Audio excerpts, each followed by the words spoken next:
Yes, sir. Please tell me. I am ready. I am ready for the session. I am we are ready all for the ready, jam and session. we are very much curious and excited to hear you as well. No, but actually, how I will be interacting, whether participants can also speak, because we are Yes, yes, it habitual. is going to be. We are habitual of Zoom. So very little or few times we have this opportunity to interact on Google Meet. Google Meet. Yeah. So basically, we have two options. First is, participant can, unmute him or herself and can raise a question. This is one way. Or otherwise, let your presentation and your entire demonstration be over, and then you can open yourself for question answer session. So there are two ways, whatever. Because in this Google Meet, the major limitation is your entire screen is occupied once you start presenting it. So it is not like Zoom that in a list of participants a small window will pop up over there and you can see others. So the entire scene will occupy over there. So in that case, this is the way you can let your participants to talk to you in the middle of your sessions if they want to interact with you or to discuss with you something, or at the last weekend, whatever way you feel comfortable. Okay. The parties are Dr. Satya and Valiamal. Good morning. So there are three participants who said good morning. Good morning, sir. Good morning. Very good morning, sir. Yeah. Good morning. So, sir, let me start now. Let me start it officially, formally, with your introduction, so that. So can we keep peripheral things? Can we complete quickly these, so that we have more time to work on the topic? Sir, yesterday evening only I had already sent them both files, and they probably must have installed RapidMiner and they must have been ready with their data sets. Sure. But professors, is that true? I mean, I had sent you everything yesterday, and you must be ready with your data sets and this thing software. Yes, sir. Yes, sir. We have downloaded and installed. We will be starting with a little bit of theory, and then we will move to the practical. We have around 4 more hours to go, so we can combine. Yes. Okay. So, good morning, professors. This is Pranjal Mule. Once again, welcome you over here in the third day of our journey of AICTE FDP on analytics and strategies, how analytics can influence the strategies. Now, let me tell you today's plan, the entire plan that we are going to have this 3 sessions. The first session is conducted by Dr. Professor Nitin Meher. The second is going to be conducted on the operation analytics by Dr. Prema Mahale, and the third is Dr. Dinesh Kapadia on stress management. This is the entire day schedule. So I will inform you and introduce you these people time to time as and when it comes. So let me introduce Dr. Nitin Meher to the assembly. So Dr. Nitin Meher has more than 23 years of teaching experience at undergraduate and postgraduate levels. He has worked with institutions like IBS, ICFI, University Hyderabad, Institute of Management, Nirma University, Ahmedabad, Symbiosis University of Applied Sciences, Indore, SVKM's, NMIMS deemed to be University, Indore campus, and many more to his credit. Currently, he is working as an associate. Currently, is working with the Jaipuria Institute of Management, Indore, as associate professor in the area of business analytics, and he is also chairing the Department and Career Management Center. For his research area interest, so his research and training interest includes business analytics, time series forecasting, infrastructure and predictive analytics. He has nearly 50 publications to his credit in the form of research articles, conference papers, management cases, book reviews, abstracts, and popular articles which are published in various reviewed national and international journals, newspaper events, and conference proceedings. With this short introduction, I will invite Dr. Professor Nitin Meher to start his presentation and to start discussing with the audience. Over to you, sir. Thank you.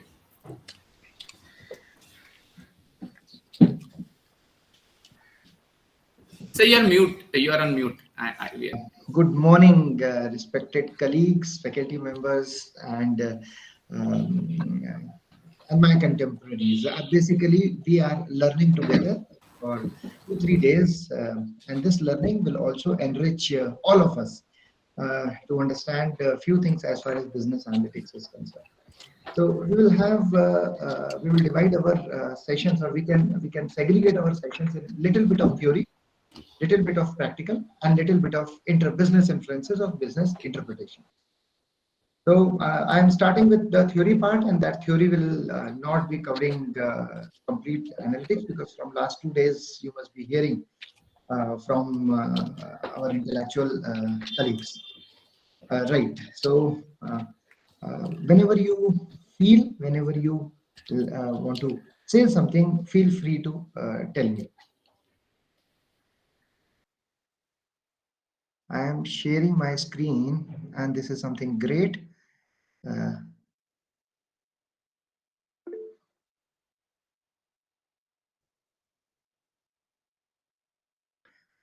Hopefully you are able to see my screen. Yes, sir. Okay. So now, Dr. Pranjal, when we are sharing a screen, I cannot see the list of participants. Yeah, right? once you get in presentation mode. Currently, it is not in presentation mode. Once you start F5, or once you in presentation it is in for me it is in presentation mode. Okay, let me do it again. Yeah. Okay.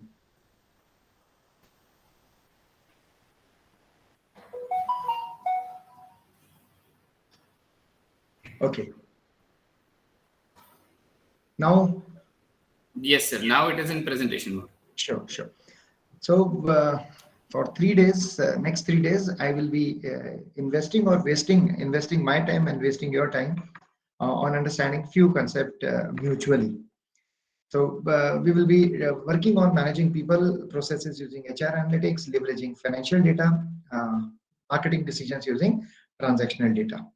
We will try to understand these things and come out with some of the interesting outcomes as far as business inferences are concerned. Right. Firstly, thank you all the participants and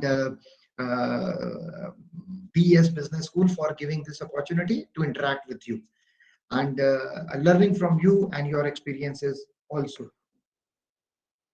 So we all are leaders in our respective domains, and whenever we have to on this particular platform, whenever we have to answer, as far as Zoom is concerned, we have multiple options. But here also, feel free to ask questions in between also, so that we can have an dialogue mode instead of monologue. So you can stop at any moment in time. You can unmute and you can say, "Stop, Nitin. We have something interesting, important to tell." So please use these methods to answer, to raise queries, to share something, because we leaders always speak, but the way of forming, the way of speaking may be different. And right now we are in a different mode. Great. So I particularly feel, as far as the tool is concerned, that the canvas is blank. And even if we make Nadi Pahad, we make Chidiya, we make Rasta, we make bird, we make few things, I think the canvas will be filled with some beautiful colors that will be interesting for us also. As far as language is concerned, please tell me, please share which language should I use? What should be the language of communication? Anyone? Sir, you can please speak in English, sir. We all understand, I suppose. Okay, wonderful. So okay, Ramaswamy sir said Satya Ramarao, English only, no other language. Wonderful. So we will be using only English as the language for communication. So we will be using only one language, that is English. By mistake, being an Indian and in Hindi state, sometimes if I use some Hindi words, so please excuse me for that. Don't be annoyed, don't be gussa, don't be angry on me. So I will be using English as the language of communication. Wonderful. Rule of the games, even though you are sitting at your end, keep your faces smiling. In case of any queries, please be participative, and we will try to keep things very simple. We will not make life of all of us horrible. So very simply, we will try to understand. Firstly, we will start with some of the basics which is required as far as business analytics and its application areas are concerned. Then later we will move to the application part. So some knowledge and habits we will develop through developing the skills that are required for engineering discipline, management, psychology, commerce, in any discipline. These skills as far as business analytics are concerned are required. So let us prepare ourselves for the musical sound of data. When we say musical sound of data, so my first question or first query is, are you able to see anything or something on this screen? Are you able to see something? Yes, sir. What, ma'am? Radio with someone tuning. Okay, ma'am. Thank you. Anyone else?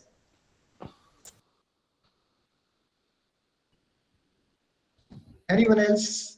Feel free to speak. No worries on that.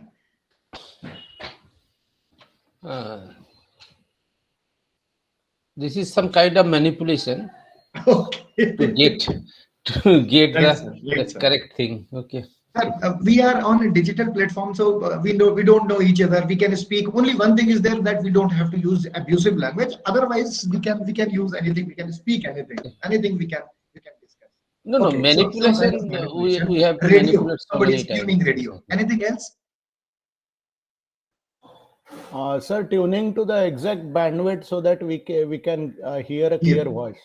Wonderful. Anything else?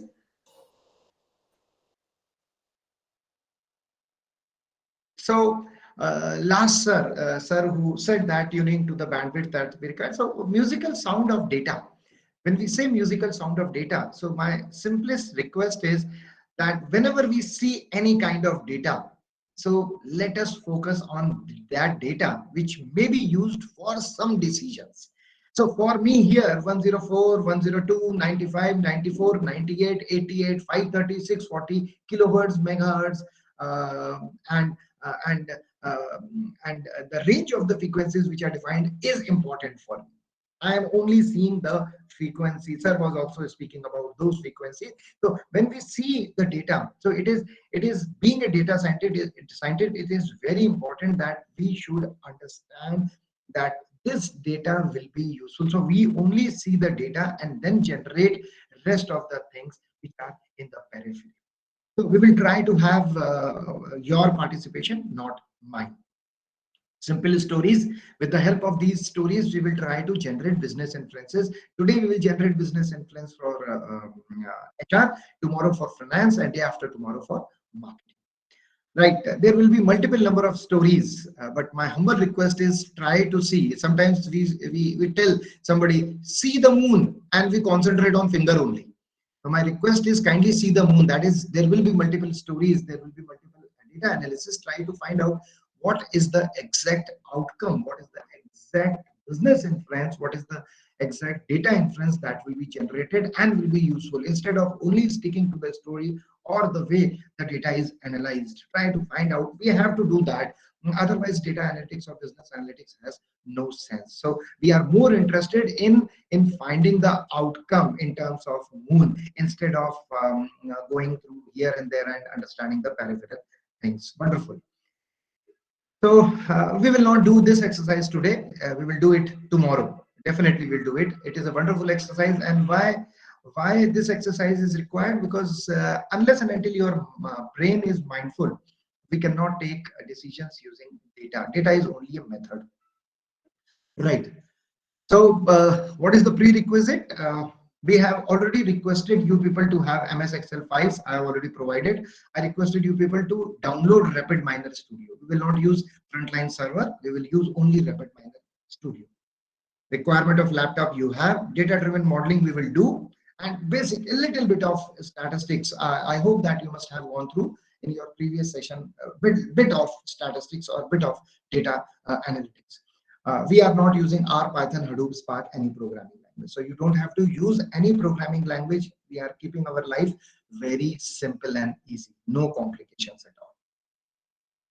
So purpose is very simple. So there should be any purpose why we are doing what we are doing. So the purpose is very simple. We try to generate data or business inferences using data-driven modeling. We can do some exercises on the basis of the data which is provided later on after completing the session.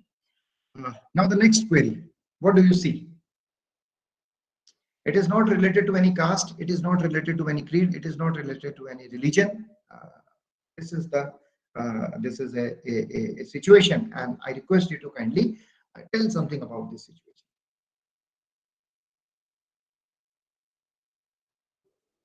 Anyone?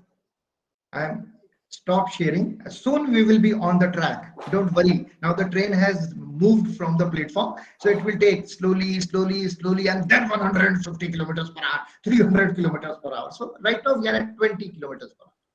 Yes, please tell me what you have seen in this. Sir, one person is educating the other. Okay, one person is educating the others. Anyone else? A lot of colors arranged in some sequence. Okay. Anything else? I think it was talking the events of Mahabharata here. Yes? It's it is the Krishna Arjun dialogue. Okay. Anything else? The situation before Mahabharata war. Ma'am, you are not audible. There is some distortion in your voice. Yes, what do you see there? Situation before Mahabharata war, sir. Okay. Before Mahabharata. Sir, many pixels. Many pixels, Yes? sir. Many Okay. pixels. Okay. Ray Saab, wonderful answer. Ray Saab. You are thinking something different from the league. Wow. Anything else? We have less time, and because the session will end at 11:30, so we have to complete. Krishna sharing data with Arjun. My God, what an answer! Krishna sharing data with Arjun. Okay. Anyone else? Okay, so we have few answers, but if I, as an individual, as a data scientist, just now I informed you that see the moon, see the business inference. If I share this, and being a data scientist, being a business analyst, I will see that you are Mule ji, इसमें annotation का कोई option नहीं होता. We don't have annotation option here. Mule ji? No, he is not there. Okay. So if you see, you will find that this. Sir, Pranjal sir is here. Sir, he can even. If you right click, you will get a pen, I think. View previous pointer option. Yes. Thank you. Pen. Okay. So you will find that this is a gentleman, and this gentleman is giving advice to this person. So we as an individual want to be like this gentleman in the field of data scientist. What we are doing, we basically see here that these are one set of people, these are second set of people, this is one organization, this is another organization. Each organization has large number of resources. These resources can be human resource, these resources can be financial resource, these resources can be infrastructure resource, these resources can be operations resource, these resources can be assembly line resource, these resources can be data as a resource, and we basically want to use the complete resources which are available, want to make some data driven model and give some decisions to the person who may be your boss, who may be your colleague, who may be your subordinate, or who may be a person who want to learn something. So we basically want to be Mr. Krishna, who is basically a data scientist. So we basically So we basically want to be an individual who can manage the whole data set. and give wonderful inferences out of that.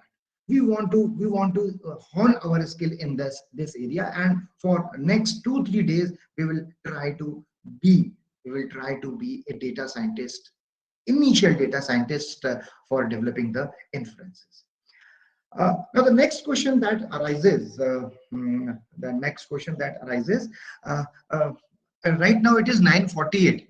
When it is 10:30, please give me an alarm. Nitin, 10:30 ho gaya. Now 10:30 is over, right? So that we will start working on the next part. So is it okay? Are we together? Yes, sir. Yes, sir. Yes, sir. Okay, are we together? Okay. So नहीं, ऐसे पूछना पड़ेगा. Are we together? Yes, sir. Yes, नहीं, sir. Yes, sir. प्रांजल साहब आप नहीं बोल सकते, आप तो you are in the same mohalla, so you cannot say. Okay, sir. I'm not saying. Okay, fine, wonderful. So now we will move ahead. So whether pattern matching, rule discovery is a new thing. Ultimately, what we do with the help of data analysis, with the help of analyzing the data using multiple tools, we try to find out what patterns we have in the data set. Huge data set, small size data set, big data set, whatever data, ultimately we are using different types of tools and techniques just to understand whether there is some kind of pattern, some kind of rule that exists in the data set. And that is our main purpose. And in today's context, we are saying that because every organization, every individual, every equipment or instrument is generating some kind of data. So that is useful. Even if you will see, if you'll observe, UP government, the election in UP government is totally now on data-driven analysis, nothing else. It is because you cannot have rallies, you cannot have gathering of huge people, so everything is on digital. So data is generated. Whether data generation is new, rule is no. In ages before, people on the basis of the footprints calculate what type of animal may be discovered. You may have a tiger, you may have an elephant, you may have a deer, you may have a hippopotamus, and this footprint image I have taken from Mysore Zoo, a wonderful zoo in the southern part of the country. So it is not a new thing. We are saying that this, whatever is happening, is not new. So what actually is happening? As far as today's context is concerned, we say that data is the new oil, or data is the most expensive resource, is the most valuable resource in this world. Instead of saying oil as the most valuable, we are now saying data is the most valuable resource, and oil is no longer so important. It is said. Why in today's context? Because we have huge amount of data, availability of data. Market is becoming very volatile, uncertain, huge competition as far as organizations are concerned. And because of huge data set, and we have multiple modeling techniques, software and hardware availability, we can easily generate models using those data sets. This will help in getting an edge over our competitor. So the only difference that we see is because of the huge data set and availability of resources, we can create data-driven model.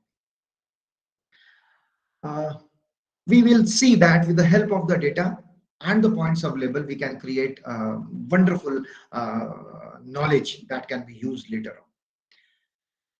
Whenever we talk about business analytics, so we always say, whenever we talk about business analytics, we always say that it is very important that we should generate some lead information. So here you will find that this is the lead information, this is the lead information, this is the lead information. So we are interested using business analytics to check on the basis of the data that we have today, what may happen tomorrow. Tomorrow, day after tomorrow, day to day after tomorrow, day to day to day after tomorrow, what may happen? Why? Because whenever business organizations, whenever government organizations plan something, we will say that planning an event and actual execution of event, there is always some delay time. So you will plan today you will plan, and the event may be after, say, 2 years or 3 years or 6 months. So there is always a delay, there is always a gap.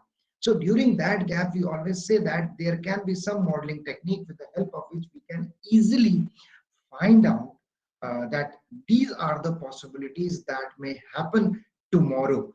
And quality of decisions or quality of knowledge discovery will be totally dependent on which type of modeling and how correct model we are using in the given set of situations. Data-driven modeling is everywhere.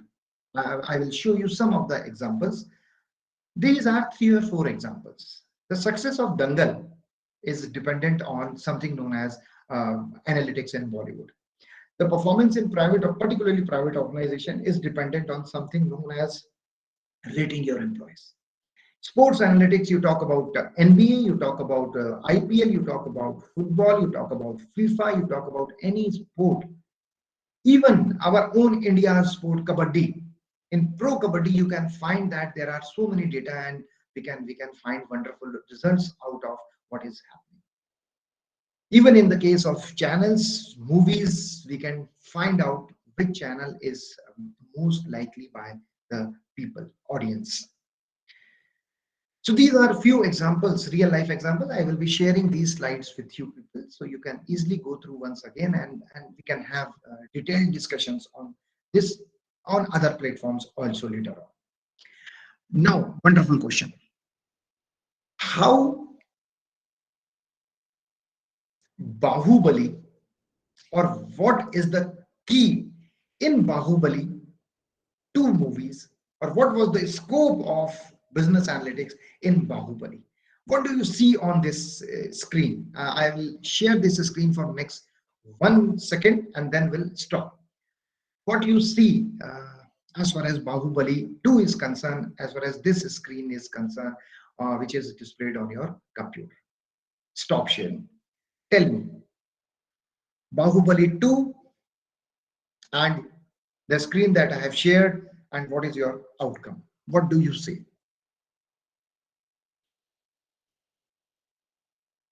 Yes.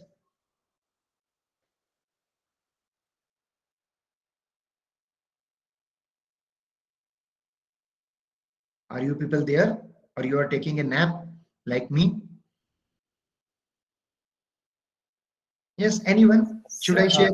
Yeah, I'm not sure. I mean, if it is from your viewpoint, but what I feel, the statement that they made, that Katappa ne Bahubali ko kyun mara, that was something which aroused our interest. Okay, wonderful. I am talking from the point of view of a It's okay, ma'am. It's okay. movie. It's okay, ma'am. It's okay. And that was one of the punch. If you remember, that was one of the. Anyone else who can share? This is something. Rather, this has made a sea change in entertainment industry. After that, so many things are happening. Anyone else? There are some messages. Santosh Bharti sir is saying yes, but what is the so anyone who can share? You can speak anything, as we have discussed, that other than abusive language, you can speak anything. We all are together.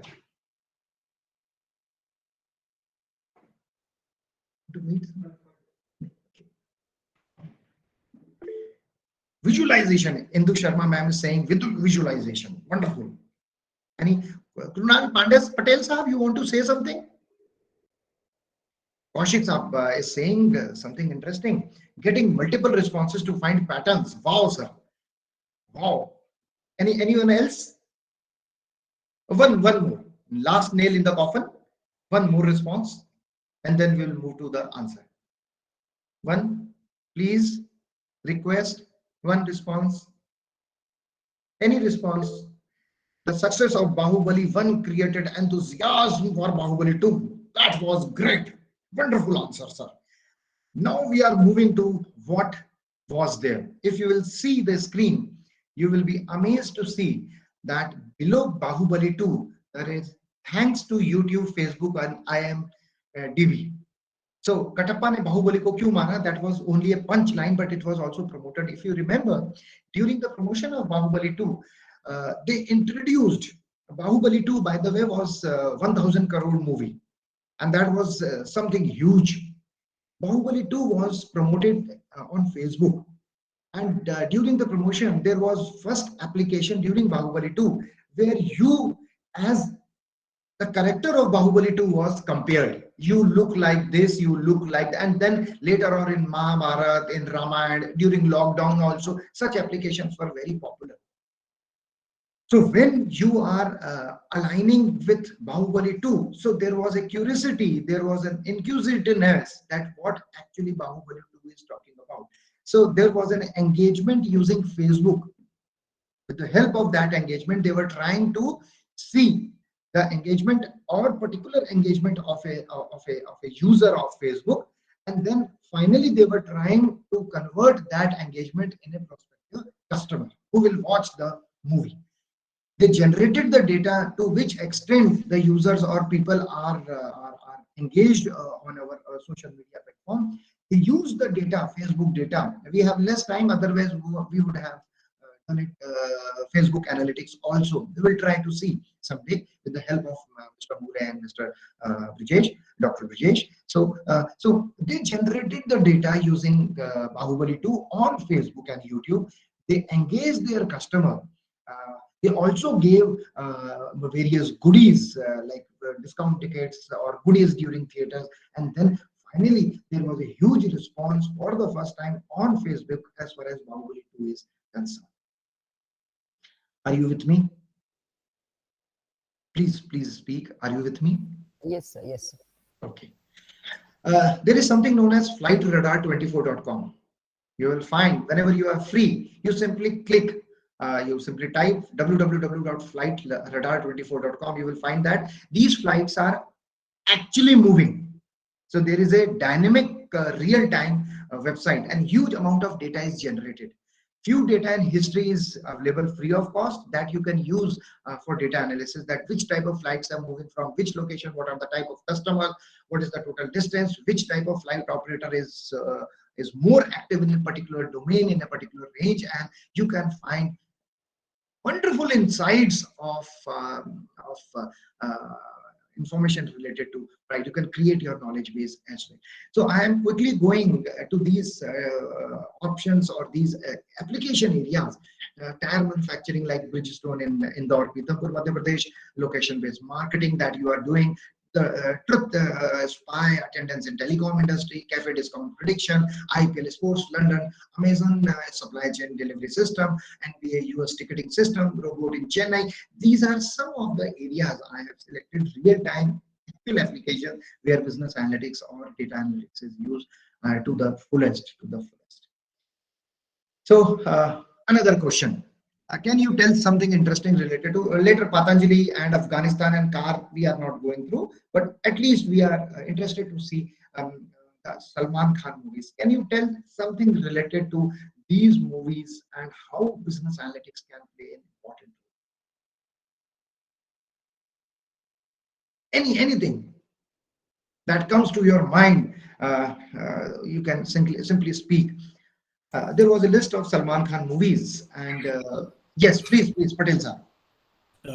Probably it was announced in Eid, most of those movies. Wonderful. First thing. So Kunal Sahab wonderfully explained that there is one predictor, that is the day of release, Eid.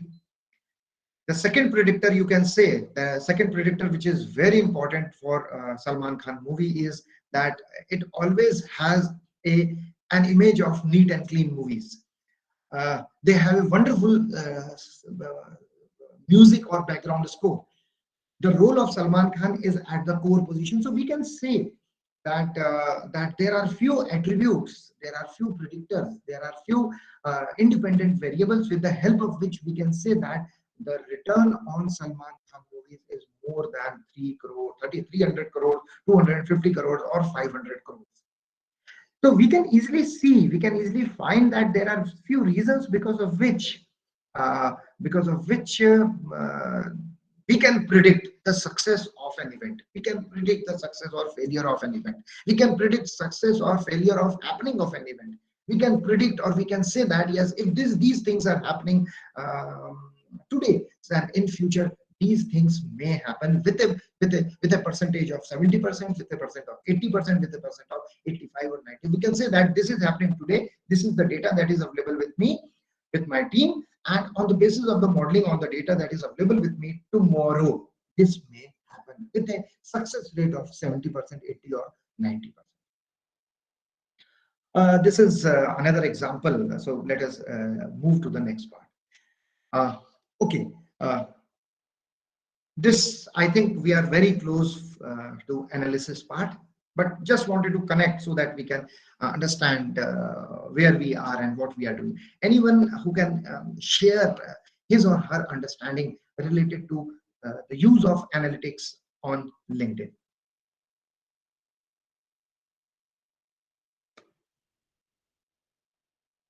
Anyone who can share the use of analytics on LinkedIn? Anyone? Sir, it was according recommendations. Wonderful, sir. Wonderful. That was a wonderful answer. Anyone else who can pinpoint what sir explained? A group saying community together. Ma'am, you are not audible. A group saying community together. Okay, recommendation system, community together. Okay. Anyone else? Okay, so I'm closing it. There is something known as PYMK, and this is the short or abbreviated form of this. So Facebook and LinkedIn basically introduce an analytical tool, a recommendation system, where on the basis of your properties, on the basis of your attributes, on the basis of your liking, on the basis of your educational qualification, on the basis of your academic institution, on the basis of your place where you live, on the basis of likes and dislikes, on the basis of so many attributes, this system recommend you. And this is known as PYMK, which was introduced by Facebook and then LinkedIn. But yes, in both the cases, because it is network-based digital platform, social media platform, so the more network you have, the more promotion you have, the more product selling will be there as far as this product is concerned. So ultimately, in both the organization, the person or the team who developed people you may know got rewarded or awarded. So ultimately, you are trying to find out what are the products, what are the services that go together. So here, if I conclude, we will see that there are almost all application areas, that may be entertainment, study, research, that may be human resource, that may be whatever business organization you talk about, whatever sector you talk about, whatever industry you talk about, you always say that there is some or other pinch of business analytics in it. And then we have people analytics. So when we have data related to people, we can apply people analytics or analytics technique to understand what is happening as far as organization or people is concerned. So today we will focus on this part. In the next 1 hour or so, 45 minutes or so, we will try to develop something using RapidMind. Okay, so we will not read or we will not discuss. Only thing is that when we talk about analytics, we simply say that it is basically refers to skilled applications, technologies, and practices which are iterative in nature. Multiple times you perform these on using various statistical, computer science, operation, research, and optimization technique, and we want to find out the insights that happen in the organization. We are interested to develop data-driven decision making for organizations to develop the knowledge. So primarily, we want to develop insights and understanding for business. Okay. We have descriptive, regressive cluster simulation. That is, we have descriptive, predictive, and prescriptive. We will predictive is using historical data and try to see what may happen in the future. Prescriptive, we try to give or enable the decision maker with set of decisions, and descriptive, what happened. So mean, median, mode, kurtosis, skewness, these we develop. Sorry to interrupt you, sir. So participants, professors, may I request you to mute yourself, mute your microphones. Yeah, thank you. Okay. So these are few things, not going into so much of details. As and when we will perform these things, we will be able to understand things. So we primarily perform the job of predictive. So in most of the cases, when we talk about descriptive or diagnostics, we try to find out who has done it. Who has done it? Who is that gentleman? Who is that lady? Tell that person you are no more with the organization. We try to ask those questions. Who? But whenever we talk about predictive, we always say what will happen next and why. What is the variable X? What is the variable Y because of which the event has happened? The movie was failed because it was a Corona period. The movie failed because there was no storyline. The organization failed because the marketing strategy was not good. The sales strategy was. The product failed because of the low quality of the product or high pricing of it.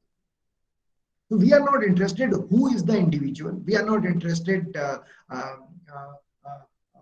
which team has handled that.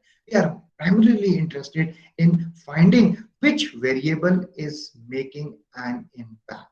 Which variable is making an impact. And when we say which variable is making an impact, it means we are trying to find out, we are interested to find out what variable should be controlled. What variable should be controlled so that our results will be better. Exploration of data to find meaningful patterns or rules. Right. So we were talking about this only in business intelligence. What will happen if we change X? If we are making some change, so it basically tries to see that how X is making impact on Y, how X2 is making impact on Y. So if we are saying that this medicine is making a negative impact, if the composition is reduced or increased, so it is making such impact. We do in our laboratories also. We are saying that if we want to sell our car, so the promotion in urban part should be increased. So on the basis of modeling, we can say that on the basis of increase in advertisement in the urban part, the sales of this car will increase in the urban part of the country. We will use some statistical analytical technique for predictive modeling. Okay. Now we come to the main point. So ultimately, we have to torture the data. We have to torture the data, and data will automatically confess everything in front. You have to torture data and some meaningful patterns will come out. In Hindi, there was a wonderful dialogue. So you have to torture Talia, you have to torture that data so that the wonderful insights will come out. And we will do third-degree torture on data set. We will do, just now we will do. And whenever we talk about business analytics, we always say that it is a leadership problem. It is not data scientist problem. It is not data analytics or database management system or programming problem. It is basically a leadership problem because we try to find out something interesting out of that data model. Simply usage of the data, and we try to see that middle managers and professionals, how they can use this data. Right. So we are at the decision support system level. We all are sitting here as Krishnas, and our boss will be sitting at the top, and we will be giving decisions to the boss and to the lower level people. Ultimately, we want to be wise. We want to be Gyani. So from data, we want to generate some knowledge, finally to become wise. So have wisdom with us. Right. So in the process of becoming wise, in the process of becoming intelligent, we are now moving towards the data modeling techniques. I don't know why this screen is available on the system. Anyone can help me why this screen is on the system? I don't understand. Something wrong has happened. I don't know, but yes, you please tell me. We need appropriate tool. Okay. Wonderful. Sir, I am not able to see your name, sir. May I know your good name? This is Dr. Krunal. Oh, Krunal Patel, sir. Yes, wonderful. Anyone else? A different kind of business which needs more of data for growth. Okay, okay. Wonderful. Anyone else? Anyone else? Anyone else? No? Okay. Dr. Indu Sharma ma'am, whether you want to say something? Kaushik Sahab already is speaking and interacting. So to fight a battle, we need to prepare ourselves. That's the thing. Patel Sahab, you already informed, Patel Sahab. Thank you. Abhishek Tripathi, shape of data changes, type of information. Okay. CRM, जो है, employee attrition and switching trend in future. Okay. In one word, it's psychological marketing. Okay. They created descriptive. अच्छा, ये पुराने भी कुछ जवाब है. Okay, fine. So let us see. It is basically what Kunal Patel Sahab said. It is basically different tools that may be used, and each tool is different from other. So you cannot say that one tool which is suitable in one condition is suitable in other. That may be forms of transportation or kitchen utensils or tools. So when we have data modeling tools, we can never, say that this tool is universal. This tool can be applied in any situation. It is up to the data, type of data, and nature of data that we can apply, and what type of questions we are asking. On the basis of that, we will ask we will use the tool, and then appropriate answers will be. So if you see, you will find that there are various techniques which are available. On the basis of the type of the data, continuous responses, continuous predictors. So these predictors are the input variables, and these responses are the output. So we can say that these are input variables. So whether input variable is continuous or input variable is categorical, yes, no, high, low, 0, 1, 2, and continuous 1, 2, 3, 8, 5, 10, 100, continuous numerical values. And these responses are basically our output variable. This is output, what we want to achieve, what we want to see, what we want to find out. And in that, we have a few cases where we have no response, that is, no output is required, but a model can explain what may happen. We will see 3-4 methods: principal component, association rule, and tree regression. So these methods, simple methods we have adopted, but very powerful and useful methods. So what are the inputs? So if you have inputs like yes, no, high, low, we cannot apply any other method than linear regression, neural network, or regression tree. But if we have response also, what you can call categorical, high, low, yes, no, then these techniques can be applied. So what modeling technique we are using is totally dependent on, it's totally dependent on what type of data. So tool will be totally dependent on the type of data we have as far as inputs are concerned, and type of data we have as far as output are concerned, right? So this is something when we have descriptive or diagnostics, then the value that we are creating is only 20%, more will be content. Whereas when we talk about predictive and prescriptive, we have more value than the content. So using the data, we will generate more value for the organization. Whenever we start with our problem, whenever we start with our concern, our data analytic tool, so first thing is we have to define, or we have to voice out the business problem. We have to voice out not only business problem, business under consideration. We call it objective or rational. Then we try to understand business and the rules that are applicable to that particular situation. Then find the respective data mining or analytical tool, and then trying to solve the situation. Now, before going to the analytical role or part, have you downloaded and installed RapidMiner on your computer? Have you installed RapidMiner on your computer? Yes, sir. Well in time. Yes, Tripathi Sahab, you have. Wonderful. So,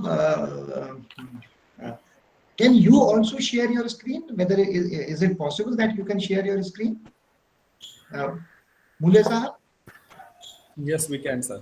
Yes, Okay, sir. This is okay, possible. wonderful. So we will see whether it will be done by me or it will be done by you. But yes, this is a very interesting. It is very equivalent to SAS. Rather, Vivekananda Education Society one time was very popular, and till date it is very popular to have SAS as one of the software tools. Very rare institutions in India having SAS. So we don't have SAS. Very expensive and very difficult to understand. But we have Rapid Manner Studio. It will be free lifelong. Only thing is few options will be applicable for next 6 months, and later those applications you have to request to renew it. This is the screen. These are the actions. Just a minute. Let me activate my pen. So this is these are the actions where we are saying views. These are the actions. These are searching parameters. These are definitions of or the operators through which we can change our parameters. From here, we will select the data, and here specifically we have operators. Any function that we want to search can be searched here. But if we are searching operators, so you simply write search for operator, you simply write search, that operator will be visible on your screen. So not so complicated. We will do it quite slowly and easily. We can understand the things. So before proceeding, it is very important to understand the concept of learning and training. Whenever we make a model, it is very important that first we check the model on the data set. So if we have huge data set, if we have data set or huge data set, suppose this is the size of our data set. So we will say that for this data set, we will divide this data set into at least 2 or 3 parts. So if we are dividing in 2 parts, then this part. So the first part of this data set will be used for, so this part of the data set will be used for developing the model, creating the parameters, creating the variables, and rest part, that is the lower part, will be used for checking whether the model is robust or not, whether the model is giving right results or not on the basis of the previous data on which the model is developed. So that's why it is very important that whenever we have a modeling technique, so we always divide data into multiple parts, or we partition data into multiple levels. So we have training data, testing data, validation data set, and then on the basis of these 2-3 partitions, we try to check whether my modeling is good, whether my modeling is bad, whether my modeling is nonsense or not. But we have to keep one thing in mind, that without training and implementation, the model will not be a successful model. It will not give you the right result. So what we are doing, we have big data set. We are dividing data set in at least 2 parts. The first part will be known as training data set, and the second part will be validation data set. We want to validate, we want to check whether the model that we have created using training data set is working perfectly, whether the error is less, whether the modeling performance is good or not. Right. So we have supervised and unsupervised learning. In supervised learning, we always give what outcome is to be achieved, and in unsupervised learning, as far as clustering and all is concerned, we basically don't explain what outcome is required. So you please go through it. It is quite simple. So I was talking to you as far as data partitioning is concerned. So we basically partition. We can partition sequentially, or we can partition randomly. So whenever we create a model, so we have to partition the data into at least 2 parts, training and validation.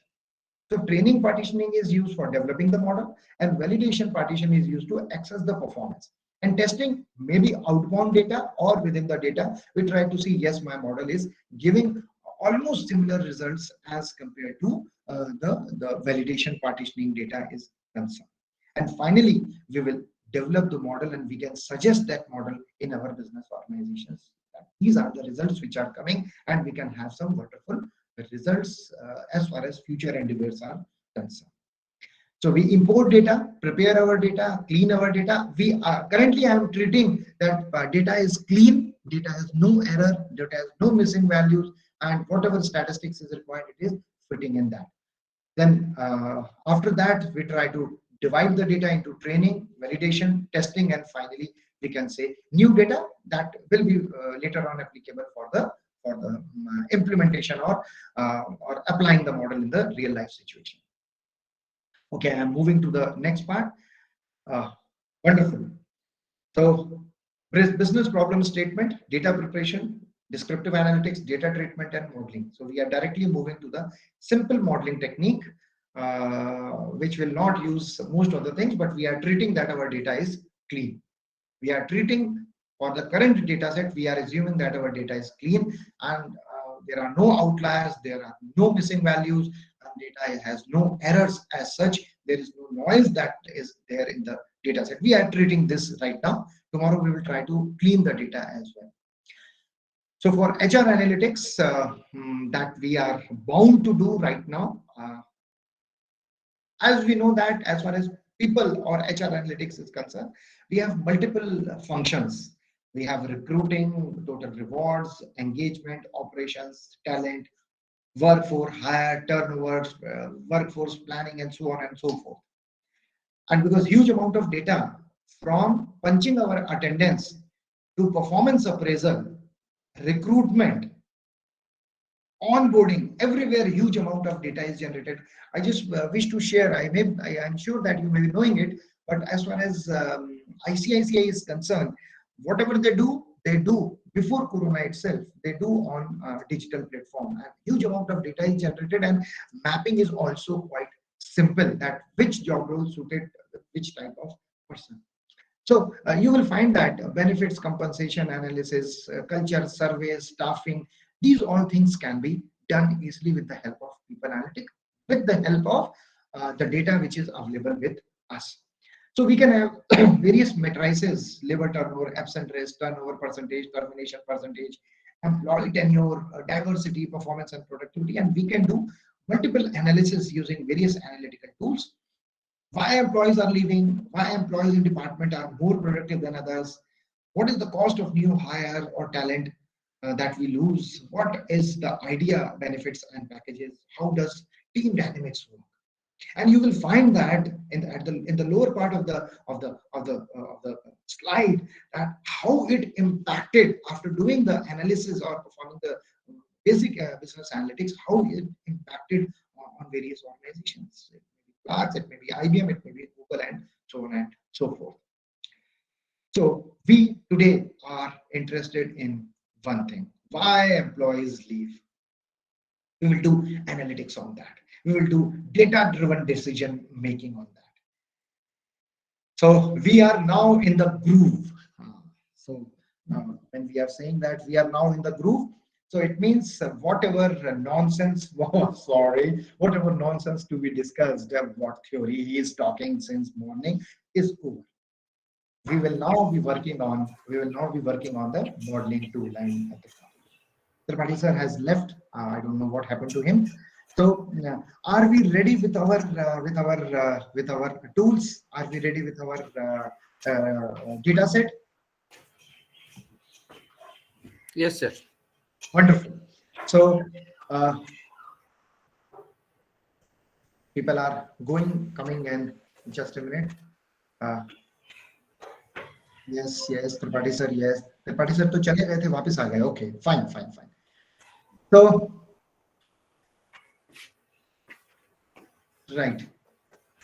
So this is a wonderful tree. This is a tree, wonderful tree, and a tree has some properties. Whatever type of tree we talk about, we always say, I request participants to kindly mute utensils and weed and that. So you have wonderful tree, and each tree has a property. It has a root node,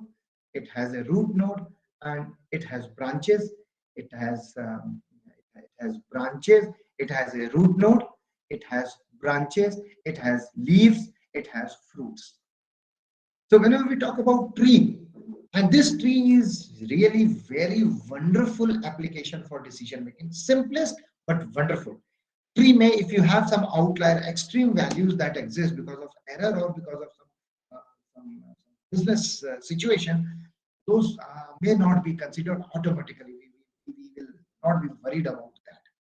So as you can see that graph, a tree is basically a special type of graph where we have vertices and edges. Here you will find that the first thing that is there is a root node. Here also we have a root. Then we have trunk, we have branches, we have leaf, and we may have fruits also. Whenever, if suppose right now I am human being, suppose I am a monkey, and here we have a fruit. So what I will do, I will move from here, I will jump here, I will jump here, here, and then we'll get the fruit. I may go jump here, then here, then here, then here, then here, and then I may get a fruit here. So the way of moving from root node to the fruit node or leaf node is known as tree traversing. We traverse from one position to another to get the desired result, and here we say it is a decision. Our job is to create a wonderful tree using data, create that tree, make decisions, and finally say that on the basis of historical data, these decisions we can take to either do, not do, undo, redo our future decisions that may hamper our business organizations working. So this is a simple tree that we were talking about, and we will be using classification tree currently, or regression tree we can also use. So if we have something that is yes or no, then we will use as an output variable loyal employees, not loyal employees, employees are loyal or not, employees are engaged or not, loan is to be given or not, customers may be defaulters or not defaulter customers. Then we will use classification tree, because the outcome variable is a categorical response. When we have some numerical value and we want to find out the outcome of that numerical value, that what should be the predicted price of stock market tomorrow on the basis of some variables, then we will be using continuous, the output will be continuous and regression trees will be used. This is a family tree. So we will say that here we have something that we are talking about, family tree, which is very common and popular. Any one of us can explain which is the biggest application of graph theory? Which is the biggest application of graph? A special type of graph is known as tree. Anyone who can elaborate the biggest application of graph theory? And we use that applications daily, on daily basis.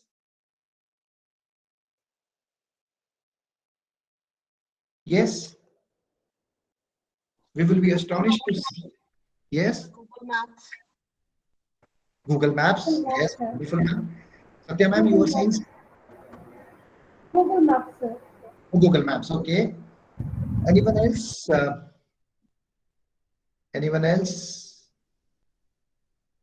Everybody is using. Everybody, I am telling you, everybody is using. And we will be astonished to see that this is the application which we are using since so many years. Madam, you have written something. I am not able to see. I have moved to the presentation mode. This is the application. The application that we are into daily we see, and that is Facebook, social media. So when we talk about a social media, so this is the directed edge graph, which can be in some ways, if we have a graph divided, then we have some tree also. So this is what we were talking about. Wonderful picture. So we are using this a special type of graph, which is a tree, and this tree will be our decision tree, with the help of which we can take decisions very easily. So whenever we have a tree, so we always say that this is the level of the tree. This is level 0, level 1, level 2, level 3, level, just a minute. So this is level 0, this is level 1, level 1, level 2, level 3. And when we say what is the depth of this tree, so we will say that depth is 4. 1, 2, 3, 4. This is our left tree. This is right tree. So you will say that this is left tree and this is right tree. And at the end, we will say that this is the terminal node, or we will call it as leaf node. So at the end, we have something like this leaf node. we have leaf node, we have terminal node, and we will be using these leaf node and terminal node for making decisions. So left tree, right tree, depth of the tree, and so on and so forth. So tree or graph is used for multiple, for routing, for finding shortest path, for calculating the neighborhood of the tree, what is the closest or what is the shortest path that we can use. We call it as spanning tree, and so on. So these are some technical things. Again, because of diverse audience, we are not going, but yes, these are some of the simple application of tree. Right. So as far as our application is concerned, we have decision tree, classification tree, regression tree, and we call it as CART. We call it as CART, classification and regression tree. This is one of the analytical tool which is highly used in business organization. You talk about banking, you talk about retail, you talk about HR. It is used, huge usage of this tool, and we will see. So as far as this tree is concerned, so we have root node, we have branches, leaf node, terminal, and tree traversing. And with the help of tree traversing, we will take some wonderful decisions. This is a tree. We will say that this is a tree that we will develop just now. Within fraction of seconds we will develop. This is the root node, and we don't have to select root node on the basis of in how many rows which attribute, which input variable is occurring multiple number of times. What is the presence of that? So we will say if then else statement will be applicable.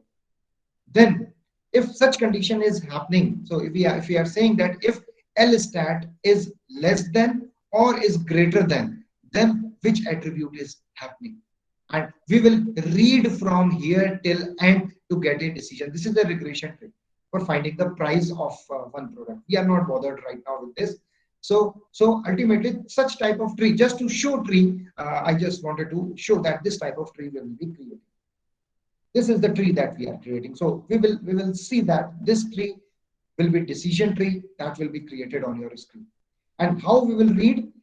So if I go from here, price is less than 30,000 because 0 and 1 represents 30,000 or less than 30,000. So we have to read from RM, root node, and then to the last node, that is your terminal or leaf node.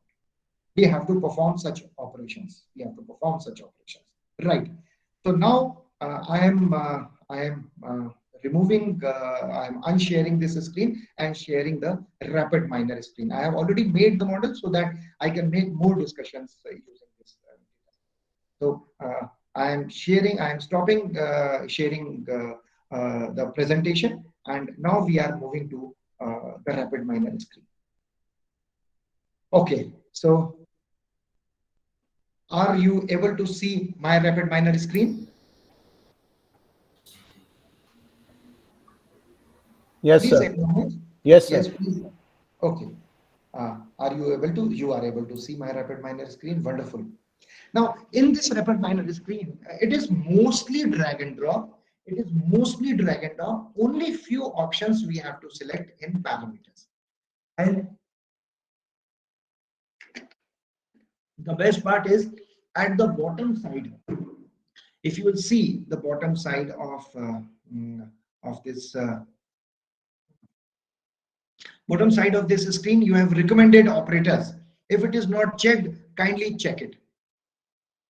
If you are not selected, so you can check it. So I am stop sharing my screen, and I request any of the participants to kindly share your screen. Any of the participants, anyone.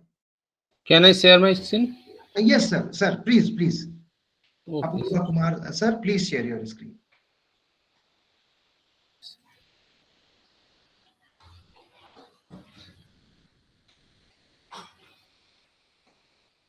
Is it shared? Yes, sir. It is shared. Sir, at the lowest level, you have leveraged the wisdom of crowds to get recommendation based on the process. Please click activate wisdom. Please click it. Okay, that is. Activate recommendations. Yes, click it. Wonderful, sir.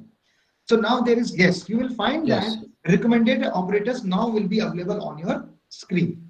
Yes, sir. So what now we are interested in is that, sir, you will be sharing your screen, but let me first introduce what basically we are interested in doing. Okay, okay, sir. I am stopping. So you please stop sharing your screen. Okay. We will perform this job just to understand that what is, but my request will be, sir, to share your screen only later on.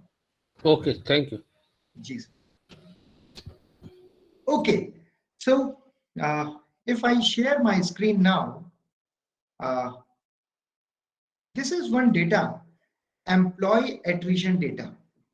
This is an employee attrition data where we have age, attrition, business travel, daily rate, department, distance from home, education, employee, gender, weekly hour, job role, and so on and so forth. You have so many things. This is an actual data of IBM, and I have taken it from Kaggle. From Kaggle.com, I have taken this data, and this is the actual data which was available. Now, on the basis of this data set, your boss, so we said that we will be doing exercises through story on real life situation, and we'll try to find out some decisions based on the analysis that we will perform. So then a question that is asked by your boss, that, or an employee's boss, that being a data scientist, kindly let me know why people are leaving. So the question which is asked is why attrition is happening. Why attrition is happening? Yes means people are leaving. No means people are not leaving. People are there. Attrition may be because of multiple reasons. Somebody may be hired. Some person may be fired. Some person because of health issues. Some person may be because of salary. Some person. But we have huge data set. If you will find that these are the input variables, and the output and the total number of records are 1470. So total 1470 and 71 including the heading file, you will find that you have huge data. And whenever we have any data analytical or data mining tool, so it helps in dividing the data into partitions, it helps in creating the model, and helps in understanding what is happening as far as data is concerned. So the question that you are asking is why people are leaving. Tell me why people are leaving. It means the outcome variable will be attrition. Why people are leaving? People are leaving, yes. People are leaving, no. If people are not leaving, that is no. Then what is the reason? And if people are leaving, yes, then what is the reason? So while discussing HR analytics, we have taken one tool, one area, which is your attrition. Why people are leaving? So attrition. This is attrition analytics, or HR analytics, or people analytics in HR attrition domain. So the output variable is attrition, and rest all variables will be the input variable. So now we will develop. So the question that is asked, so we always have to first ask the question on the basis of the data set which is available. And the question that we are asking on the basis of the data which is available is why people are leaving. Why people are leaving. So yes or no, it is classification. So classify. We have two sets of people. Either they have left, yes, or they are working with the organization. They have not left, no. Yes, no. So there is a classification. We have to classify data into two parts, and then we try to understand why people are leaving and why people are not leaving. So this is the question, why people are leaving. This is the question. And now the answer, I will not give you the answer. The answer will be given by sir only. So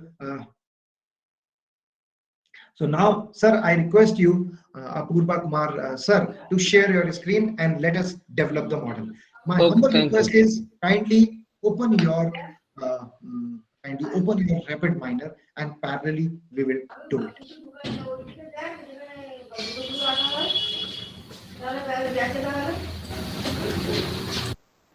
Sir, ma'am is saying something. Her voice is audible. Okay. So, sir, what is the first thing that we have to do? The first thing that we have to do is we have to retrieve the data. Okay. So, first thing that we have to do is, so please go to the rapid miner screen. and on the left hand side we have import data. Yeah, import data. Yes, sir. import data, repository, import data. You have import. You without presentation mode. Can I use? I cannot use here. No, I cannot use. So I think if you show us, that will be better. So we Okay, can do if you- it up our own. Okay. Good. So I will do it. I will show it, and the model I have made, I can show that model. So right.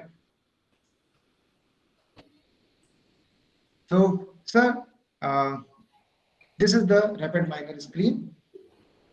So this is the model that I have developed, and it is quite simple model, very simple model. So slowly we will move. So the first thing is retrieve data attributes. So you click import data. After clicking import data, cancel. So import data is at the left hand side under repository. This is import data. Please click import data. Yes. When you click import data, it will ask from database or my computer. Please click my computer. Import data, my computer. Okay. My computer. And after selecting my computer, by clicking this arrow sign, you can select the location where the data is saved. You can select the data. It may be on desktop, it may be on PC, it may be user, it may be at any location. So it is, in my case, I have kept it as in VES B School FDP. You must have saved at some location. Wherever you have saved, you kindly go to that location and save the and retrieve the data. So you have to click this arrow sign. So complete locations will be available on your computer, and you can select the data accordingly.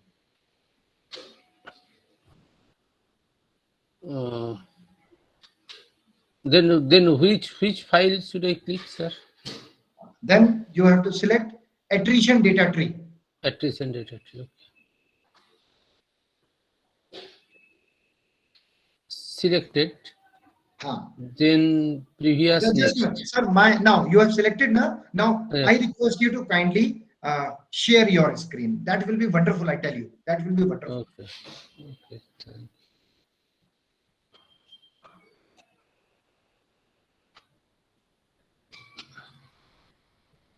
It is like this. Just a minute. Yes, sir. Now you have employee attrition. Select that and press next. Then after selecting, it is asking, these are the attributes. Sheet is employee attrition. So we are using simple Excel sheet, not a specific type of sheet we are using. Then it is telling what is the cell and define here with what is the range of this. It is all selected. Press next. Now, in case you want to change the data type, because data can be numerical, data can be text, data can be yes, no. So in front of age, you will find that there is an arrow. In front of age, there is an arrow. In front of age, yeah, there is an arrow. Yeah. So if you want to change, click, sir, click that. If you want to click, you can change the type. Don't change it right now, but we can have real integer, data, time, whatever you want to, you can do. If you click, again you click that arrow only. If you want to exclude this column, you are not interested to include this data type, just now, you can exclude it. But we are not interested in excluding, we want to create. I just want to show that what are the options that we can perform. Okay, sir. Right, sir? After doing this, because there is no problem in the data, and it is showing also just above cancel, it is showing no problem with the data. Data is complete, there is no error in the data, data is no outlier. You press next.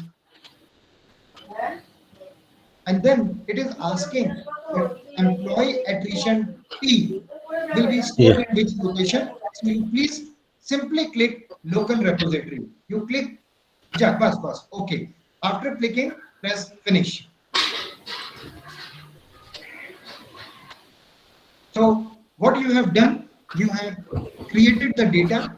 You have created the data in RapidMiner, and after creating the data in RapidMiner, you will find that this is the data that we have imported. So if you click statistics, which is at the left hand side, you will find basic type of data, missing value, everything is available. If you drag down, yes, the complete details are available.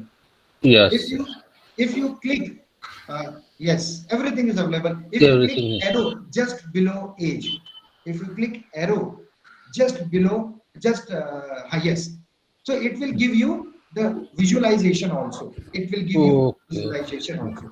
With reference to every attribute, visualization can be made. Oh, every Yes, activity. or every visualization. And if you will click, for example, for age, please click age.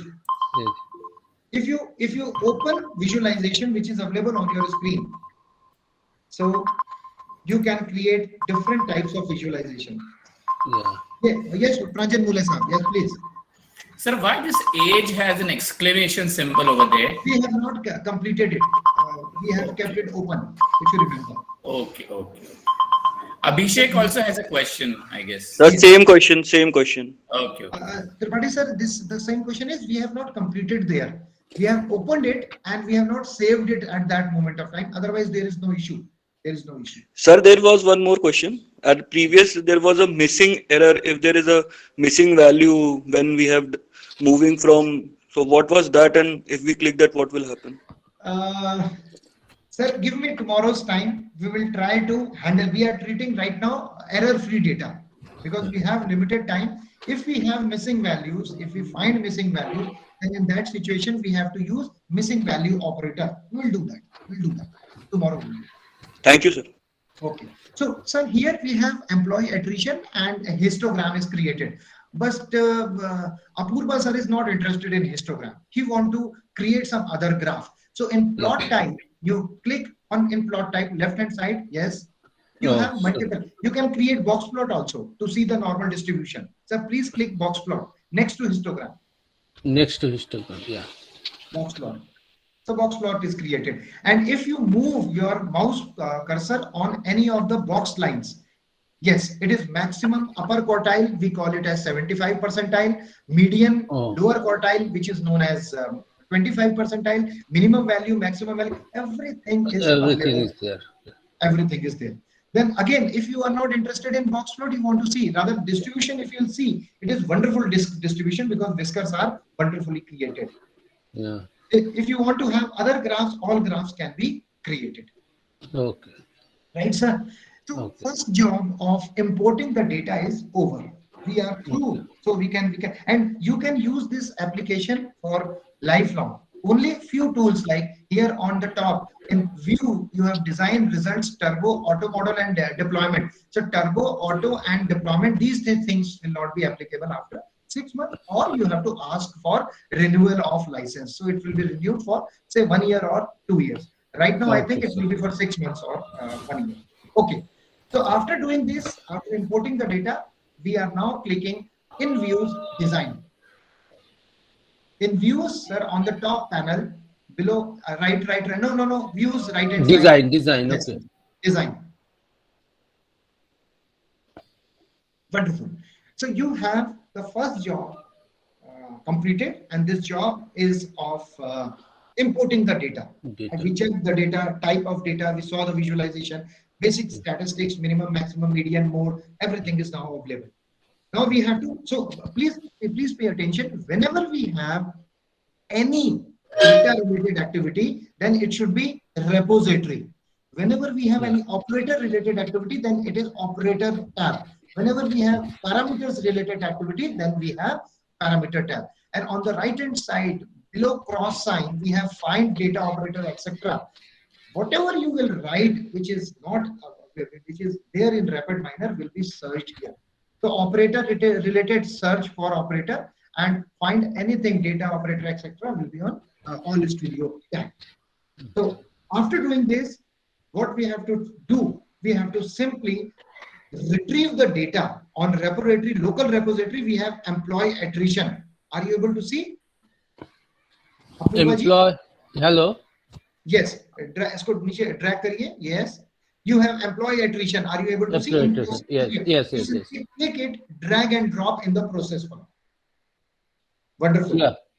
niche. Yeah. And the blank space. Yes. Drop it. Beautiful. Okay. So what you have done, you have imported the data, checked the data, and then imported and dragged and dropped in the process. So whatever we have to perform in this white blank area only. Okay. After this, the next job. What was the question that we have asked? If you remember, what question we have asked?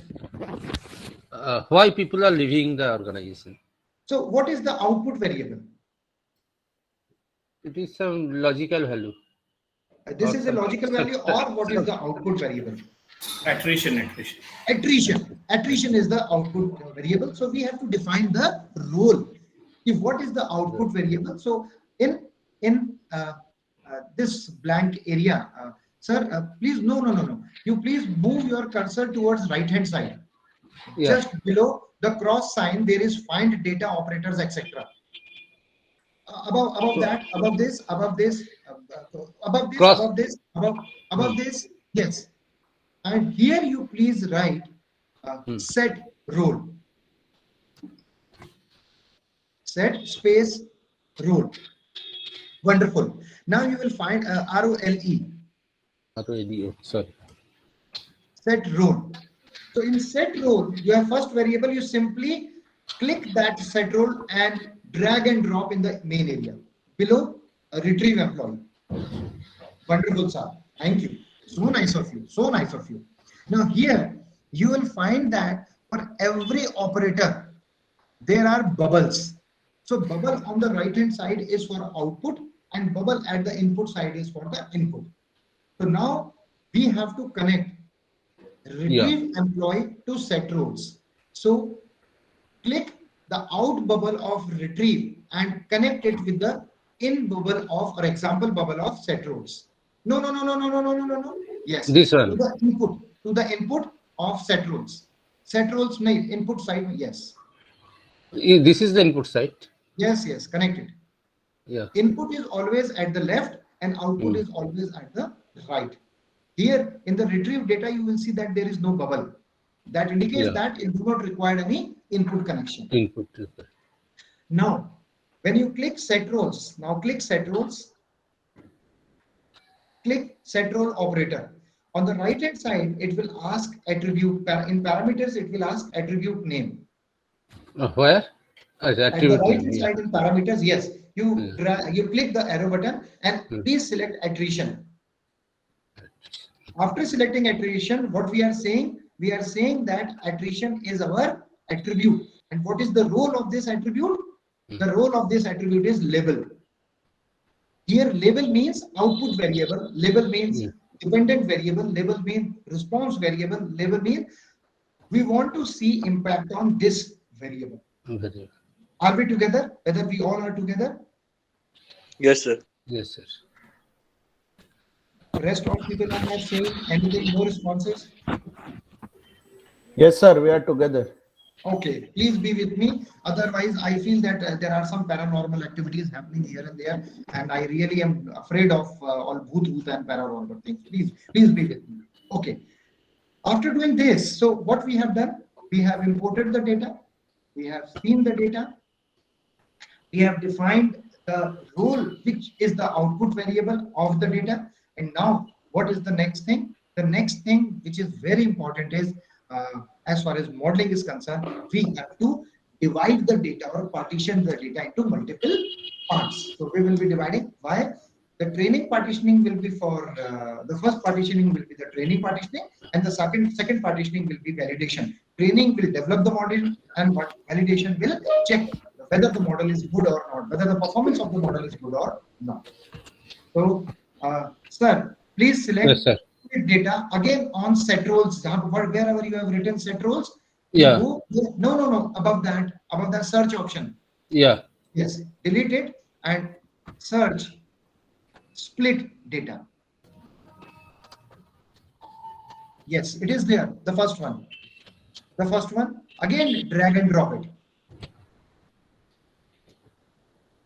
Now, in the input, you have EXA. This EXA abbreviation is example. Sir, if you put your mouse on any of the bubble, it will show you the output, the meaning of that bubble. So in set roles, EXA. In set roles, EXA.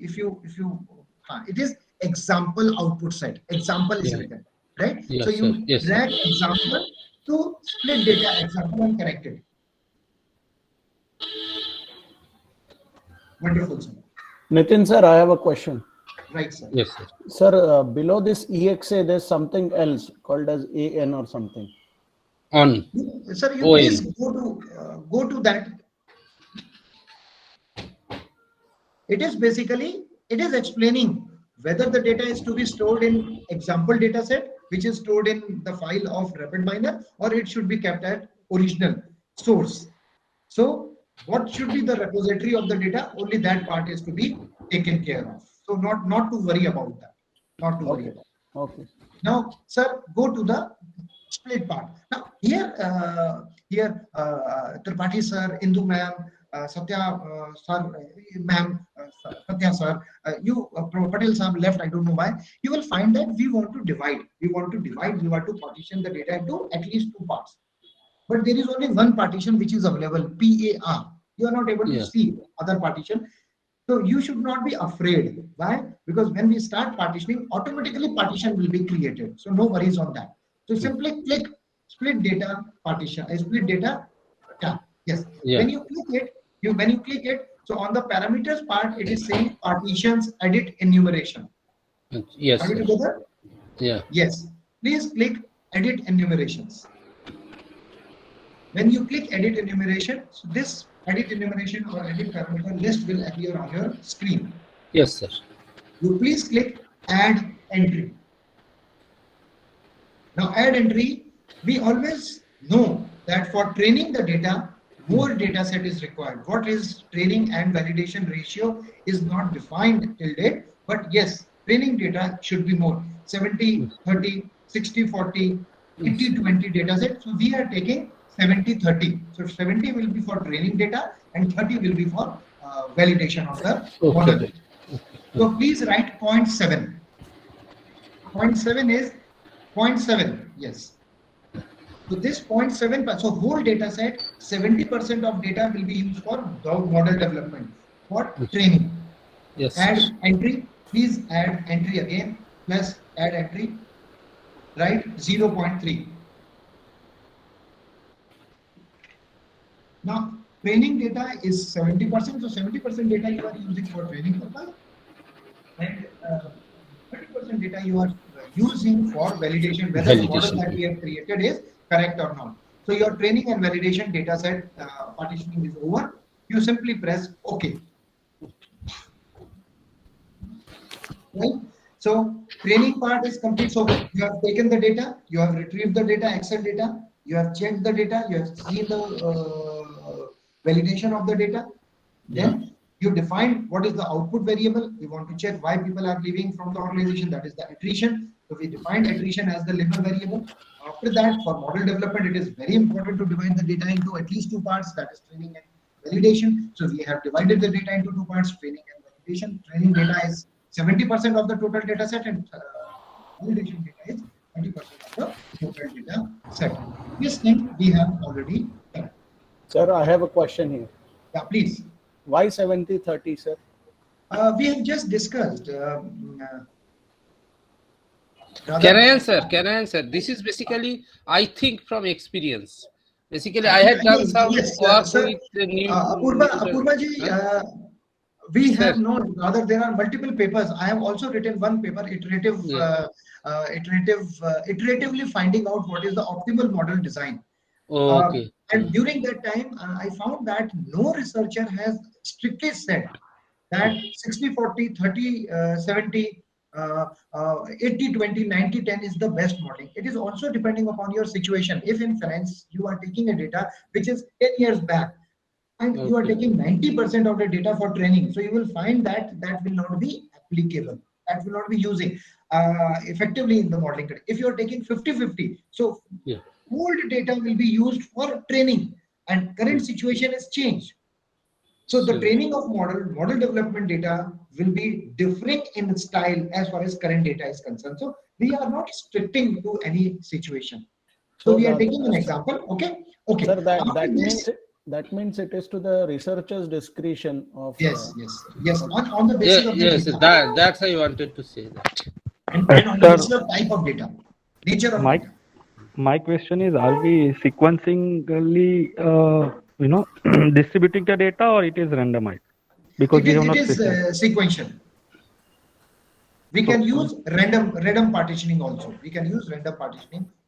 So if random partitioning is used, then other partitioning ratio can be applicable. Okay. So Apurva ji, now my request is kindly search for operator decision tree. Operator decision tree. Yeah. So split data, instead of split data that you have searched, right hand side top, search decision tree.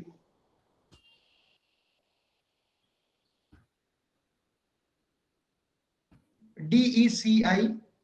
Sorry. Yes.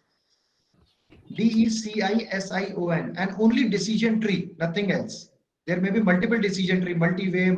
No, the third option, decision tree, drop and drag. Here, on the top. Yes. Thoda sa, you take it a little bit to the righter side. A little, yeah. Yes. Now, so this is the decision tree that you have taken. Now, the first partitioning will be connected to the decision tree. So you please connect first split of split data to the input node of decision tree. Wonderful. Is it okay? Is it correct? Yes, this is wonderful. This is the first thing. Second thing, you now make, you search for the option apply model. Instead of decision, apply model. Apply, APPLY.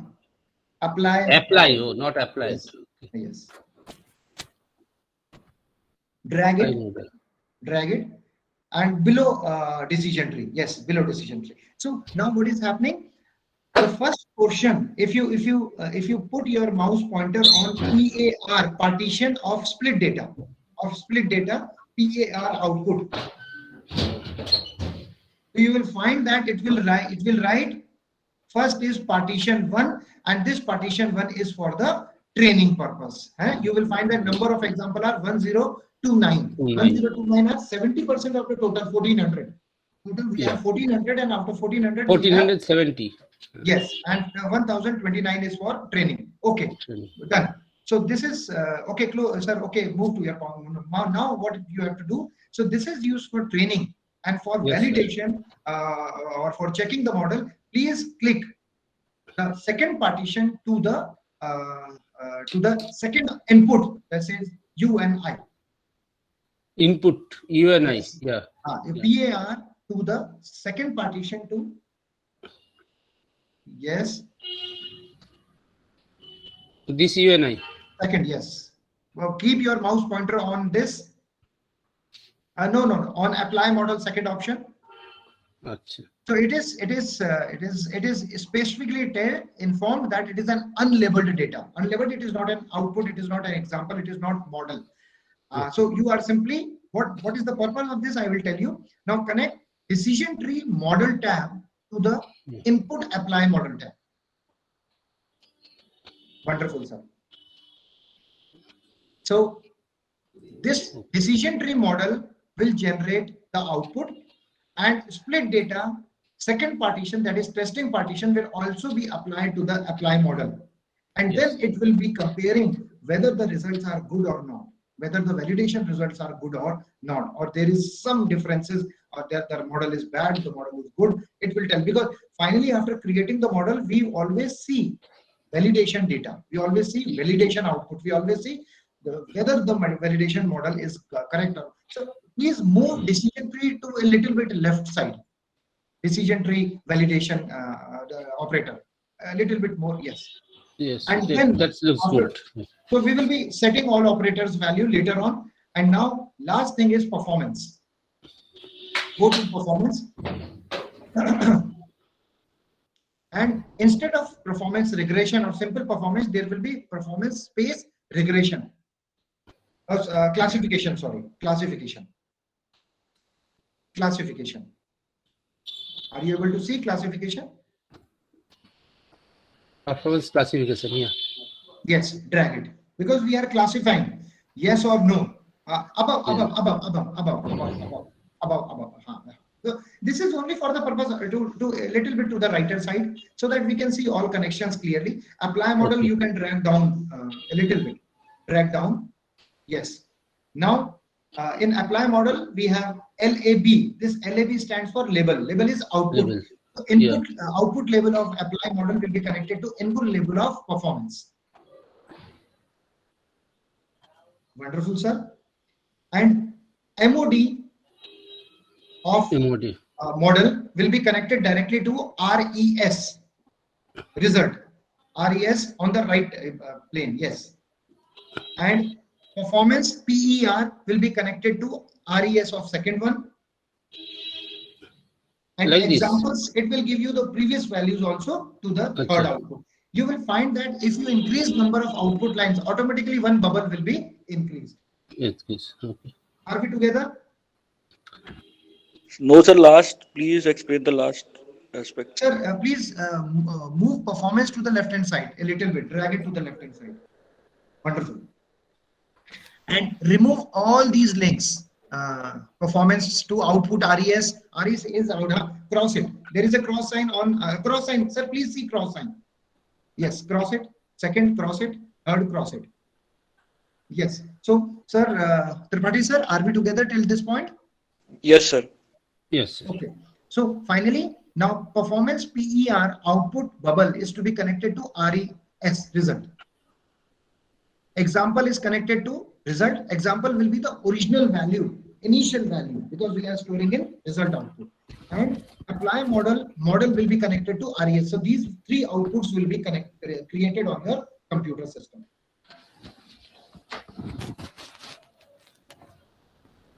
Yes, sir. Okay. So now, Apurva sir, you have to be. Sir, why three outputs? Sir, one is the performance, one is the output value, and one we want to see the original value. Example, if you want to delete example, no issues on that. We will see, and we will understand that. Sir, now we have very critical part. Please pay attention because we are now setting the parameters. Please click the first operator, that is retrieve employee. Yeah. Already parameters are set. There are no parameters which are to be explained. Then we have set roles. So we have created the model. Now we have to set the parameters. So parameters we have already selected. Attribute name, target role. Label is the name of the variable which is to be given to the output variable. Then split data. Split data. Okay. Split data we have already taken in consideration. 70-30. You can work on 60-40 or 80-20, 90-10 later on. Then decision tree. So please click decision tree. Now decision tree, here we have criteria that we want to select is gain ratio. It should be Gini index. Basically, Gini index try to search try to classify the values on the basis of occurrence, and it basically calculates a value whichever attributes will be more will be available to your screen. So you can simply select Gini index, and in case of confusion later on, because we cannot go into detail as far as theory is concerned, for every attribute you will find that there is an exclamation sign. Please click, you move to the exclamation sign, yes, and next to it. Yes. So exclamation sign describes the criteria. Gini index is a measure of inequality between the distribution of label characters splitting as a chosen. So it takes where data is spread, and on the basis of that it is selected. Gini index is not selected in numerical data. In numerical, if we have regression data, so please click the arrow sign. You have least square method. We know that least square, actual value minus predicted value, and we try to reduce that least square method, actual minus predicted whole square. So we want to reduce that. So if we have a regression tree, so in regression tree, the criteria will be least square method. So here given it is now maximum depth. Here it will be given maximum depth. If you remember, I have informed you label 0, label 1, label 2, label 3, label 4. So label will be how far from root node the tree should go. So it is 10. I am saying that 10 will be very big. To begin with, let us take it as 5. Okay, sir. Keep rest all attribute as it is. Don't change anything. So these are basically the layers. Yes, in layers. between, It is levels. Levels. Okay. Levels of the tree. And then we have apply model. In apply model, nothing is to be required. Automatically the model will be created. And then we have performance. Click performance. Performance. Okay. Yes. So we have accuracy. Then what type of performance criteria we want to select. Then we have classification error. And here, please check classification error also. No. This, yes, sir. So this arrow sign in classification error, please click it. Okay. It is on the basis of recommendation system is saying that 25% people said yes and 70% people said no. They have used on the basis of usage. It is giving you recommendation, but we will take classification error also. Okay. Right.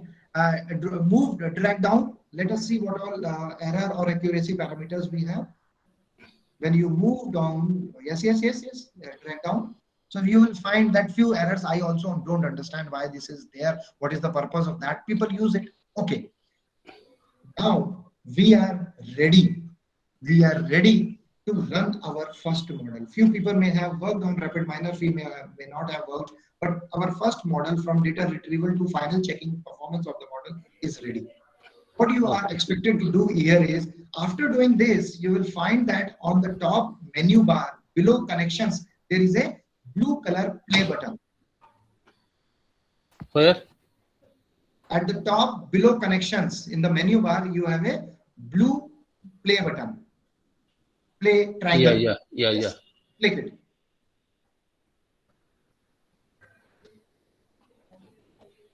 Congratulations, sir. Your model is ready.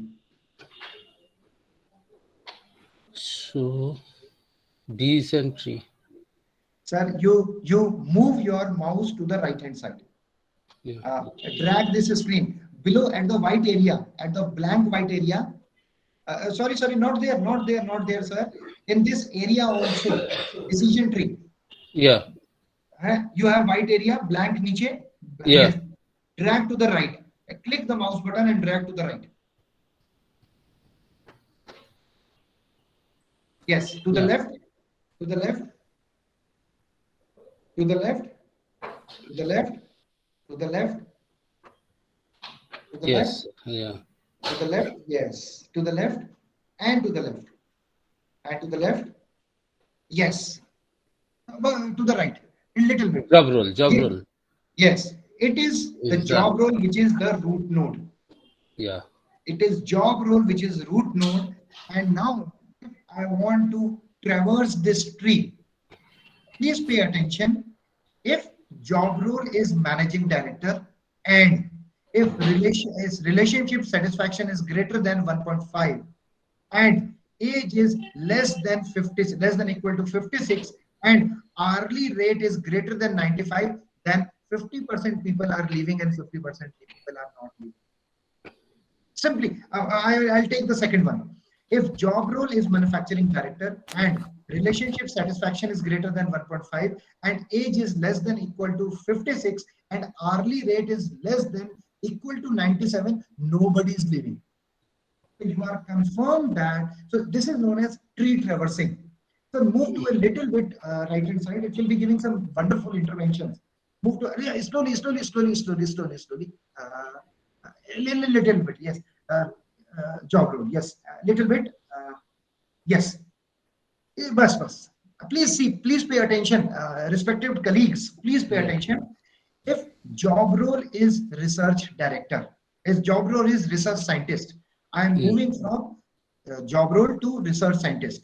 I don't know whether my mouse pointer is available or not on the screen. We will do it one more time. Job role is research scientist. Overtime is no. Work-life balance is less than equal to 1.5 and distance from home is less than equal to 6. Most of the research scientists are leaving your organization. Great. So if you are in IBM and people who are in research field, their work-life balance is less than the value of work-life balance is less than 1.5 and their home is less than 6 kilometers or equal to 6 kilometers, most of the research scientists are leaving their organization.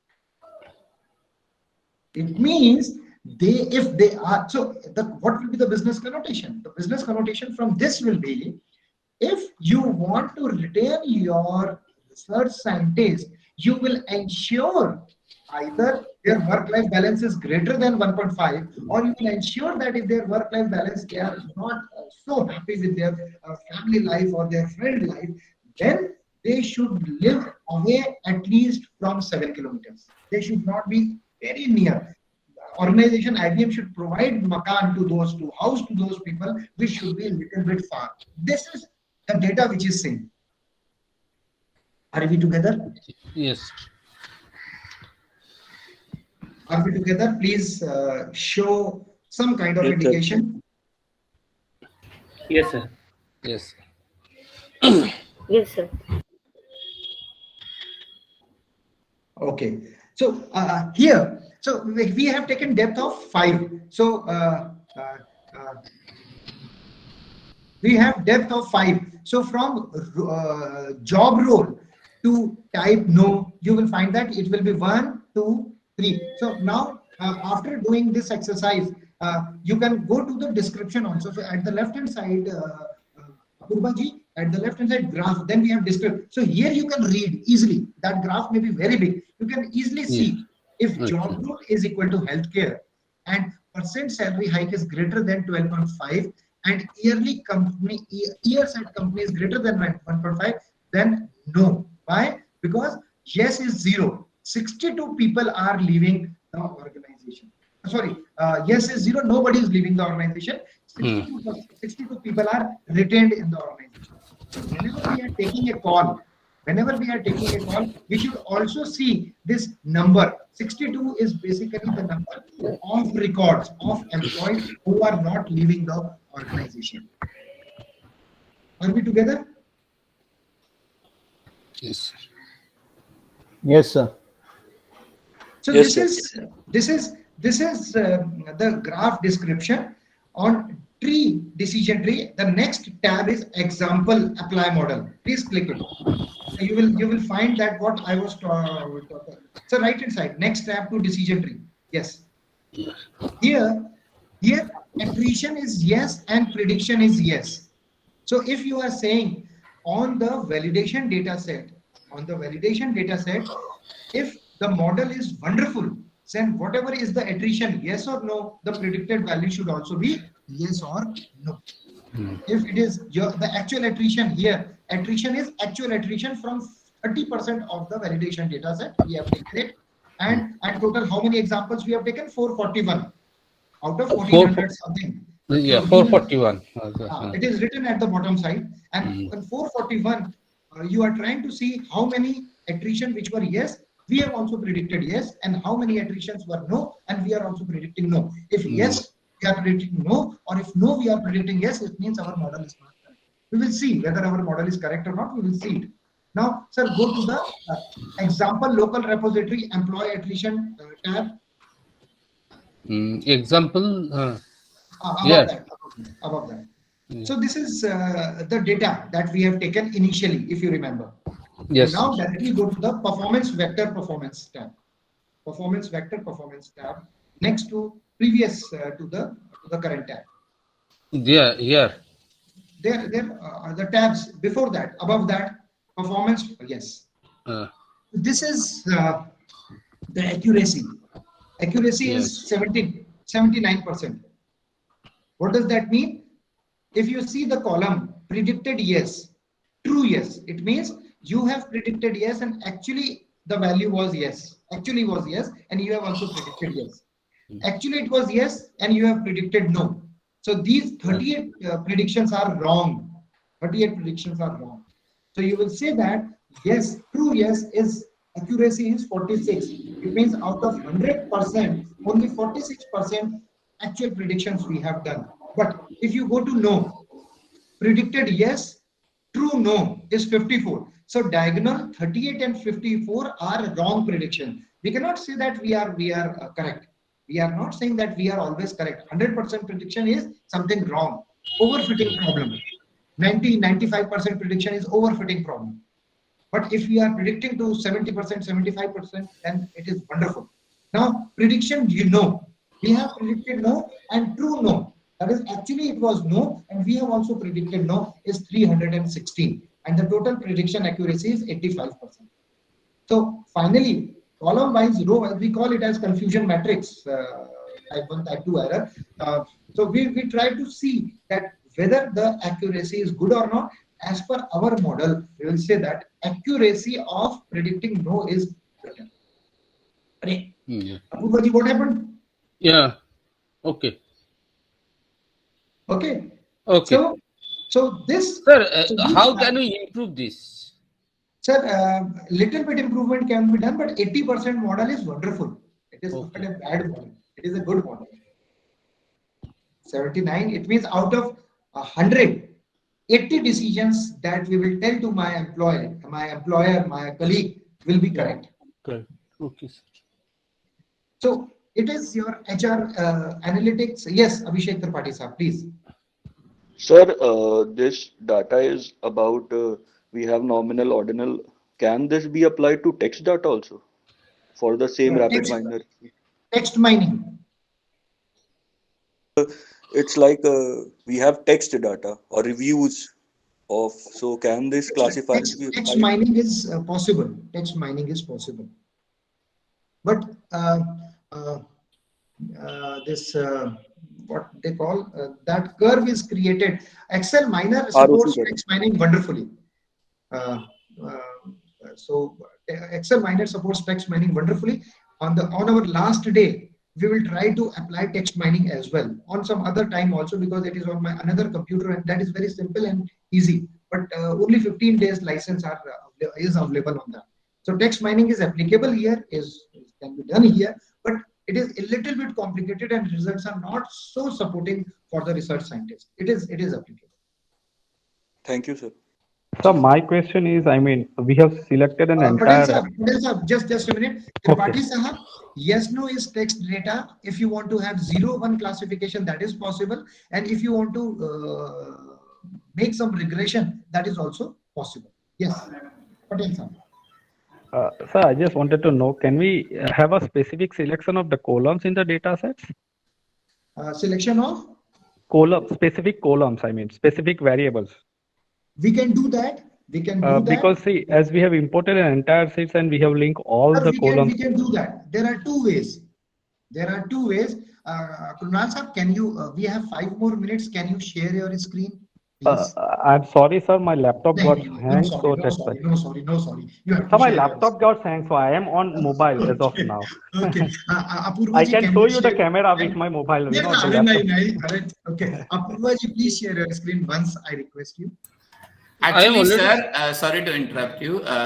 Sir actually wanted to say, I mean, Nitin sir wanted to say you, it's no sorry means no sorry, no thank you, that way. Yes. Don't take it otherwise. Yeah. Patel sir, I wanted that the same thing can be applied on your computer. So Apurva, yeah, sir, I understand, but somehow it got hanged, so that's why. Okay, Apurva sir, if you want to go to the design, original design, so you have to simply click the design on the views part. Design. Yes, sir. Yeah. Right. Now, if as per Patel sahab discussion, either you can take at the initial side, or you can select some attributes here, or attribute selection can be done here also. So, sir, my request is in the performance classification search option, right? Select attributes, and sorry, just a minute. At the below recommended operators, please see recommended operators. Yes, sir. Below that, select, drag it, and paste in between select role and split data. Select role and split data. Select role and split data. Put it here. Yeah. Wonderful. Right, sir? Yeah. Everybody is with me? Yes, sir. Now click select Yes, sir. attributes. Yes, sir. Select attribute and go to the parameters part. Yes, sir. And below that, parameters, select attributes. Below that, below that, attribute filter type. Click subset. Click subset. Why subset? Because we are not taking entire range. We are not taking entire. We are selecting few attributes. As Patel sir asked, we have taken every column. Either you delete column at the beginning while importing the data, or if you have imported everything, then you can use select attributes also. So click select attributes and then select attributes. Yes. Yeah. Whatever attributes you want to select, you can select all attributes. No, sir. You click the attribute and press the blue greater than sign. Yes. And if you don't want to select, suppose you don't want to select business travel, daily rate, no, business travel, leave it. Sir, you can press control and click arrow, mouse button. All will be selected. So what we said select? What do you suggest? You leave business travel and select rest all. Okay, sir. Thank you. No, this is, I think this requires it. Professor Kaushik, do you have any question? Yeah. Once this is complete, I will ask. Okay.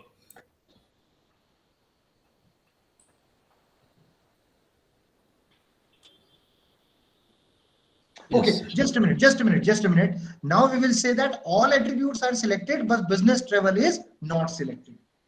Okay? Okay. Right. So these are the attributes and this is the selected attribute. So you can cancel it or you can apply all, whatever you wish to do. You can apply rather so that you will remember later also. Yes, sir. So can I click apply?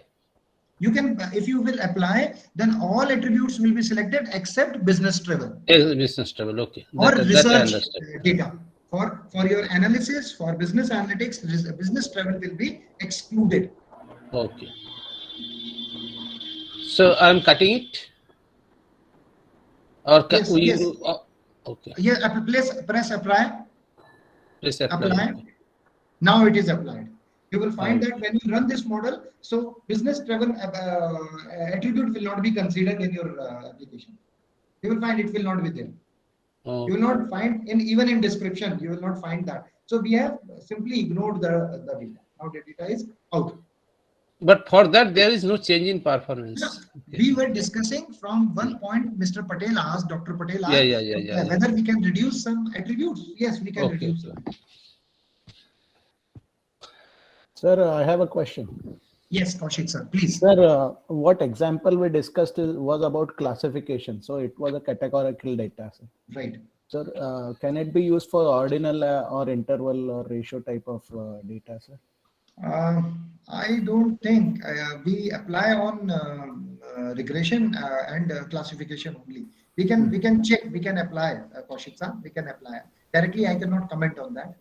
But we have applied on, because CART is classification and regression. So classification we have already done, and we can apply the same on regression as well. So we can check whether it can be done or applied or not. Okay, sir. Thank you. I will inform Pranjal sir or Brijesh sir.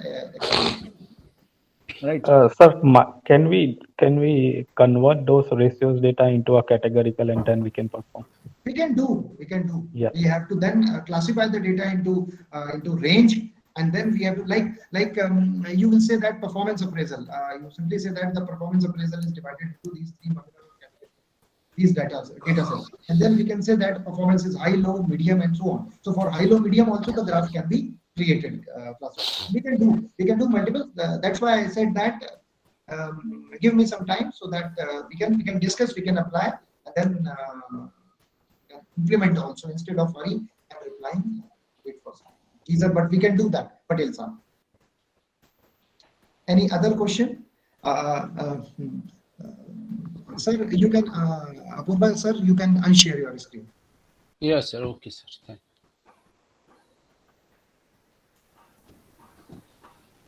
So it is 11:31. So well in time with theory, basic understanding of my inputs to you, and then applying it using RapidMiner and generating one business and friends. That was the target agenda for me, and I hope that the agenda is completed and it was of some sense as far as HR analytics, particularly attrition analytics, is concerned. Yes, sir. I guess things have been completed in a better way. Rajesh, sir, can you please mute yourself? Yeah. So before you speak, I have simple input. I have simple request from all the participants. In case you wish to provide some inputs for next 2 sessions, something you want to write, please write text in the message box so that I can manage accordingly for the next 2 sessions, which are scheduled tomorrow and day after. Thank you. Yes, Pranjal, sir.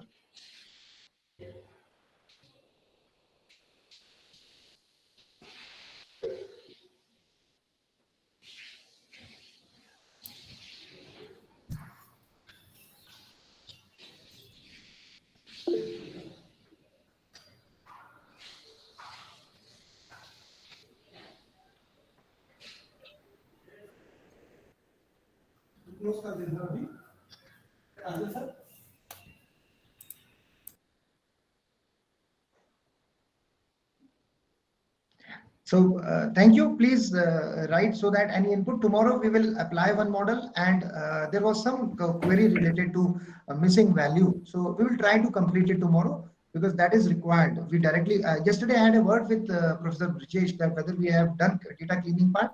So he said no, it was not done. So we can do a little bit on that, and then we will apply one model without having response variable. And we will try to apply it on financial data. Secondly, regression classification tree, regression tree can be applied on financial data in a different way. We will apply that. My humble request is I have provided data for practice also.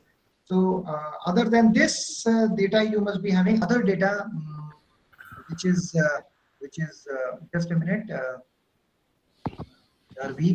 Just a minute. The data that I have provided is related to, you can apply pricing of Toyota, that will be regression, or mortgage regression. Don't apply bankruptcy because that data I have to use tomorrow. So my humble request is from bankruptcy data. That is my humble pricing. Yes. So you can apply these and get some wonderful results. Yes, sir. Thank you very much. Thank you very much. It was really very nice session. I was personally attending this session since I am from technology. So I have enjoyed all through. And yes, and on behalf of all participants, because I am just reading all the chats and the feedbacks which we are continuously receiving. It was really very informative sessions, and we are looking forward to such sessions. Probably tomorrow we have sessions, right, sir? Tomorrow again at 9:30, and day after tomorrow also 9:30. Yes. So just a reply. Sonali ma'am, I was slow because only Apurva sir was doing, but don't worry, we will do it again. Today we have completed the modeling part. Tomorrow again we have to do the modeling part in the similar way. So you don't worry. Sure, sir. After completion of 3 days, we will at least some prashad. That is for sure. Yes, thank you so much. Actually, I am from engineering background. If I request you to share your screen, because Apurva sir I have already completed. Tomorrow, if you share your screen, that will be great. We'll do it. Yes. Sure. Thank you so much. And I think, sir, this is, I'm exploring this way, the way you have, it is very innovative. I think this is the better way of learning and doing. So you give the all controls to your participants, and they will do. So they, generate a sort of a special confidence, inner confidence while doing it. You simply guide them. This is really a better way. I will also try to apply this method on my workshops, and at least it has a copyright. Why? What are you doing? You have to pay 1,000 crore rupees. Yes. I'll give you. Okay. Thank you very much. Thanks a lot, sir. Many thanks from you and participants. We have a next speaker with us, Professor Dr. Dinesh Kapadia is already joined us. Can we get a 2-3 minutes break? Okay, sir. Okay, fine. So this is Can I leave? 11:30. Can I leave? Yes, sir. Thank you very much. You may leave now, sir. Kaushik sir, Thank you. Not more, not much. Screen पर आया तो अच्छा लगा sir. When somebody is on the screen, so it seems that yes, we are together. Thank you very much, Nitin sir. Thank you. Thank you very much, sir. Yes, sir. Through 2-3 minutes, it is 37, 40, 40 we will join. 11:40 we will join. Okay, sir. Thank you. Yeah, thank you.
एक rapid minor करना करूंगा.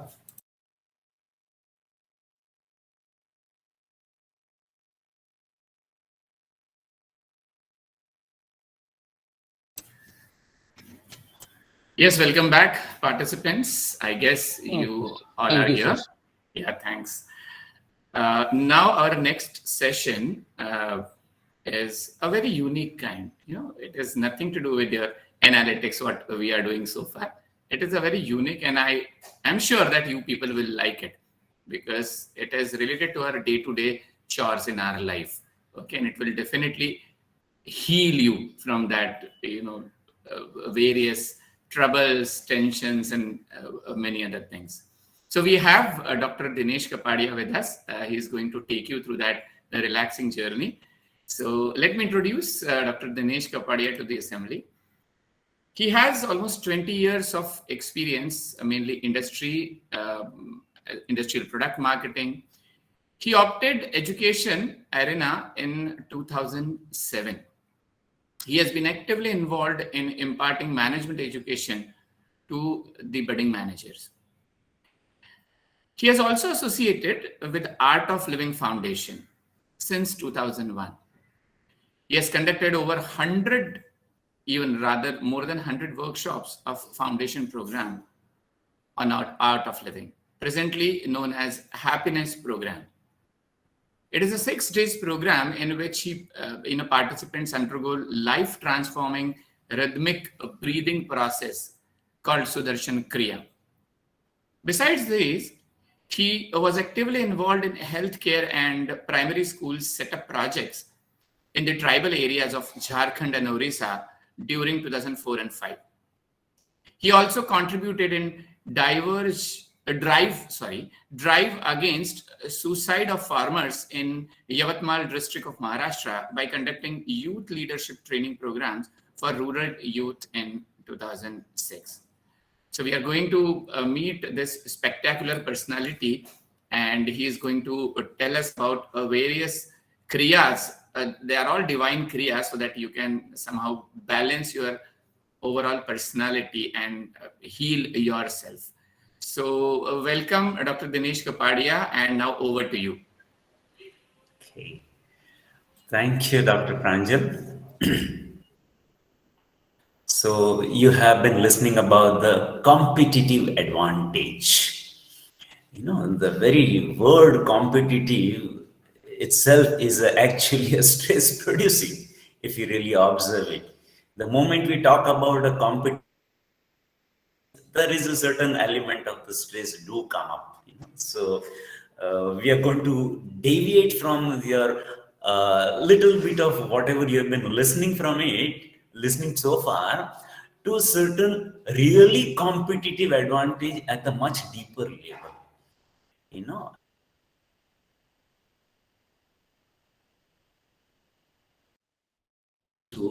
is a one facet of the life, maybe a business management, maybe your career. Okay. But life is a much bigger, and I would say that life is a universal set, and this business activity or a career activity is a subset of it, actually. Okay. So we have been focusing so far. So I will take you a little away from this activity of business to life itself. That is my attempt. And here I'm going to give you some ideas about the stress, its origin, its physiology, and how it happens. But I will be more focusing on a certain practical aspect as to how can you get rid of it. You know, the stress is what it is, what is stress, and how to get rid of it. And that's a very, very essential part of our life, actually, I will say. No? So my attempt would be in that particular direction. Okay, so let me start with what is stress. Let me hear your perception about what is stress actually, before I go into the more of understanding and the physiology part of it. Let me have some idea.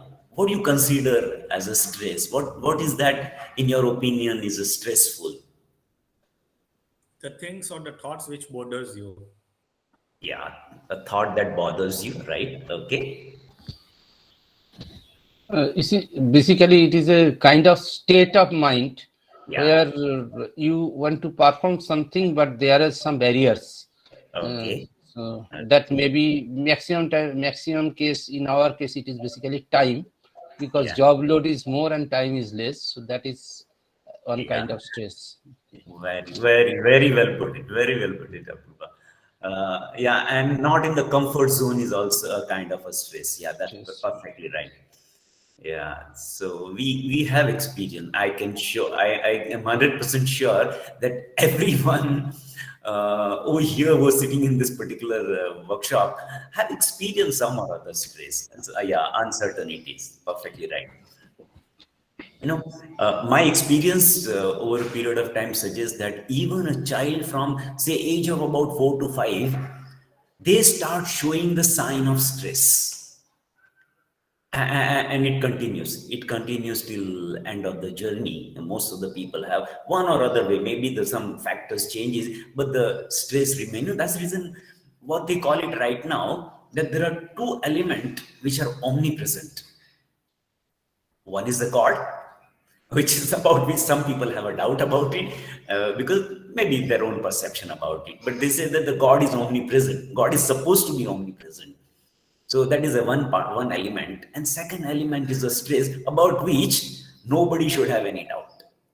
It is definitely omnipresent, irrespective of the culture, irrespective of the status, irrespective of the person's life style, life stage. It is there. So stress is something very, very uniformly distributed across the nations, across the continent. And why? I mean, the question is that why it is happening. It's a very small aspect. Why, instead of why happening, how can we get rid of it, should be our focus actually. And that is what really I'm going to work. I'm going to spend more time on that actually to work back on it. So let me show one slide, the reason for some of the stress. So let me give you one slide to you.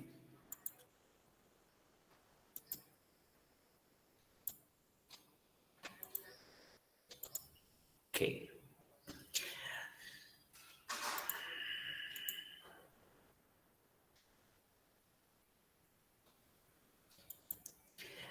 Okay, now you can see over here, this is a basic thing, we take it, this is our life, where the inner portion is what you can control, and second, the outer periphery is what you can influence, and third is the much bigger area what is outside your control. Now, if you see, if you must have observed also that it's easy to manage what you can control, that is you.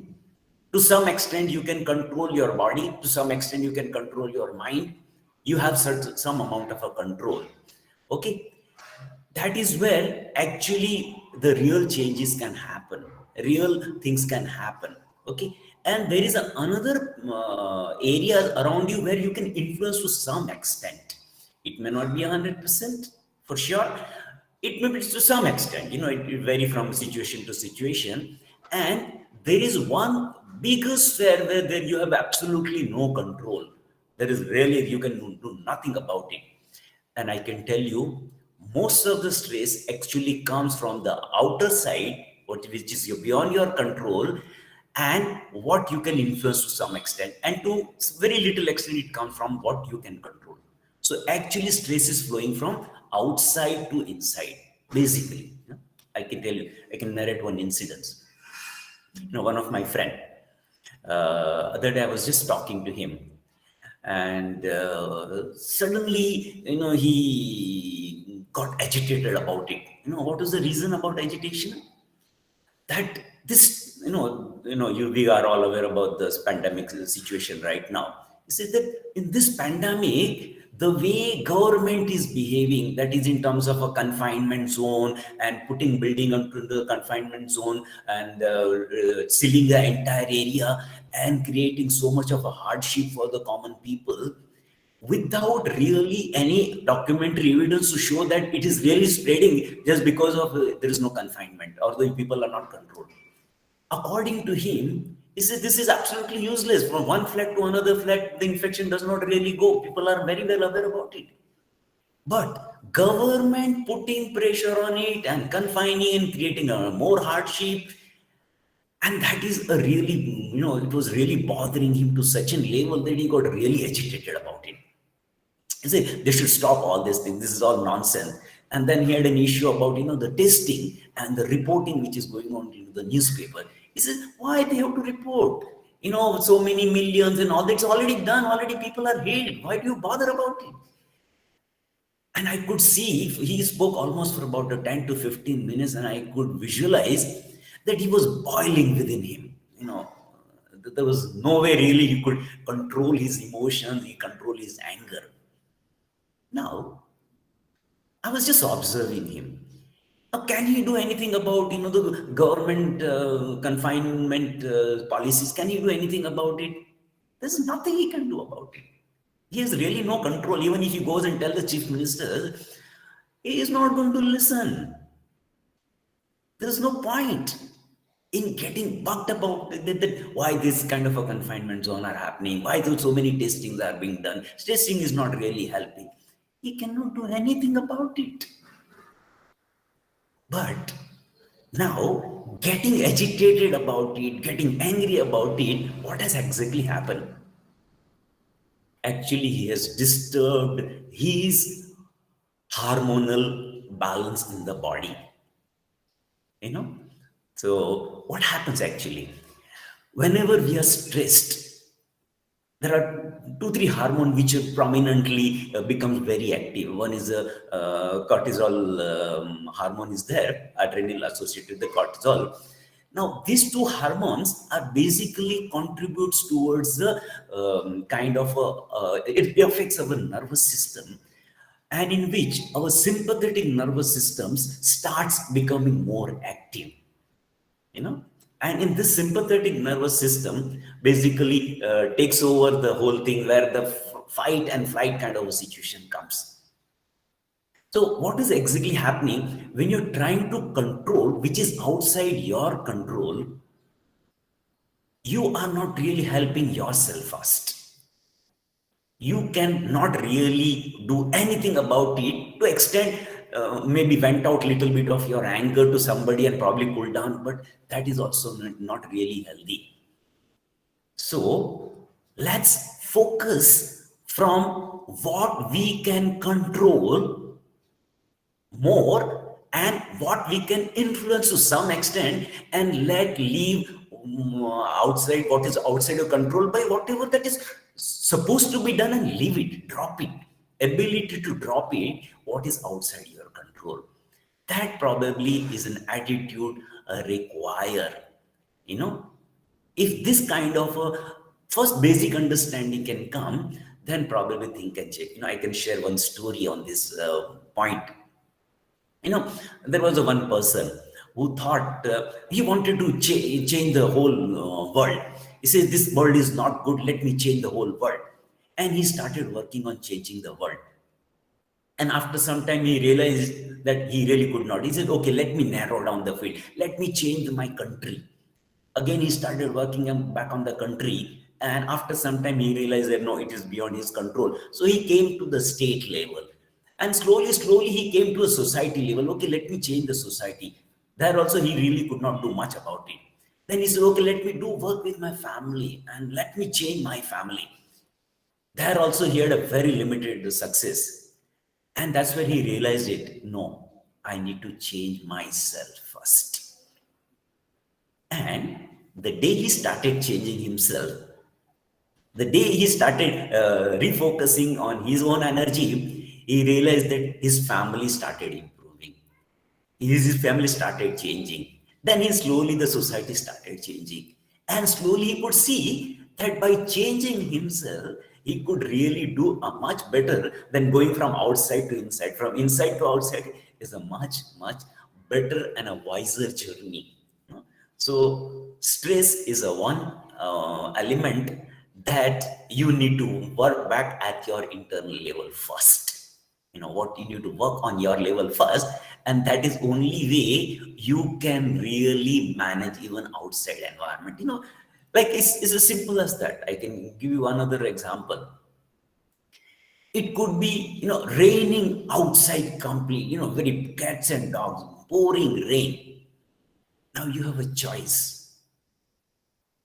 Whether you want to get wet or you want to remain protected. If you want to get wet, okay, go out without protection. You will definitely be wet. But if you take enough protection, maybe raincoat, maybe umbrellas or something like that, you can still enjoy the rain. You don't have to control, you don't have to complain about the rain. You can still enjoy the rain and still you can protect. That is basically, don't forget about controlling the rain.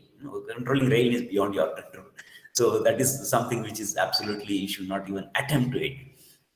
So better to control your own self. So there are so many things happening outside. Let's not bother about to some extent, whatever is possible, contribute it and stop it, drop it, and then come back to your own level, change your mindset. So you have only two alternatives. Either you change your mindset or you change the alternative, the situation outside you. Situation outside you, limited control. Limited, you can change the situation. But within you, you have a lot more control. And that's what you should be working upon it. Why? Because our thought, our emotions are actually closely connected. Whatever we feel it, whatever we see, experience in life. So basically, if you see this equation, the thought creates the feeling. Feeling creates the behavior, and behavior reinforces the thought. So you can see they are all very closely connected, and this is a very part of our life, like a very much thought. Now, thought, like, the example which I quoted little earlier, that a thought came to him that this is bad. Now, that bad thought created a feeling within him that created an emotions. And those emotions had resulted into the behavior of, getting angry and getting upset, and probably he would not be talking properly to somebody else also because he's in a bad mood. So that created a behavior, and this behavior again influences our thought. So it is a cycle, So it's like a catch-22 situation. अच्छा गल तो इस कैमरे ਨੂੰ अगर शीशे ਦੇ ਅੰਦਰੋਂ मतलब ਗੱਡੀ ਦੇ ਅੰਦਰ ਬੈਠ ਕੇ ਕਰਾਂਗੇ क्लैरिटी आ जाएगी because I think there is somebody talking. बस मैं यही सोच रहा हूं सर एक बारी कर because I think, yeah, okay, thank you, Vikas. Okay, so basically we need to work at the thought level. Basically, I would say that could be a starting point of working on the stress. That whatever the stress comes, how it is coming, it is somewhere, some thought, oh, I have to do this, like, Apurva mentioned about that there's so much to do and very little time to do. So it is a thought, I have to do this, and somehow that thought starts multiplying. It becomes a very, very kind of a prominent thought into that, and then slowly it starts changing our emotion. Slowly it starts changing our hormonal system, and slowly starts getting manifested into some or other reason. So whatever experience in our physical symptoms also that we are experiencing in our life, or maybe illness, all that, most of the illness can be connected to the thought process actually. So it's what's called a psychosomatic thought. So some doctors says that the 90% of the disease are actually psychosomatic into the nature. Psycho, somewhere related to the mind. Some mind comes and some thought comes, and then thoughts results into some kind of a reaction, and then some manifestation happens. There are enough and more evidence on the by people who have written the books that the very thought itself has created a dreaded disease like a cancer. There's a very well-known book by Louisa Hay. Now this lady, she had a cancer of vagina because she had a very bad experience in her early age, and that thought, that the kind of a disgruntlement or kind of a hatred for whatever that incident had happened, that led to the cancer, and she eventually healed herself by changing the thought process itself. So she has written a very beautiful book. So if anybody can get a land on how you can change your life by this Louisa Hay, can give you really an idea how thought can really create this situation. And our thought may not be actually related to the reality, yet it can create a kind of a feeling, kind of an emotion, which can be drastically disturbing to us. Okay. So what exactly happened, in this whole process of a thought? Let's look at the another slide that I would like to share with you. Is that something like this, that our events in the life relates to it. First is like any event which is happening, or specifically the negative event which is happening in our life, and the consequences that we feel it actually more related to our belief, what we believe about it, So somewhere down the line, the event and the consequences are quite independent that way, but they get connected with what our belief is all about the scenario. It's like in this particular slide I'm trying to show you is that one person did not get selected for the singing choir, singing session. He was not selected because believed that he had a terrible voice and thought that he would never be able to good at singing, resulted that he stopped practicing altogether. Now, it was not a reality. It was not a reality. It is basically a belief systems, that this is what I believe, and consequences will exactly happen that way. Because your belief system is much more stronger in influencing the event beside in your life. There's another book which is very well accepted by most of the people who want to really improve about life, The Secret. The Secret also speaks about the same thing. First, you think about it, and that the same thought, what you think about it, actually get manifested in your life. And there have been some studies which has indicated that why people don't get selected for the job. They go for the interviews, but 10 times this, out of 10 times, 9 times they say, no, I'm not likely to be selected for the job. I don't deserve this job, or I'm not likely to get this job. 10 out of 10, 9 times they think in that time. Only 1 time they think that I want a job.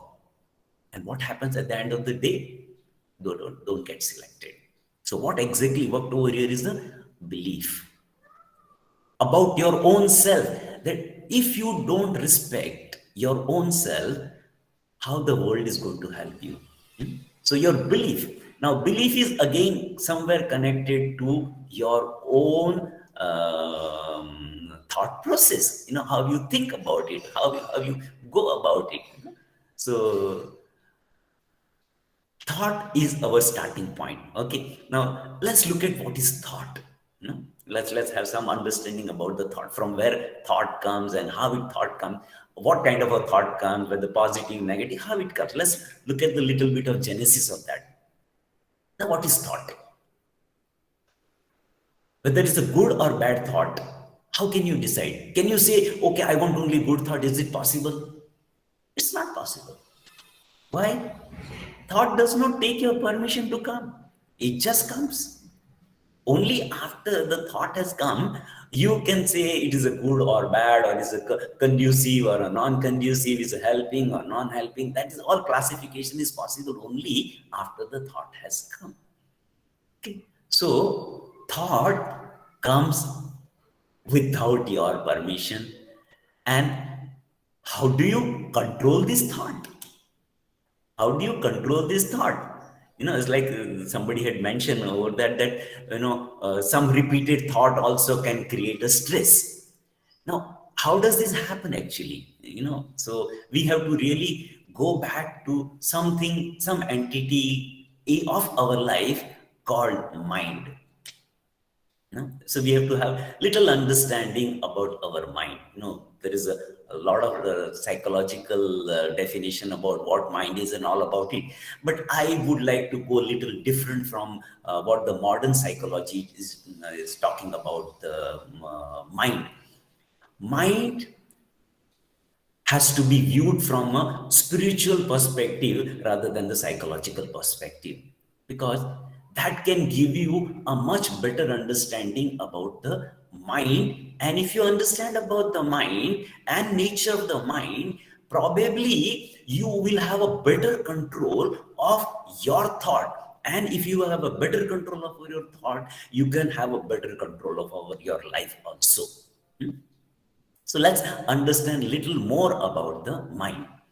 Okay. Now, understand can we has anybody seen his mind, his or her mind? Has anybody seen the mind?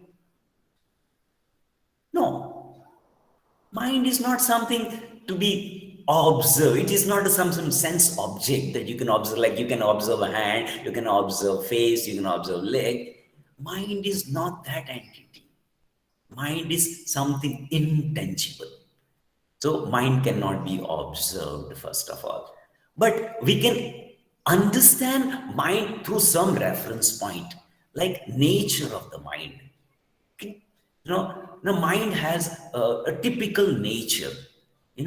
Mind loves to move between past and future. Past and future. This is one of the very, very basic nature of the mind. Now, right now you're sitting, maybe you are listening.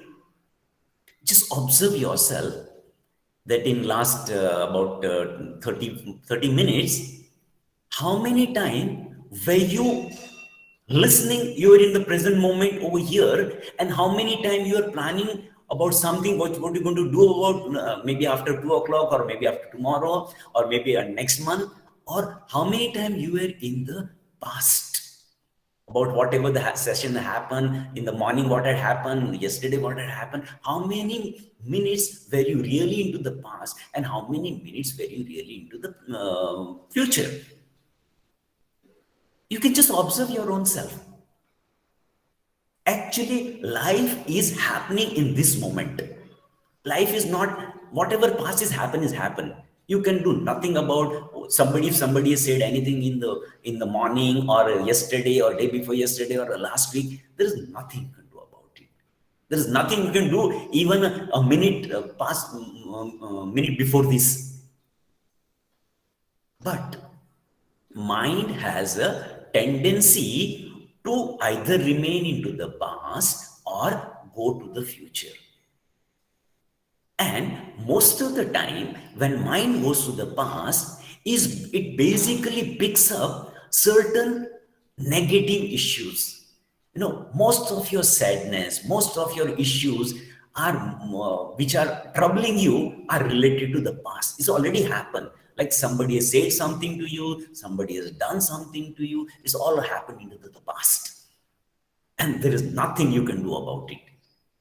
But you are still stuck to it. Probably sometime we are stuck to an event which has happened maybe 20 years back, 10 years back, and you are still not able to get out of that event. You still think about that event and you feel sad about it. You regret about it. Oh, I wish I had not done that, or wish he had not done that. So we are stuck into the past, and the past brings the sadness only. And similarly, the future. The future brings most of the time the anxiety. What will happen to me? How it will happen to me? How we will be able to manage it? Now, can you do anything about what is going to happen day after tomorrow? Accept that whatever the steps that you are supposed to take right now, take that and just wait for it. Tomorrow may not be what exactly you're thinking about it. It may be totally different. But worrying about it, getting upset about it, how I would be able to manage it, is a sheer waste of life energy. So, past and the future are not a place where your mind ought to be. Your mind ought to be into the present moment. And if you are really looking for a happiness, if you are looking for a joy, which is again a sign of a stressless life, where you're not stressful. See, when you're joyful, you're not stressful. When you're stressful, you're not joyful. So if you're really looking for a joyful happiness and a really live life, you ought to be in this moment. Because happiness can be experienced only in this moment. It cannot be experienced in the past. It cannot be experienced in the future. So mind has to be brought into the present moment. Okay. So how do we bring this? How do we bring mind into the present moment? Okay, we are going to do a little bit of a practical part of it, but let me give you a little more understanding about the stress and what all things happens with the stress, and some experts comment on the stress part of it. Okay. So I'm going to present two experts' view on what stress is all about. It.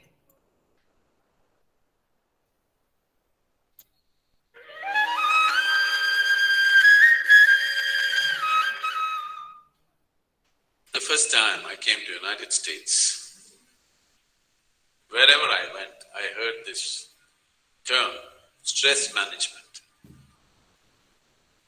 I could not understand. Because in my understanding, we manage things which are precious to us. Our families, our businesses, our money, our property, whatever is precious to us, we will manage that. Why would somebody want to manage stress? I couldn't get it for some time. Then I realized people have made a conclusion that stress is an extra limb that they have in their body. Stress is an appendage that they cannot get rid of. Stress is not a part of you. You get stressful because you do not know how to handle your mind. No attention has been paid as to how to handle this mind, how to handle this emotion, how to handle this body, how to handle these energies. Nothing has been done about it. You're managing such a sophisticated system accidentally. So you being stressful is a natural outcome of such unconscious living. There is no other way to be. Don't think your job is stressful. Now you're a student. Being a student is stressful. If you don't find employment when you come out of the college, that is stressful. If you get a job, even more stressful. If you don't get married, that is very stressful. If you get married,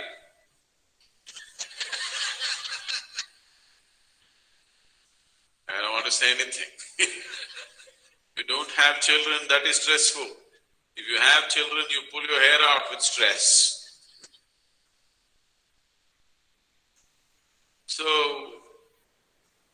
it is not your job or your life situations which are stressful. Stress is happening to you because of your inability to manage your own system. Not knowing how to manage the system is stressfulness. If this happened the way you want it, you wouldn't be stressful. If you do simple inner engineering process, just 21 minutes a day. Today you take your pulse rate before and after food. Do it for 6 weeks. Check your pulse rate and see, it will be considerably down. Which essentially shows with the same level of activity, this is a simple indicator. There are many other parameters that you could check. But this is an extremely simple indicator for which you don't have to go to any laboratory, you can check it yourself.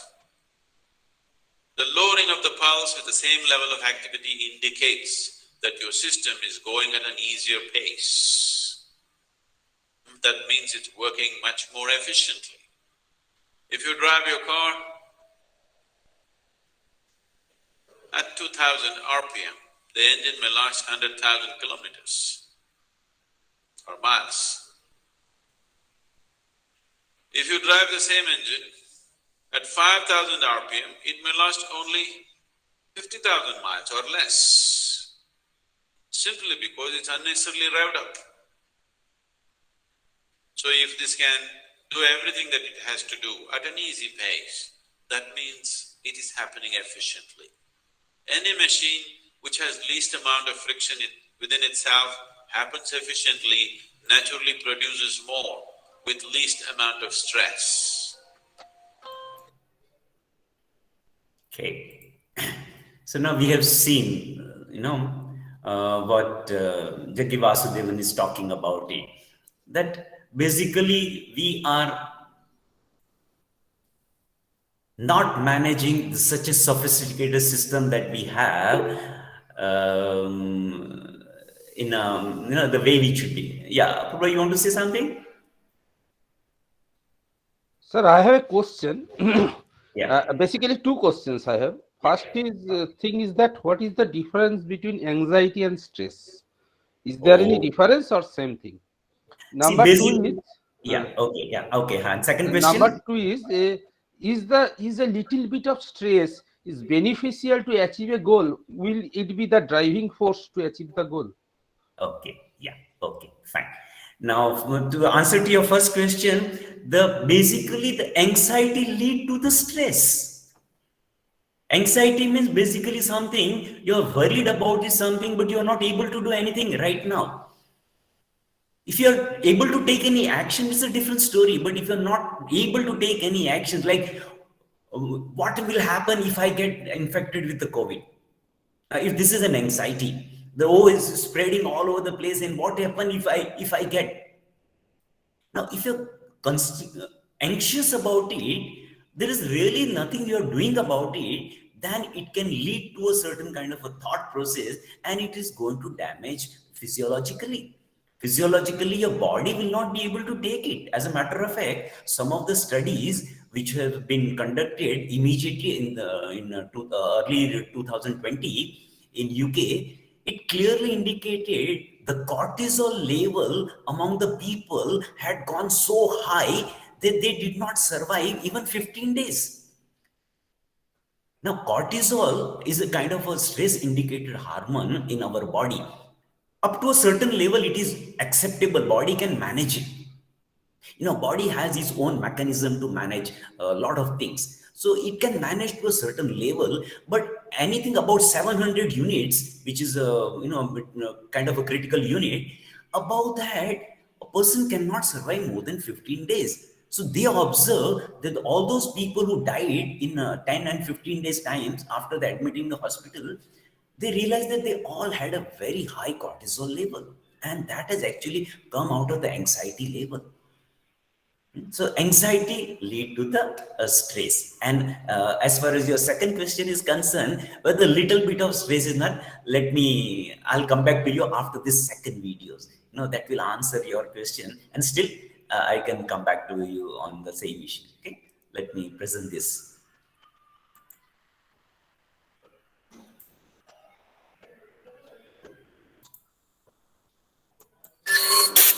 Formula for stress says too much to do, too little time and no energy. A little bit stress occasionally can push you to do more. But I don't see tension or stress as a main motivating factor for people to do more or to do anything creative.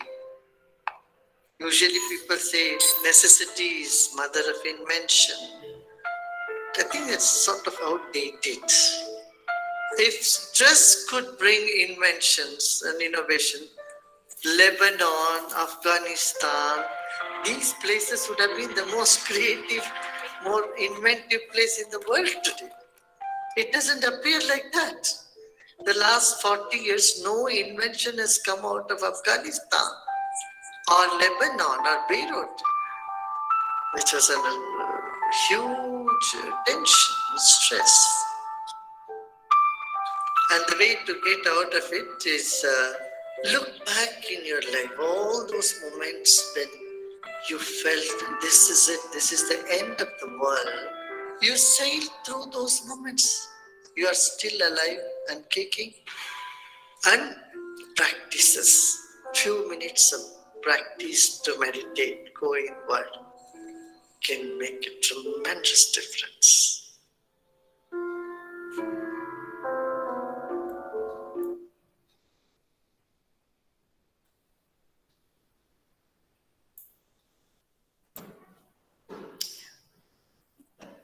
Okay, so has it answered your question, Apurva? A little bit of stress? I think so. Yeah, okay. The body has its own mechanism to handle the certain part of it, but This is a concept that little bit of a stress will help you, but actually when you're more joyful, when you're more relaxed, when you are at the intuitively best, and when you're intuitively best, the life becomes much more pleasant, and you are really more effective, superlatively effective actually. So if you really want to be at peace, and actually your mind, your what we call it in the mind wavelength type, you should be at the delta stage, and that is where you are super efficient and you are really relaxing the time. It's like your sympathetic and parasympathetic, both the systems are in balance, what you call the homeostasis. So we have both the systems available in our body, and it has to be in a balance. So that can happen only in an absolutely relaxed state. So that is actually the reality. Though, people may say that, certain amount of stress would be good or required, but okay, I have a different opinion about it. I feel the more relaxed you are, better will be your performance in any field, for that matter, any field. Okay, so let me talk about the various approaches that can be, okay, but before that, if I go to the approaches, let me give you a little physiological part of the stress. Okay, so this is basically a human nervous system that I was talking about it, sympathetic nervous system and the parasympathetic nervous system. Now, sympathetic nervous system basically controls fight or flight kind of a responses, which is normally happens in the emergency time. And parasympathetic nervous system basically is a basically maintenance type of a system, which take care of like a digestion, excretion, breathing, all that kind of, which is required body, repair and maintenance. That is the part of the parasympathetic system. Now, fight and flight basically is related to one part of our system called amygdala. Now, this is amygdala, that's a part of the cross section of our brain, where this is an organ called amygdala, which is basically a memory and decision and emotional response kind of a system. Now, this amygdala is actually harbors the memories of our ancestors. Our ancestors, whatever they have experienced in their life, that memory we are still carrying forward in form of a DNA. Modern technology, we can call it as a DNA, that we are carrying forward the same thing, whatever the responses they ever had. Now, in those days, when they were living in jungle, if any wild animal, encountering the wild animal would either result into two things, either fight or flight. And such kind of a situation, when it is either a fight or a flight, basically your all other system gets shut down. Your digestion gets shut down, your excretion gets shut down, your all other balance peripheral system all get shut down, and the entire energy get focused in either fighting or flighting, running away from it. Now, in such kind of a system, what happens actually? Your body does not get adequate maintenance it requires. And imagine a situation if you are continuously into the fight or flight situation. Okay, those ancestors did not face day in and day out. Probably sometime or once in a while they face this kind of a scenario. But let's look at our present life.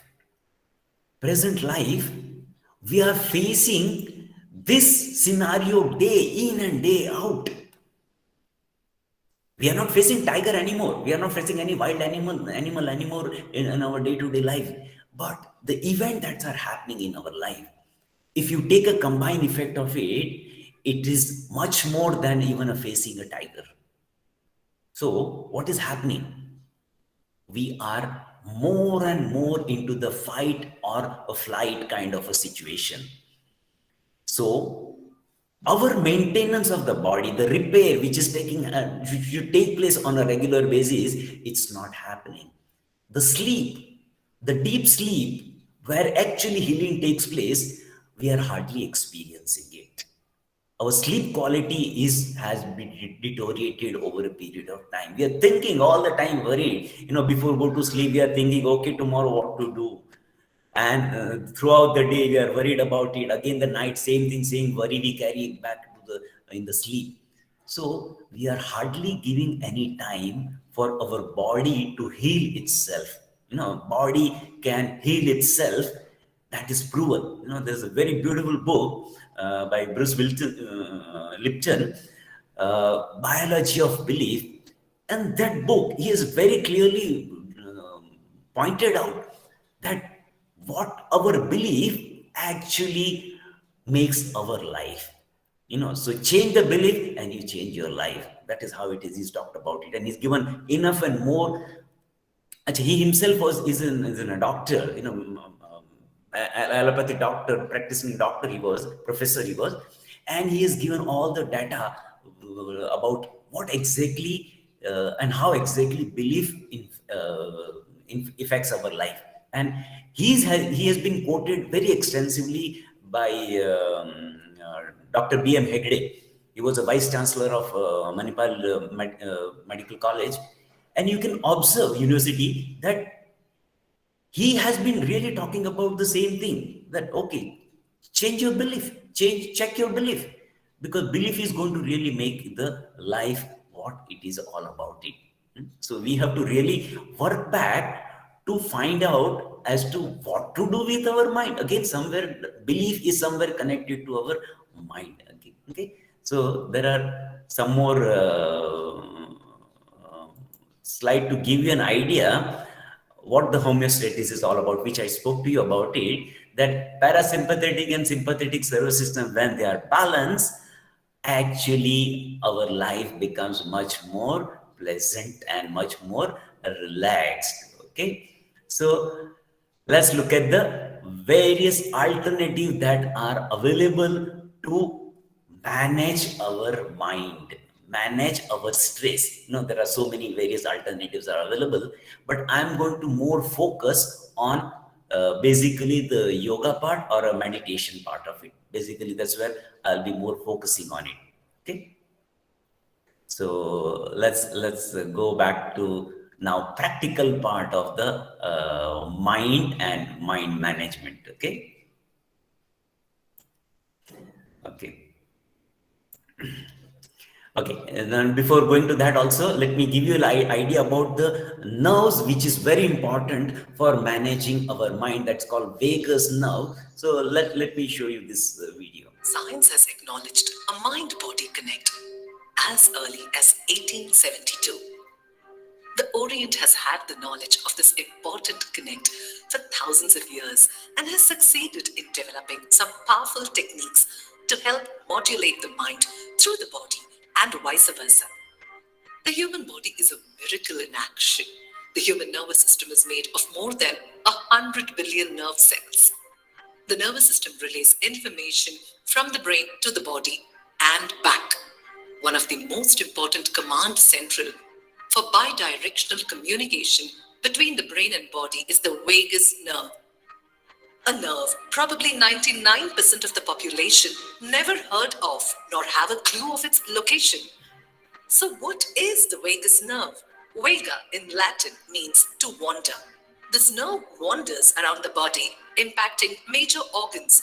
This being the longest cranial nerve, it controls all involuntary body processes such as breathing, speech, swallowing, heartbeat, blood pressure, hearing, taste, circulation, digestion, and gut health.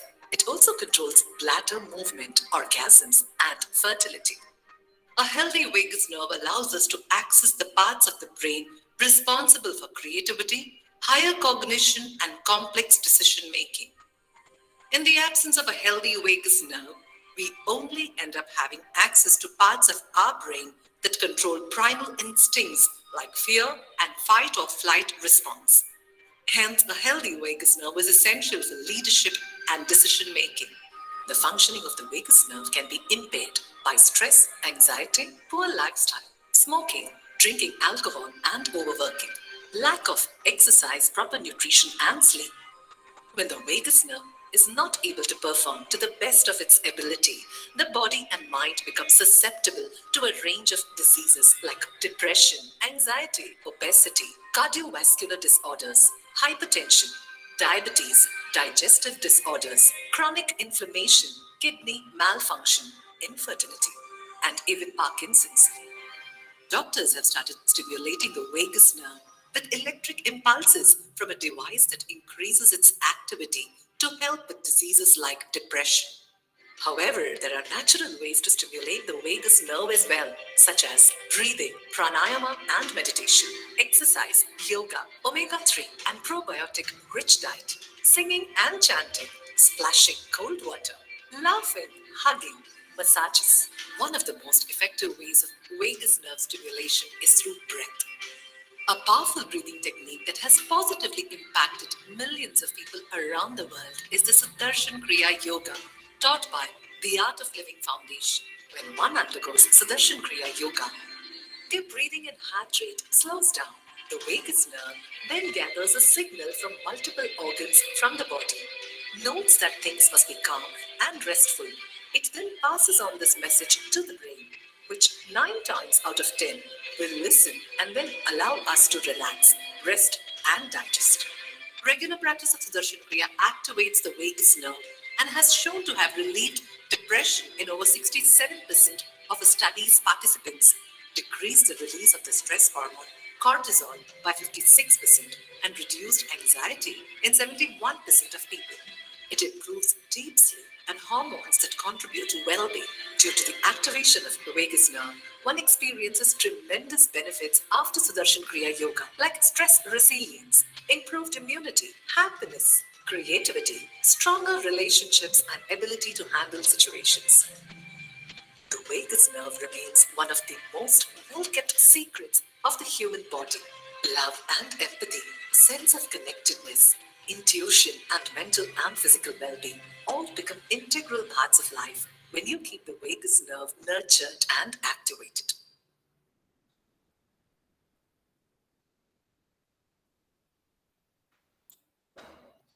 Okay, so now we have seen a little bit of anatomic part of the physiology part of the stress.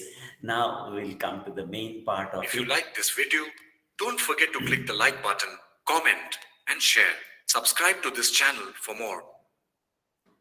Okay, so let me go back to the basic questions now. You know what we started with, the mind and connection between the mind and the stress. Okay, so let's look at the mind itself. By mind itself, I told you the nature of the mind, that mind has a tendency to go ahead in the past or into the future, and when it is in past or the future, basically it gathers a certain amount of stress only, and then it spoils the present moment where actually you should be leading the life. And that's where the whole problem is. That now, how do we ensure that we remain in the present moment?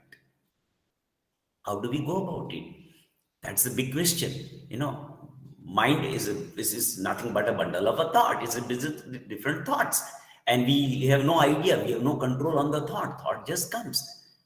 So how do we handle this mind?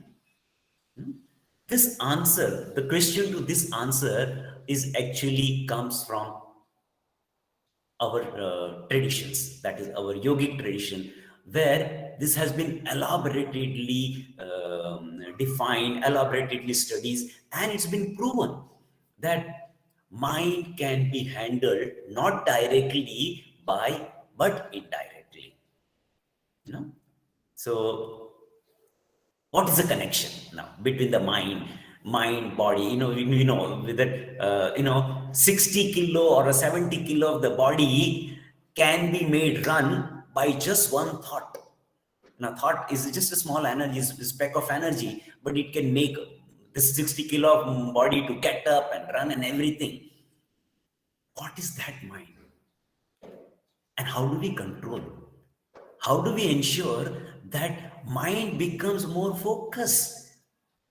How we ensure that the mind becomes more productive? It helps us to make a life much better. that's where we need to really look at another aspect of our life. That's called breath. You know, there is a very close connection between the breath and our emotions, which are again connected to the mind. Now think about it for a minute. What was your breathing pattern when you were angry? I'm sure you must have experienced anger in your life. Have you observed? Did you observe? Did you notice it? What was your breathing pattern when you were angry? Can somebody comment? How was your breathing pattern? So very fast. Very fast. Okay. Heartbeat was also fast. Yeah, very fast. Yeah, correct. Now, so we can see that you did nothing. You just got angry maybe for some external reason. What has happened? Something happened in the environment and you got angry about it, and suddenly your heart started pumping faster. Your breath became faster. Okay, think about a time when you were really happy, you were relaxed and joyful. What was your breathing pattern at that time? Think about it. Very normal and calm. Normal and calm, very peaceful and relaxed. It's moving at its own pace. Now, did you do anything about it? Did you change your own breathing pattern? No, nothing. It happened. Now, the relation between these two, correlation, I will say, put it this way, that when you're angry, it automatically your breathing pattern changes. When you're happy, it changes. When you're sad, it changes. The breathing pattern changes. When you're sad or something, you'll find that your breaths are very heavy. Something like that. When you go to hospital, you'll see the patient, some kind of a deep breath they'll be taking it. Some kind of a sadness is there in that. Now, the breath is somewhere closely connected to the mind. Now, we cannot control the mind by itself, but can we control the breath? To some extent, yes, it is possible. We can alter our breathing pattern. Now, for instance, if your breath is moving very fast, can you cool down? Can you take a deeper breath? It is possible. It is possible to stretch your breath. Like if I ask you a simple question, how many times do you take breath in a minute? What is the number of breath that you take in a minute? You have any idea? How many times do you breathe in a minute? Does anyone has an idea?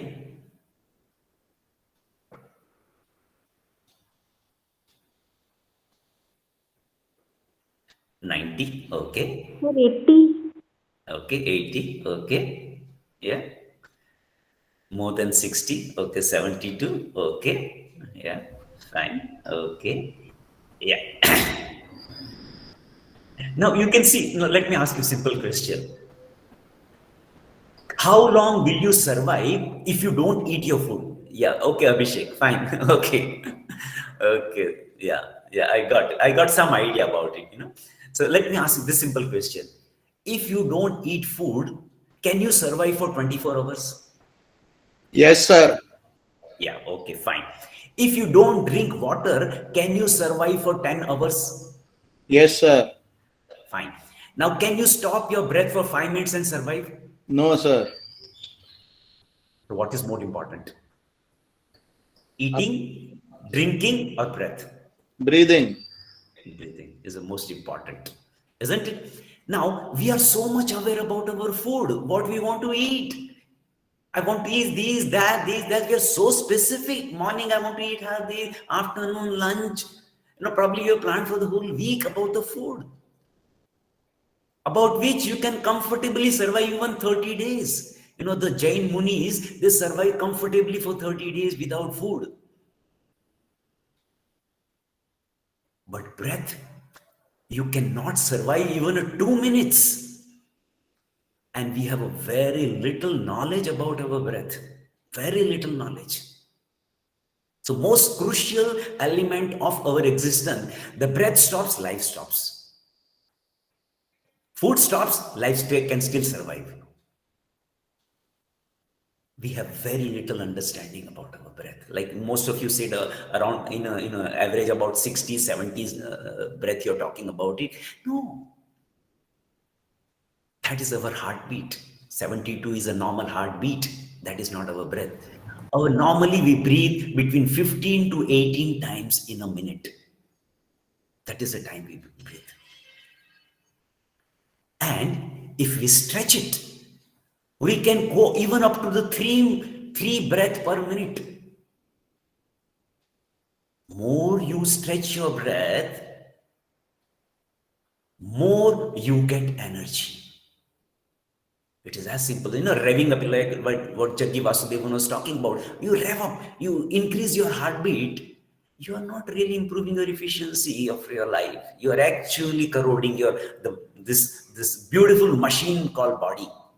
The body is the most beautiful, most complex machine that God has given to us. We are actually ill-treating it.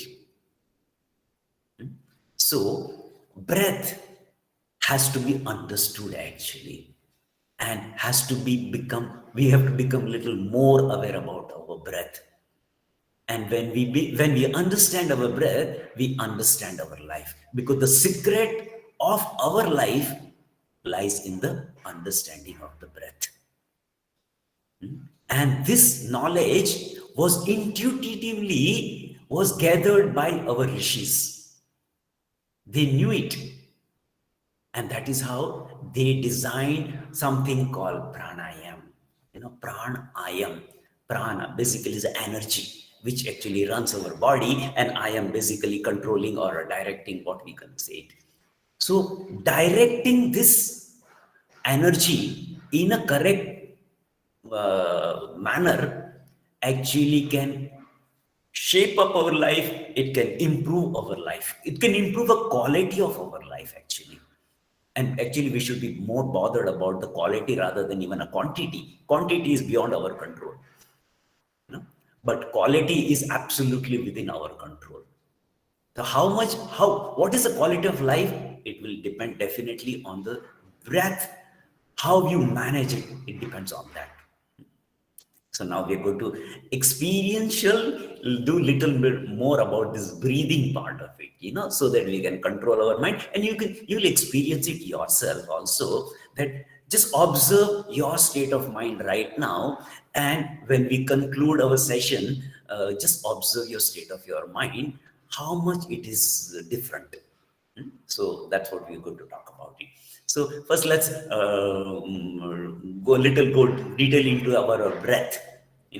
As I said, that it is possible to bring down from 15 to 18 breath per minute to at about a 3 breath per minute. It requires a little bit of practices. It is possible to do it. I have seen many people do it. Even I can also I can demonstrate to you also. Okay, but we'll not go into that right now. Because what is that? Going to say N? What is it? Because you have to say something?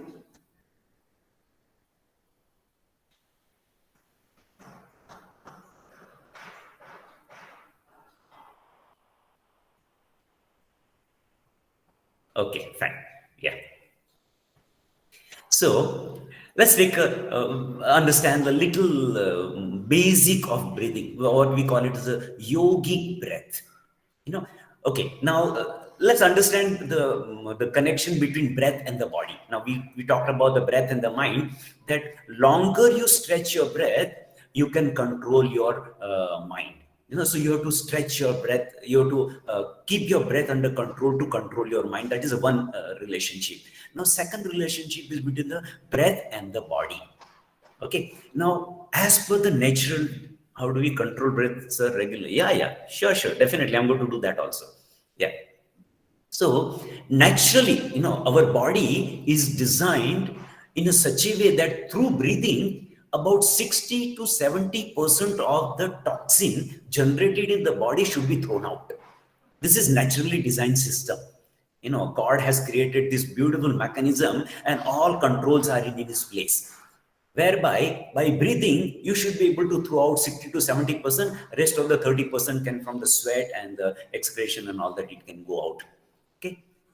But normally, we use 30% capacity of our lung. Normal person, they use only 30% of the lung capacity.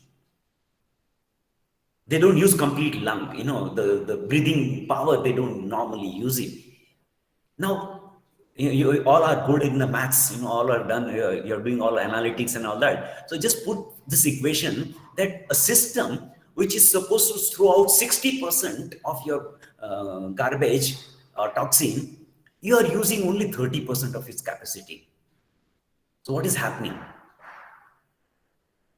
Simple. This garbage or toxin remains in the body. It may not be visible immediately. You know, it's like you have a, say, 1,000 square feet of a carpet and you put one small piece of banana under the carpet.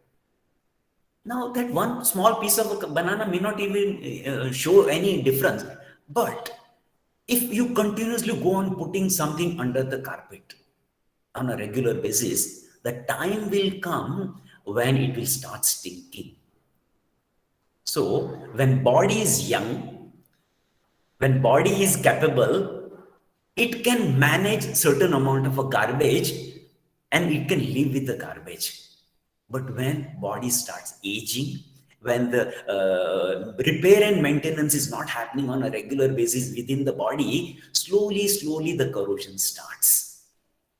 And that corrosion will slowly result into the symptoms. So what we experience at the body level, the disease, is actually terminal stage. Terminal stage of the garbage that we have collected. So it is not the beginning. It is actually a lot of already fermentation has already taken place in your system. And that is now showing you as a maybe diabetes, maybe cardiac disease, maybe anything else. You know, all are actually results of this garbage that has been collected.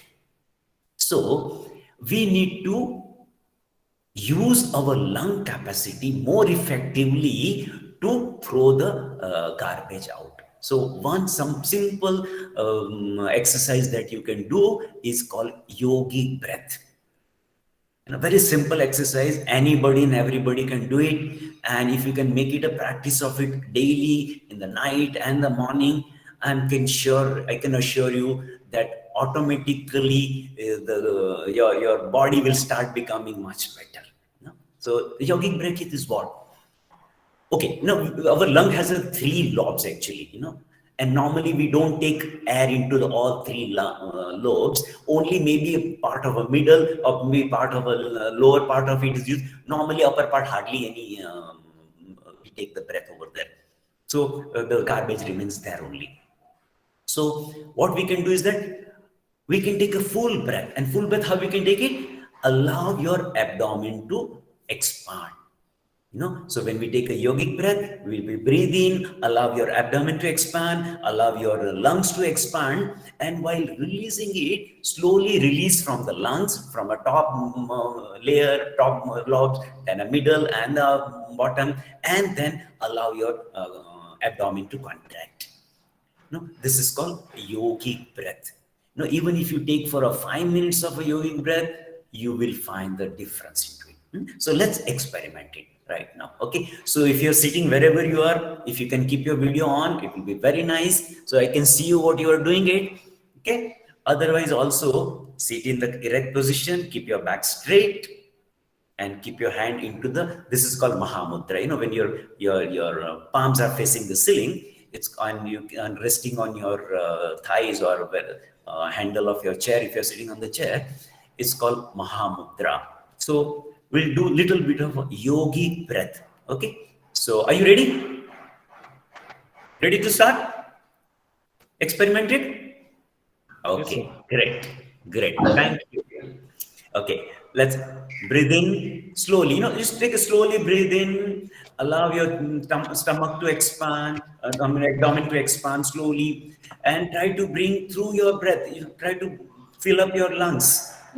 See as much as is possible, and then slowly allow your breath to come out from your lungs first. Slowly, and then you contract your abdomen. Okay, again, breathe in, expand your abdomen, allow your lung to expand, fill up your lung completely, and slowly release from top. Slowly, it has to be very gradual process, as if you're in control of your breath, and then slowly contract your stomach. Breathe in again, expand your lungs, and slowly release very gradually, Sir, as if you have sir, control of. one doubt. Yeah, While releasing, we should release only through nose. nose only, no mouth, huh? Only Okay. nose. Yeah. So again, get start. Slowly breathe in, expand as much as you can. Your abdominal muscles has to become a little stronger. So allow it to expand as much as you can. And slowly fill in your lungs. Take your attention to your lungs. Fill in. And then slowly start releasing from the top. As slowly as possible. Contract your abdominal muscles. One more time, breathe in.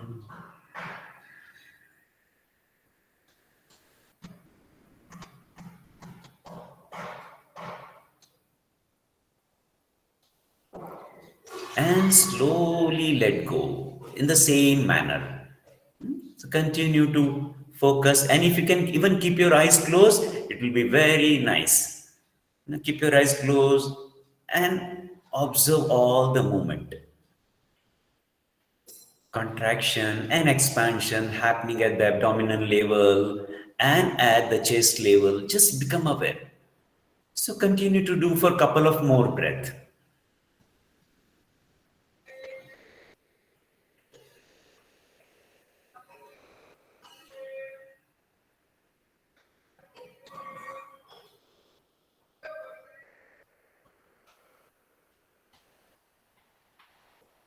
Continue to do your breathing.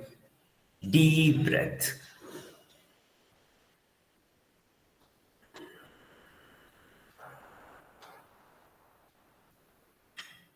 Very slowly and very gradually. Experience when the chest is expanding, experience the chest expansion. And when abdomen is expanding, experience it.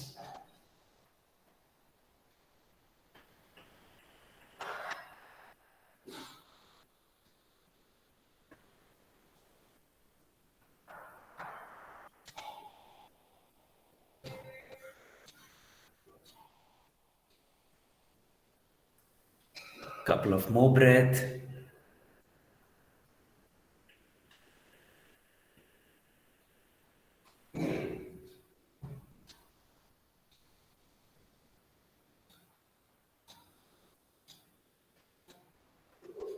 And after this breath, you can close your eyes and relax.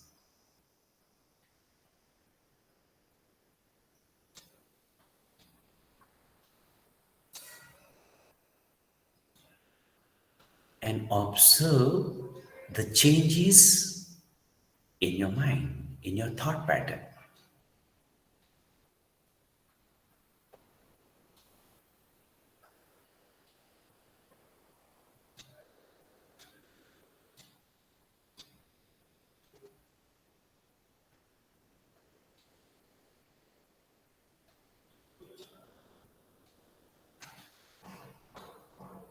And slowly you can open your eyes.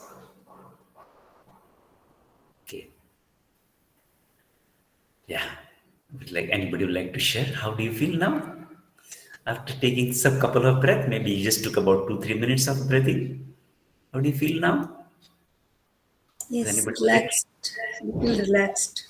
Yeah, okay, wonderful. Now this is a very simple breathing. This is a simple breathing that you can do it anytime, anywhere, any place. Just whether you're working, you're sitting at home, you are sleeping, you can do this breathing process very comfortably. Okay, so that you can add to your daily life. Okay, now I'm going to add one more breathing process called Brahmari Pranayam. Now this is a very, very effective pranayam for focusing, for cooling down the mind. It will help you in many kind of problems, like maybe high blood pressure or something like that, or even ear problem. It can help you. So this is pranayam which you can do anytime. Okay, this is something which you can do anytime. There's no problem about the restriction of the food or time. It's a very, very effective one. Okay. Now, how can you do this? The Brahmari Pranayam. There are various variations of Brahmari Pranayams are there. One of the easiest Brahmari Pranayam that I'm going to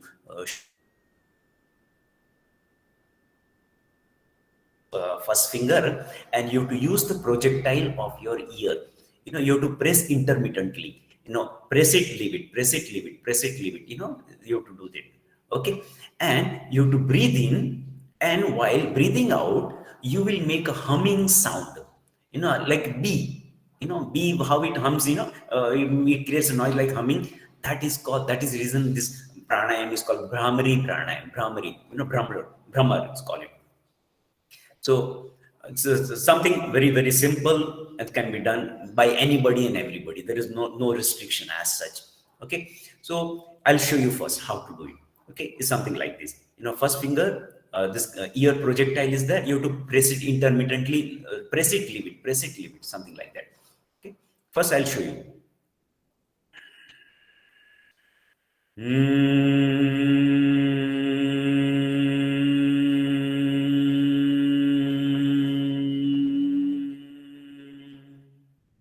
Okay, so while breathing out, you will make a humming sound. This kind of sound will come, and when you press it intermittently, it will create some kind of a harmony, some kind of a vibration. It will create within you, and you will experience that vibration. Okay, so you can keep your videos on for a few minutes so that I can see that you are doing it rightly. The whole issue is that if you do it rightly, you'll get a better benefit out of it. That's the whole point. Okay, it's nothing more than that. So if you can keep your video on so that I can see how you're doing it. Okay. Yeah. Okay, ready? So breathing first. And while breathing out, you'll make a humming sound and press intermittently, intermittently. Okay. Okay, let's begin then. Breathe in.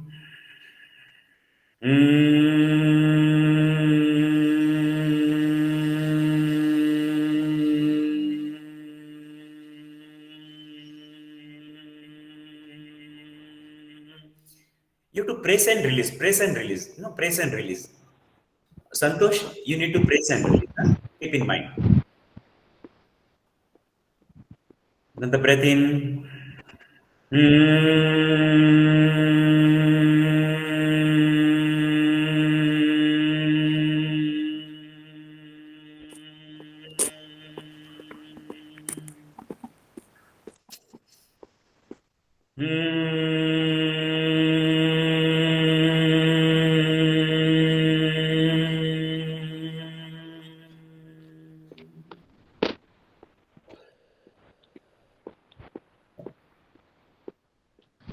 And you can close your eyes and continue to do this for a couple of more breaths.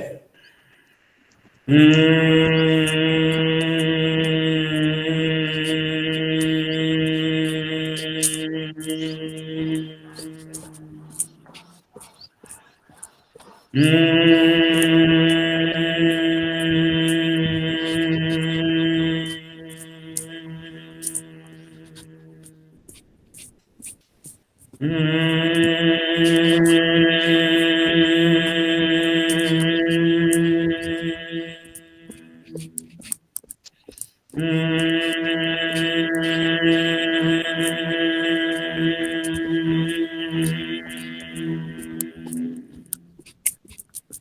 after this breath, you can relax. Keep your hands on your thighs, palm touching the ceiling. Keep your eyes closed. Now we're going to do small meditation.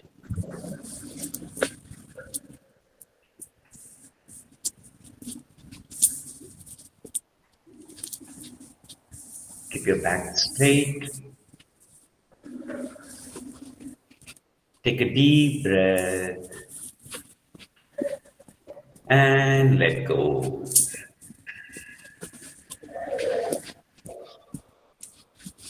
Another breath in and let go.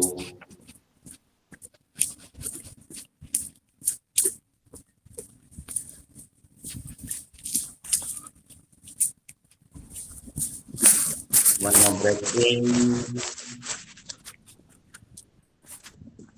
and let go. Become aware of your surroundings. Vaishali, can you keep your microphone off, please? Vaishali, can you keep your microphone off? Yeah, thank you.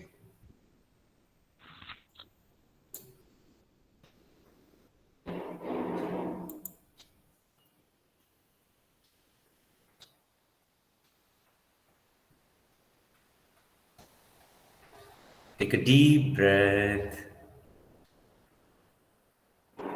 and slowly let go.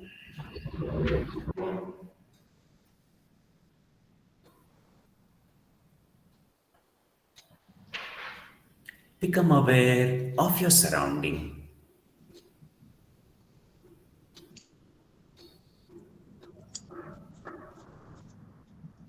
Become aware of all the sounds that are happening in your surrounding.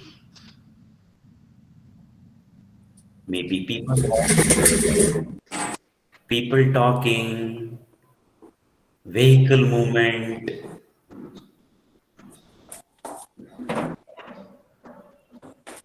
Vaishali, can you put off your microphone, please?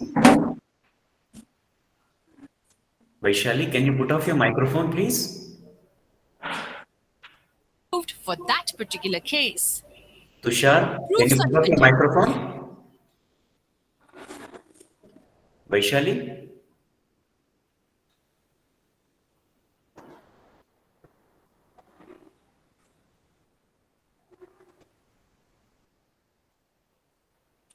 Become aware of all the sounds that are happening in your surrounding.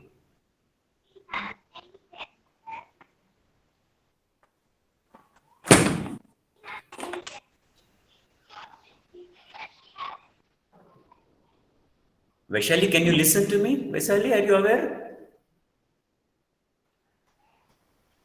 Vaishali, Yes, can sir. you hear Yes, me? sir. Can you please put off your microphone, please?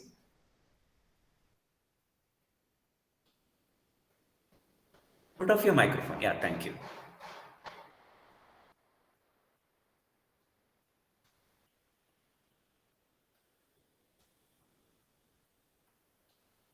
Become aware of all the sound that are happening in your surrounding.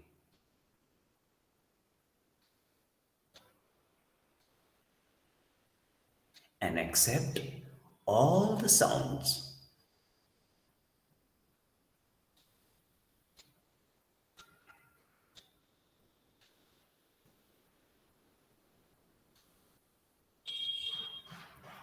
You're one with your surrounding right now.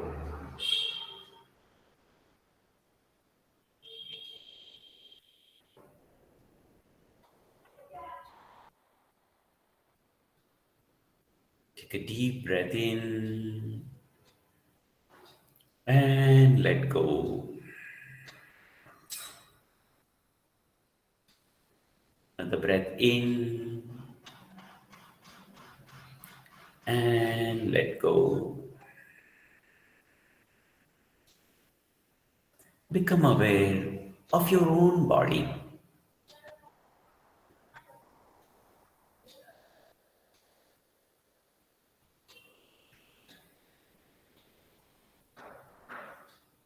Become aware of your right leg,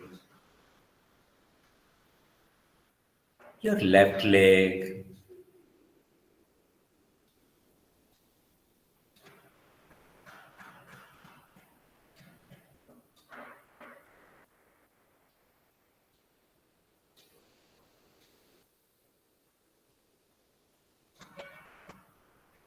become aware of your abdominal area,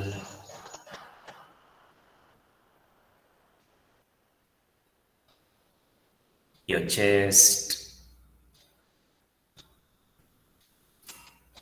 right hand, your left hand. Become aware of your shoulders,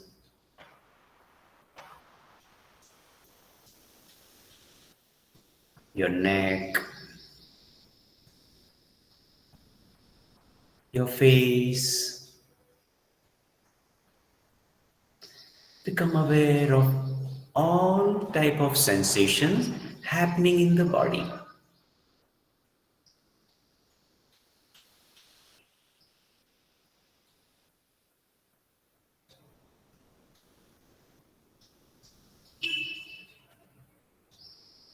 The movement of the chest, movement of your abdominal muscles.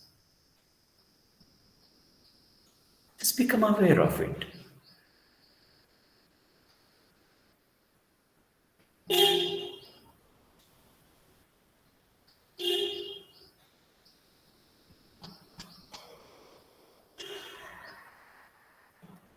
Your body is a beautiful gift given by nature to you.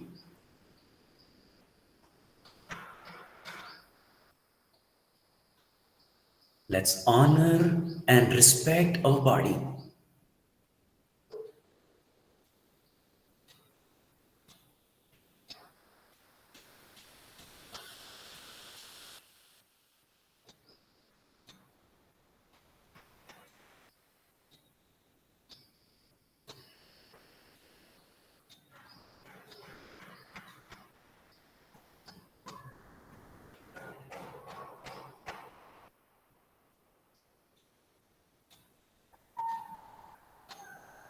Become aware of your breath.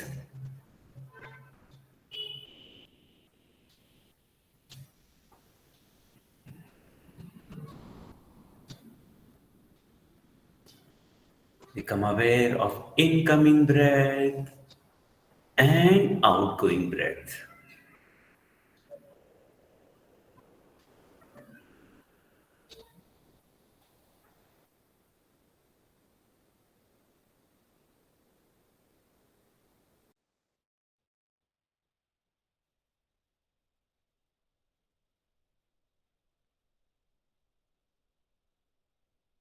And while breathe out, it's contracting. It's happening naturally. Just become aware of it.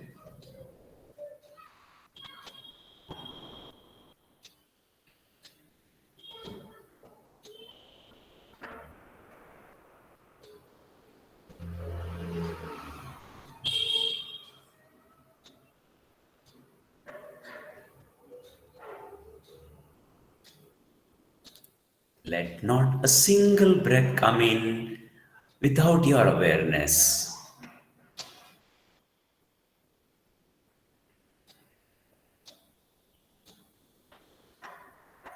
Every breath is accounted by you right now.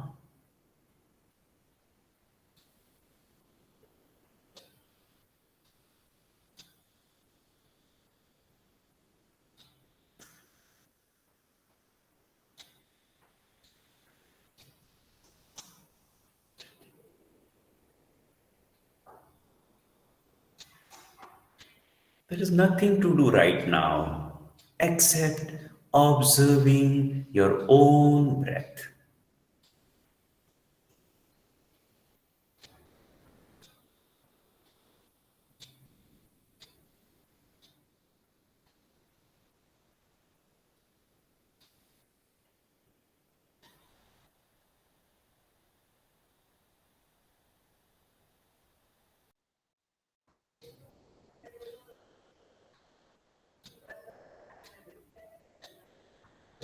Become totally aware of your breathing pattern.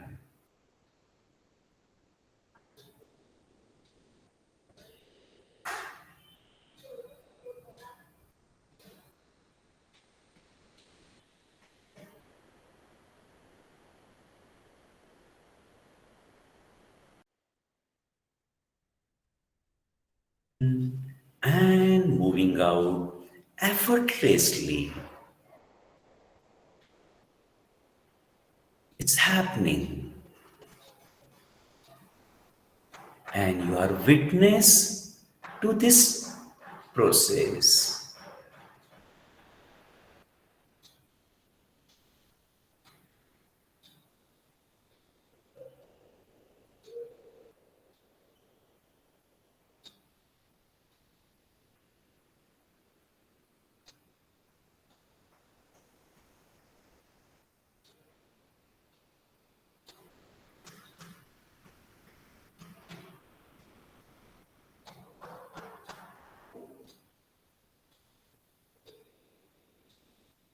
A normal breath in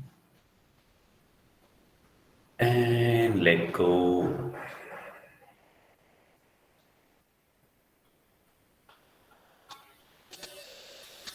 Become aware of your thoughts.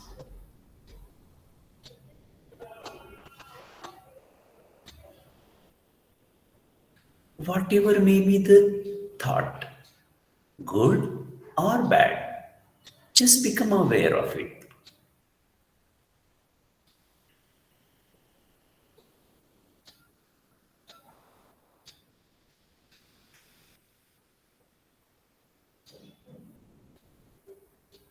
Accept all your thoughts as they are.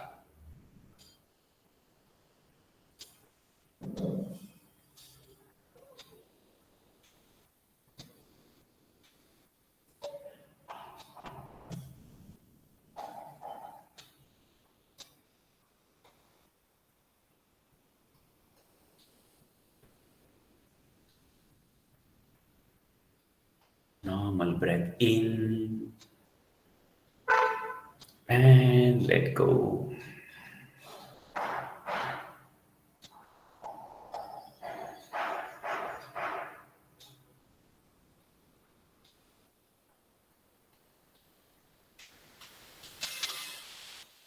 Become aware of your own feeling.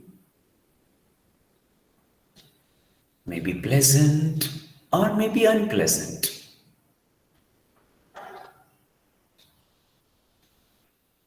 Accept all your feelings right now.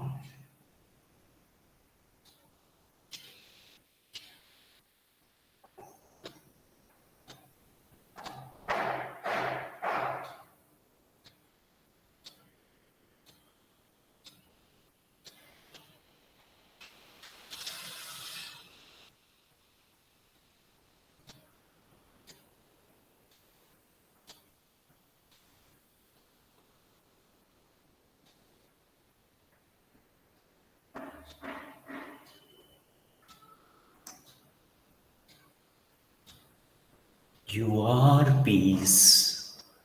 You are joy.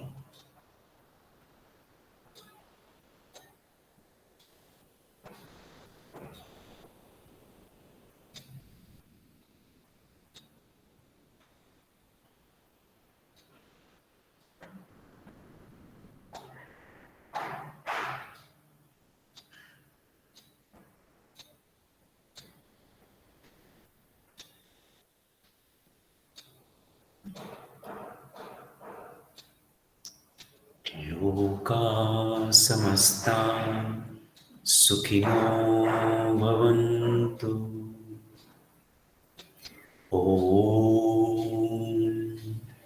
शान्ति शान्ति शान्तिः।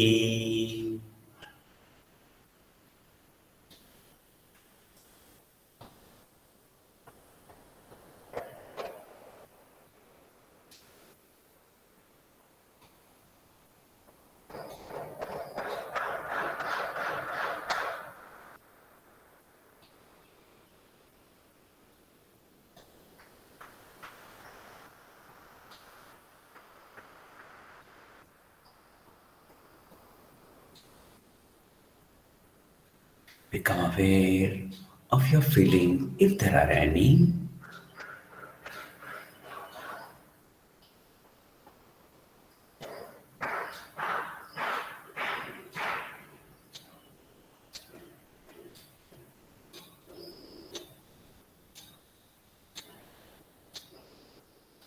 Become aware of your thought, if there are any.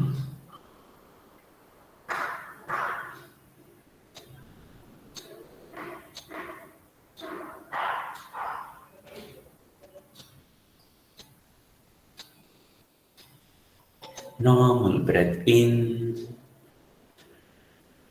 and let go.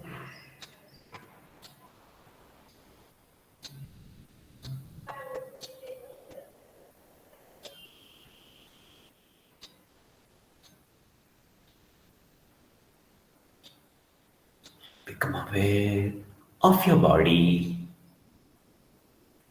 and surrounding.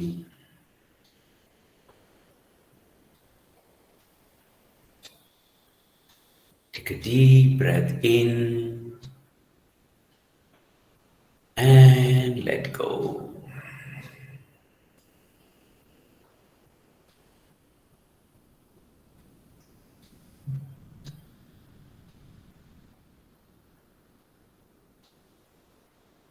One more breath in and let go.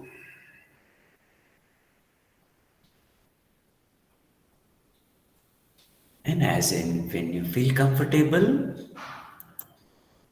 you can open your eyes.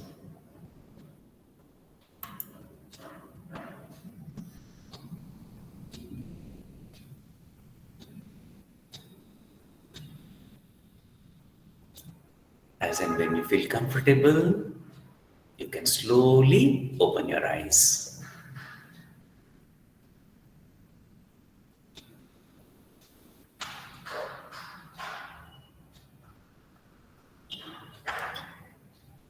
Yeah.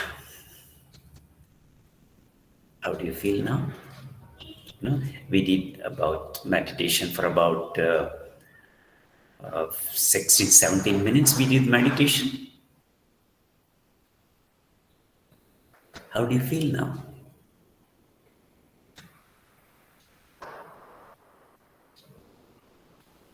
Yeah. Anybody? Relaxed, actually. Relax. Okay. Yeah. Very light, sir. Very light. Okay. Wonderful. Okay. Anybody else would like to share? How do you feel?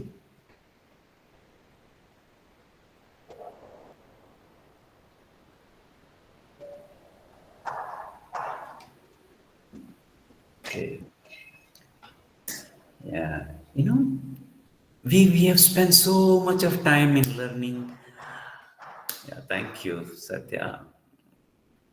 You know, we have spent so much of time learning about the periphery of life.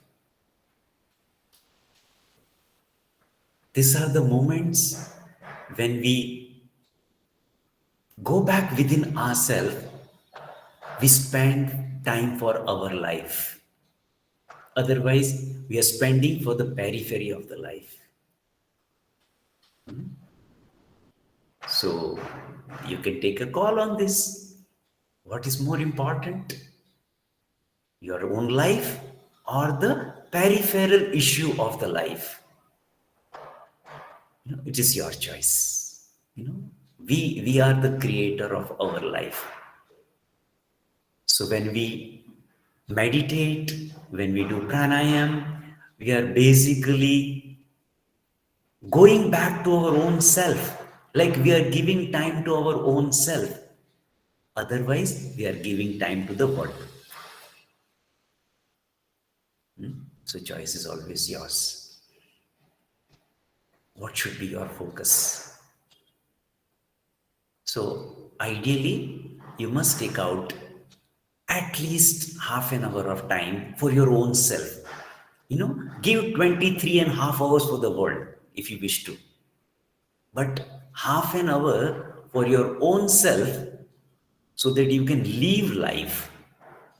There's a difference between living life and existing. Existing means you are not bothered about your own life. You are totally occupied with the peripheral issue of the life.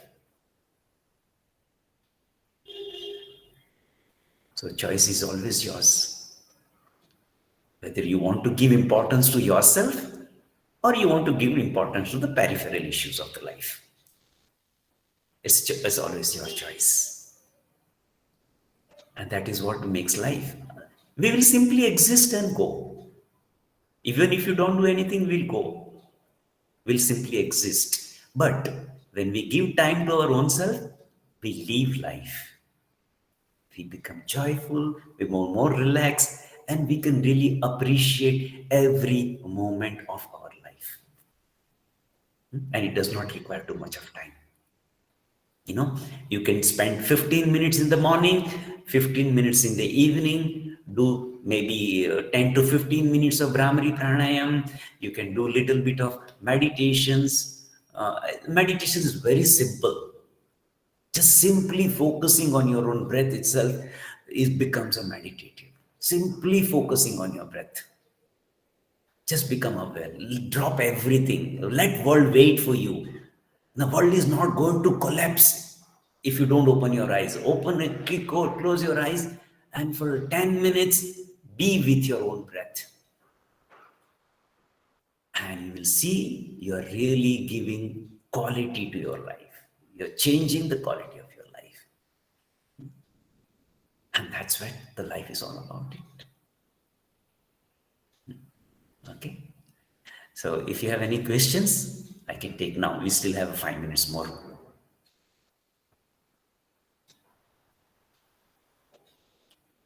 Yeah, Kavita, thank you. Feel positive and energetic. And yes, you can do it every day and feel the same way. It's very simple. You don't require anything else in the world. Just be with yourself. You are the source of energy, actually. You are the source of joy. Stop searching joy in the world. Move inwards and you'll find the fountain of the joy. You'll find the source of the joy. Move inside. And meditation is such channel which takes you inside. Okay. Yeah. Is there any questions?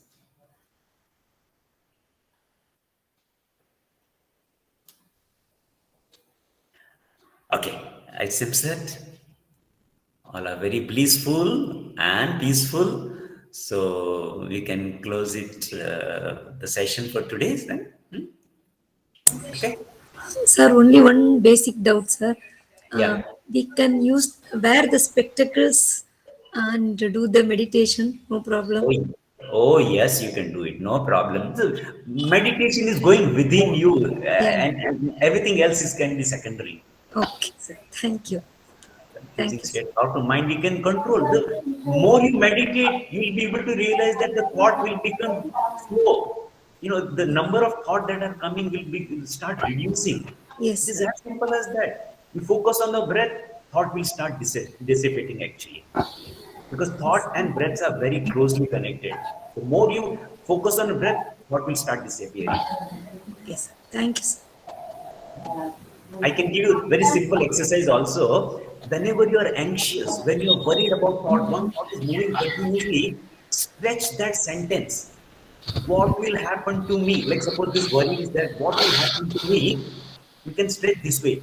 What will happen to me? The moment you start stretching itself, the thought will become slowly start reducing. When you're anxious, the thought will move very fast. Very fast it will be. So you break the cycle and slowly you'll start that you'll be able to come out of that particular thought. Very easy. Very simple. Okay.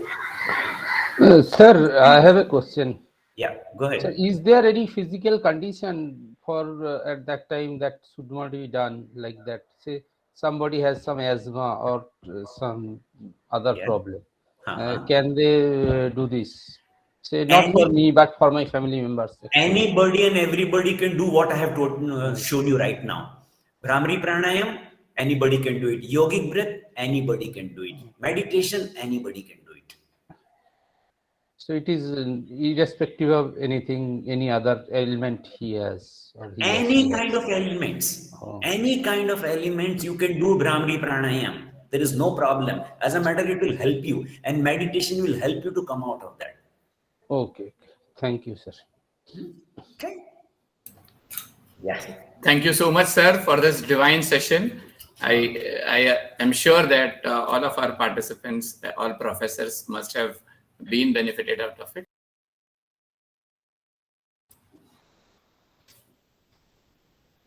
Yes, so welcome back, audience, in the post-lunch session of the third day of our AICTE FDP. So now we have our guest for operational domain, the supply chain analytics, Dr. Prema Mahale. So let me introduce to you all to our guest. Dr. Prema Mahale is currently working as an associate professor in Vivekananda Education Society's Institute of Management Studies and Research, Mumbai. She is also holding the head of the Department of Operations Department. Her area of expertise are modeling in operation management, operations research, decision science, materials management, project management, and many more. She has almost 16 years, rather above, in her experience. Now she is going to talk to you about supply chain management analytics in this particular session, wherein she will touch upon all the business analytics, different technologies which we have, like K-means, hierarchical clustering, K-means clustering, then what is clustering, and various other things which are related to supply chain management. So with this introduction, I will invite Dr. Prema Mahale and start her session. Thank you very much. Over to you, ma'am. Yeah. Thank you very much, Dr. Pranjal Mule, sir, for elaborate introduction. And welcome all the participants to this FDP, which is on supply chain management analytics for the businesses. So let me first of all tell you what is supply chain management. And it is a very important function of any businesses nowadays, though it is manufacturing or service industry. So let's have a look at the supply chain management concept. I'm sharing my slide with you. I hope this is visible to you all. Yes, ma'am. It is on the screen. Okay, thank you so much. Professors, I guess all of you are here. Those who have joined. Yes, ma'am. You please carry on. Yeah, I'll carry on. Yeah. So these are our learning objectives, what we are going to cover today. So supply chain management. Let's understand what is supply chain. So supply chain is a creation of goods and services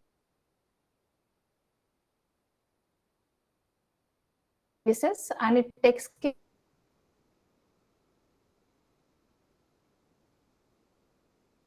from the starting from suppliers and ends with the end consumer. So every organization is engaged in some goods and services. Prema madam, your voice is getting cut. Manufacturing industry or service industry. Prema madam, आपका आवाज बीच में, we are losing you in between. Yeah, there is some bandwidth issue. Yeah, and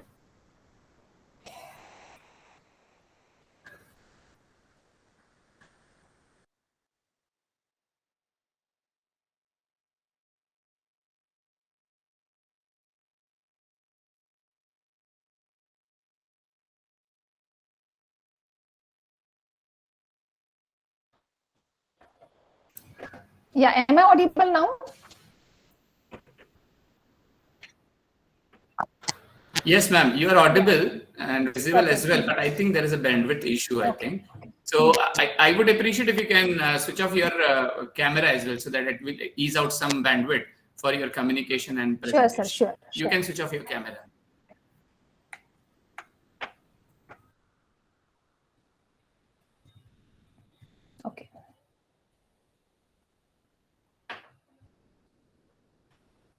I hope now it's better.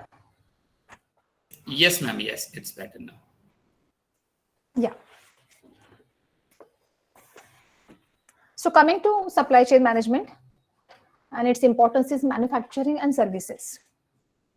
So in a typical manufacturing firm, supply chain begin its process with sourcing the raw material, converting them into intermediate components. It could be spare parts, semi-finished items, or maybe components, and later it is converted into finished goods. Then goods are finally delivered to the customers. Similar activities will be seen in service industry. Many service organizations, you must be aware, like telecommunication industry, healthcare industry. We can take an example of banks or hospital, hotel industry, restaurants, and so on. So these are a few service industries, and they are really doing well in our economy. So in those cases, in these industries, services are procured from some suppliers, set of suppliers, and those are converted into useful services which are to be offered to the end consumers or end customers. So in both the cases, manufacturing or services, there is going to be flow of raw material, there will be flow of information, flow of finances, that is, there is some expenses for every operation. So here we can see the upper flow diagram where you can see the set of suppliers, right? So we are procuring our raw material from the set of suppliers. We may require n number of items, parts, components, and various suppliers are allocated for supplying those supplies, right? And then it will be stored in the industry. Once we procure this raw material, we keep it in the store department or store after the inspection, and then the same stored item will be used for manufacturing. Again, it will be stored. So all these storages are nothing but inventories which are located in the business system.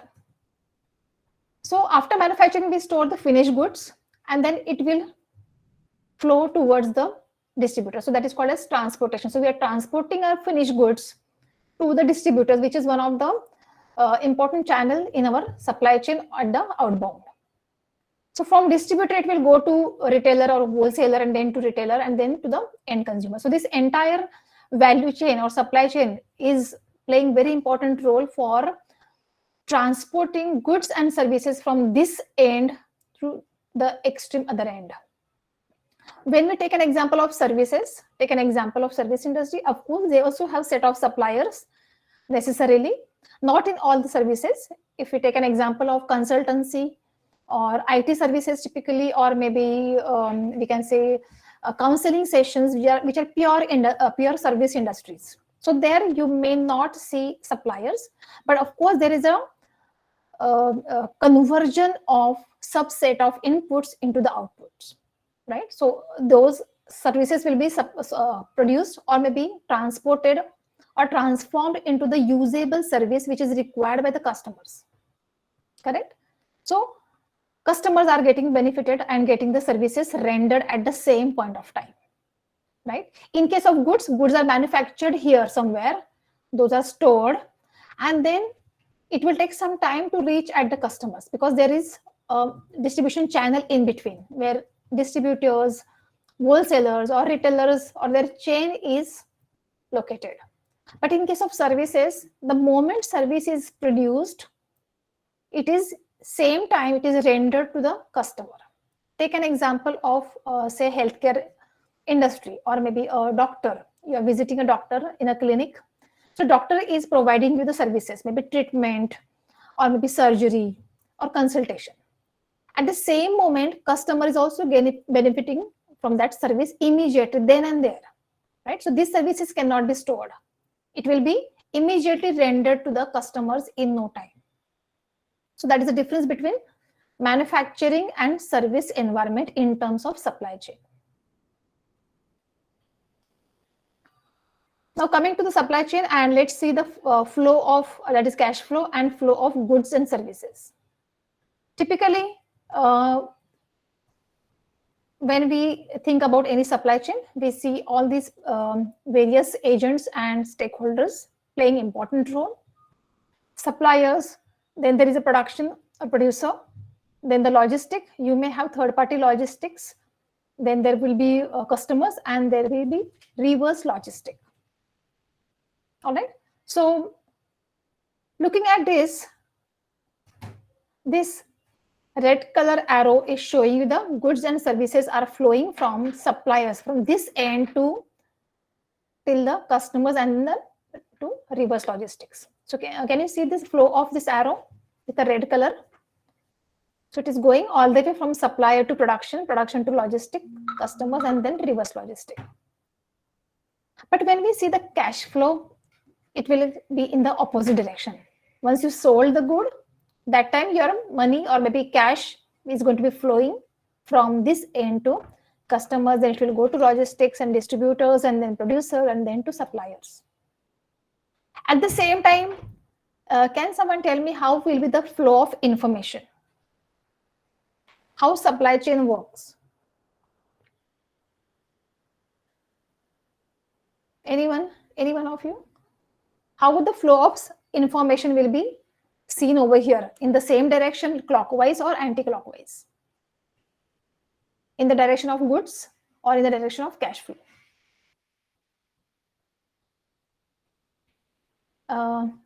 Let's understand this. Typically in supply chain, demand management plays very important role. So one should first of all know that how much is the demand for my product and for my services. And that information comes from the market. Okay, so market is nothing but customers or maybe reverse logistics where you are seeing the extreme end, right? So from here, the demand is getting generated from customers. It is known by the distributor channel. Then it will be communicated or transformed to the production, and then that's how the information is flowing, and then production department will plan for their material requirement from their suppliers, right? So if you see, flow of information is in the opposite direction to the flow of materials, that is goods and services. Yeah, having understood this, let's see a simple example. So this I have taken from a book. So you can see a farm where wheat is grown, and then this then once wheat is ready here, it is taken here in a typical farm suppliers, where you can see some they will be using some equipments, feed, seed, fertilizers, pesticides, energy, fuel. So all this set of inputs are used here to make it clean and to make it in the form of wheat, which are packaged one, and that will be sent through logistics to the next process, which is making flour out of it. So wheat is converted into flour here in this particular process. It is again transported to the next unit or next process, which is a bakery, which is another baker is a producer of maybe buns or bread from wheat of flour wheat. Okay, so again here set of inputs are seen and used, and then it will be made into a finished goods, and that will be supplied to the market where this bread is getting sold, right? So this is how the conversion of raw material into finished product, and this entire chain is called as supply chain, right? So managing the supply of product at the customer's hand or to the customers is something supply chain, right? And managing all the operations coming in the way with all the process owners, all the requirements, all the set of inputs and resources. So managing that is nothing but supply chain management. So I think this is clear understanding about how supply chain management works and how supply chain is important for every businesses.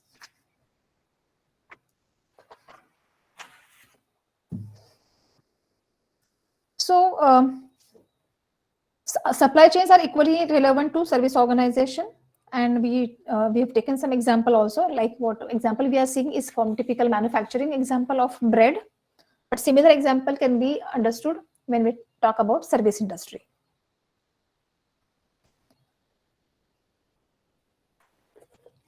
Okay, let's understand what is analytics. So today's digitalized world is driven on the data, information, flow of information, communication, and based on that, our system is becoming strong. So for any company, any organization or a business to be in the competitive age, they have to be best performers in terms of cost, best performers in terms of bringing best quality products and services, then delivering it on time without any defect, and fulfilling the requirement of the customers in terms of the quantity demanded, in terms of the quality demanded.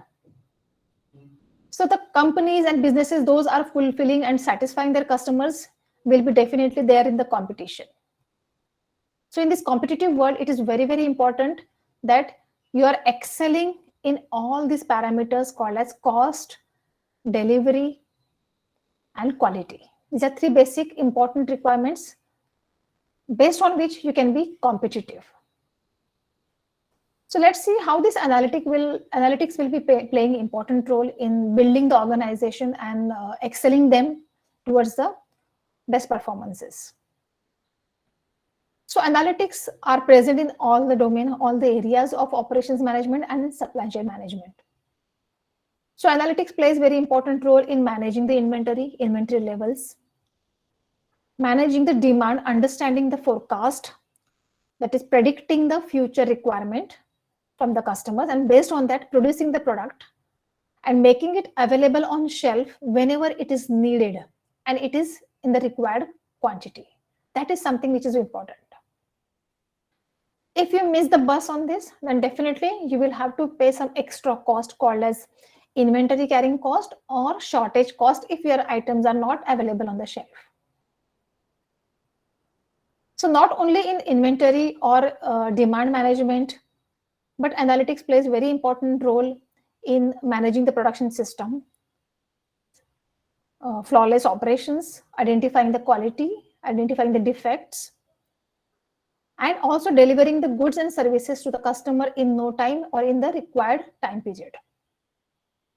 For this purpose, robust supply chain plays a very important role.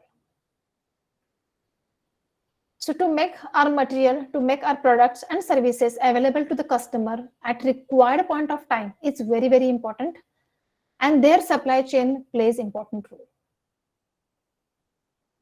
So analytics definitely helps supply chain to become strong in terms of decreasing downtime. So machine breakdown failure can be minimized or identified in advance so that it will be taken care with the help of maintenance and routine checkup. Also maximize the operating time of critical assets. So we can use the resources optimally, and at the same time, machine can be given or offered highest efficiency. So this will definitely help supply chain to deliver the items on time. So this analytics also helps in maximizing the utilization of resources. So various resources or factors of production, as we all know, materials, manpower, money, that is finances, then methodology or machineries. So utilizing all these resources, power, electricity, everything. So improvements in operational efficiency. So with the help of analytics, we can plan our resource requirement in a better way, and we can offer best efficiencies to the various operations. Improve the uptime of an individual asset. So we can make our machines and productive system perform better and better, maximize their lifetime, maximize their performance in terms of efficiency, and that's how we can ensure the highest utilization of resources.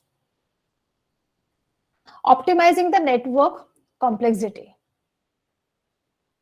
So optimize the interaction, machines and processes that can be ensured with the help of analytics.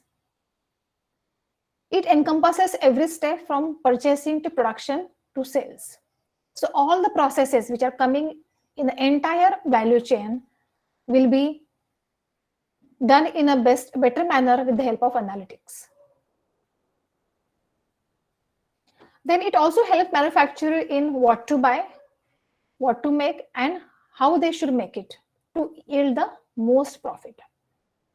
So by understanding the market demand, market trend, quantity, and various technologies which are available in the market, and which is the best technology which will give us best profit, which will give best yield in terms of profit maximization. So all this will be ensured with the help of analytics. Another important role of analytics is in data-driven manufacturing. It helps in optimizing the productivity of individual assets. As I said earlier also, it also maximizes their productivity and profitability. So all the productive systems like machineries, equipments. So we know various equipments which are used like material handling equipments, cranes, trolleys, forklifts, and not that, but production machineries, right? So their productivity can be maximized towards the profitability. Then tactical planning can be taken care with the help of analytics. So with the help of a lot of data and information, we can make our planning robust, and we can make better strategic decision for long term. So not only tactical decision, but long term decisions can be made in a better manner with the help of analytics. Another application in warehousing and inventory management, as I mentioned earlier also, efficient arrangement structures. So by creating and designing best warehouses, best arrangement of the racking system and products can be done with the help of analytics, where you can pick the items which are required or demanded at more frequency than the less frequency items. And that's how we can position the items accordingly. We can keep the items in such a way that they can be retrieved very easily from the inventory. Another important advantage and application is most effective replenishment procedures. So replenishment means fulfilling or filling the items or quantity in the warehouse or in the inventory. So using effective methods and techniques of replenishment will ensure the best levels of inventory, and we can manage our inventory in a better manner. Though inventories are the important asset, important to keep in the businesses, to keep productive system in a smooth flow, but at the same time, if the level of inventory is exceeding, that will be definitely counting under the inventory carrying cost, and that will add to the cost of production. So to keep minimum level of inventory is the foremost objective of many supply chain management analytics.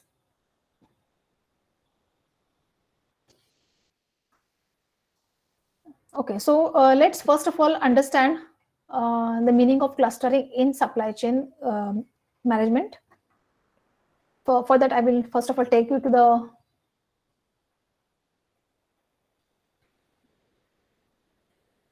slide where I want you to.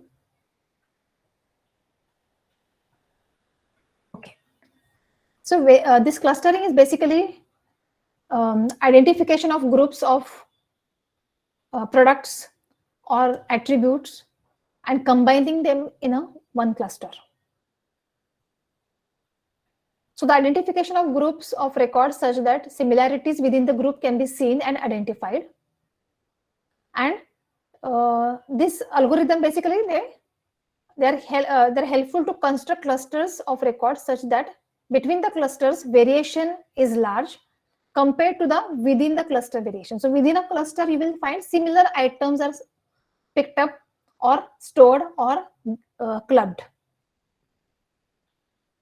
So as clustering is very, very important in terms of network planning and few areas of supply chain, let's at least have a look at various applications of this concept clustering. Product variety issue in the manufacturing. So you can cluster your product according to it, and you can cluster the range of the products into one form, and that's how you can focus on the manufacturing, right? So variety of products are being manufactured by the manufacturing companies. Too many items to handle is a difficult task, and that's why organization they do the clustering of the product variety. So similar feature products will be clustered together in one cluster, and that's how their manufacturing and all other managerial processes can be done. So it applies to exploit the structure of time series data. So we can also while segregating the data based on time series, we can cluster it. Then customer segmentation based on the behavior or past purchases can be done with the help of clustering. Okay, so our past purchases or the liking of the customers can be understood with the data, with the past data, and that's how we can do the clustering or customer segmentation.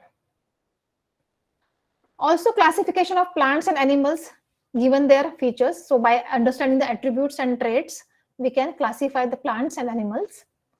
So its application can be seen in sciences. Identifying frauds in insurance policy claims. So looking at a particular behavior of a party or of a customer, frauds can be identified in insurance policy, and required actions can be taken, or required decisions can be taken with the help of clustering application. Then houses classification based on the location, prices, value, etc. for city planning. Identifying dangerous zone of earthquakes prone areas. So looking at some particular attributes of that particular geography, we can identify the zones, the dangerous zone, with the help of clustering. And document clustering based on a access pattern. So particular document, how it is accessed, by whom it is accessed, based on the users, we can cluster the documents for record keeping. So these are the few applications, and some applications we'll be seeing during our discussions. So let's understand now clustering and what we are going to learn today. Basically, we are going to focus on unsupervised learning, where only data will be given to us and no label is required for that. Okay. So this clustering basically detects the pattern. So similarity, similar traits and attributes can be identified. For example, group emails or search results or customer shopping patterns or regions of images can be seen or detected as a pattern, and they will be clubbed into one cluster to form a cluster.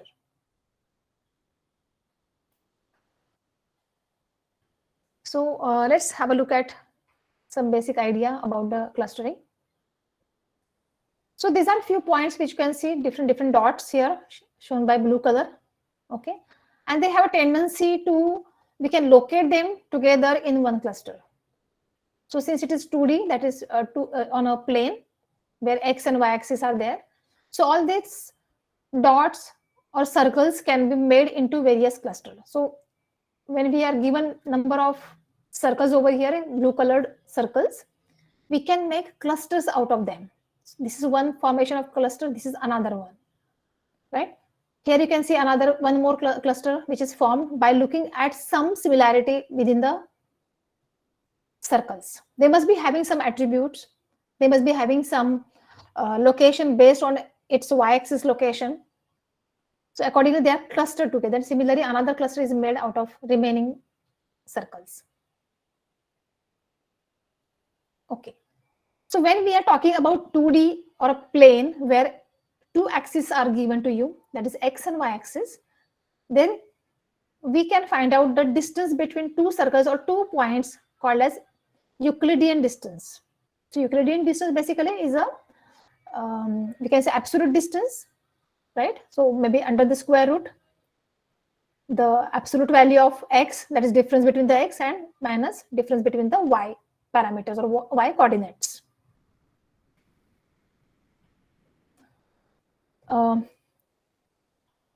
So these clustering results are crucially dependent on the measure of similarity. It could be distance, if you are measuring the distance between the points to be clustered. So another important application which we can quote here is a particular region is given to us like a particular state, say for example Maharashtra. So that is a region, and within that, suppose you are dividing or clustering the regions, right? So those regions to be handled by a particular regional manager, or we can also decide about how many, say for example, pizza outlets to be identified in a particular given cluster. In a particular geography, how many number of pizza outlets or maybe a particular number of banks or maybe ATMs can be identified. So that is depending on the, for that particular decision, clustering is very, very important. So clustering algorithm follow. One is partition algorithms. So where we have been given the entire data set and we are making partitions among them. So this is the entire data available to us and we are making partition based on some similar attributes or traits. That is called as partition algorithms, right? And for that we have various methods: k-means clustering, mixture of Gaussian and spectral clustering. Out of that we are going to learn k-means clustering, where we will keep on doing partitions, right? So entire data set is available to us. We will try to make them combine into clusters. Another clustering is hierarchical algorithms, which follows hierarchical clustering. It has got two approach: bottoms up and top down. So bottom up is called as agglomerative clustering. So we are going to throw some light on bottom up, that is agglomerative clustering. So as a given example of market segmentation, so customer's choice, based on that you can make clustering. So how this k-means clustering is used for a particular data set. So it requires number of iteration. So that algorithm follows number of iterations for the clustering. We have to initialize the process by picking k as a random point as a cluster center. So we have to pick k as a random cluster center. So we have to identify one center in the entire given points, and with that center we have to find out the average distance, and then we have to assign the data points to the closest cluster center. Then we have to change the cluster center to the average of its assigned points. So this will be done with the help of one example. So instead of explaining the algorithm, I will show you the actual working. So let me take you to a Jamboard. I hope this is visible. Yes, madam, it is visible. Yeah, thank you so much.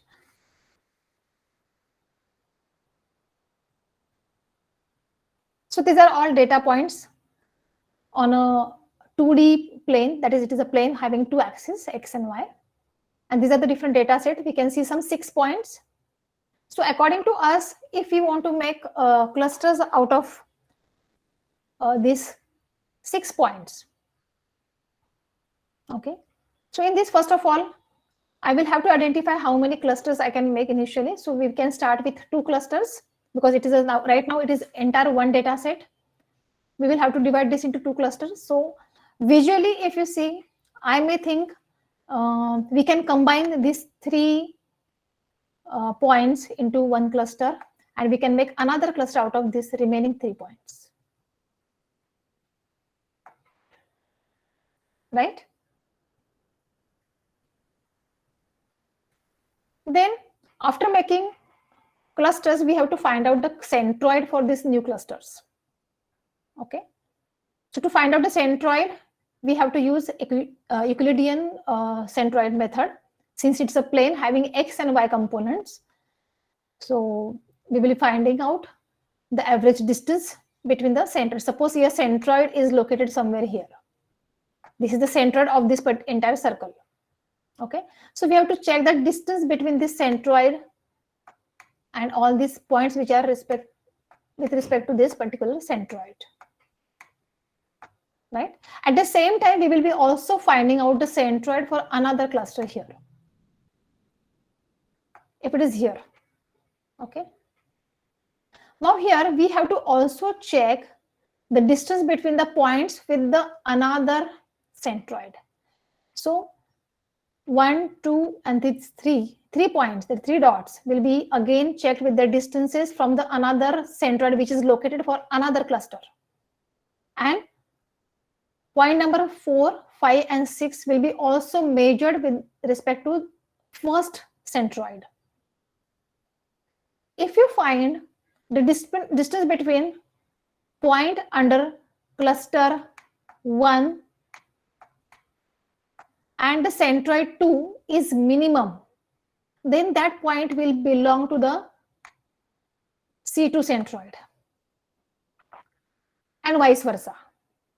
So with reference to that, we may form another cluster here where we feel that this particular point belongs to C2. So our C2 is this much, having 4 points, whereas our C1 has only these 2 points. Okay, I'll just make it once again. So now, for example, in this particular cluster, now we have got these 4 points,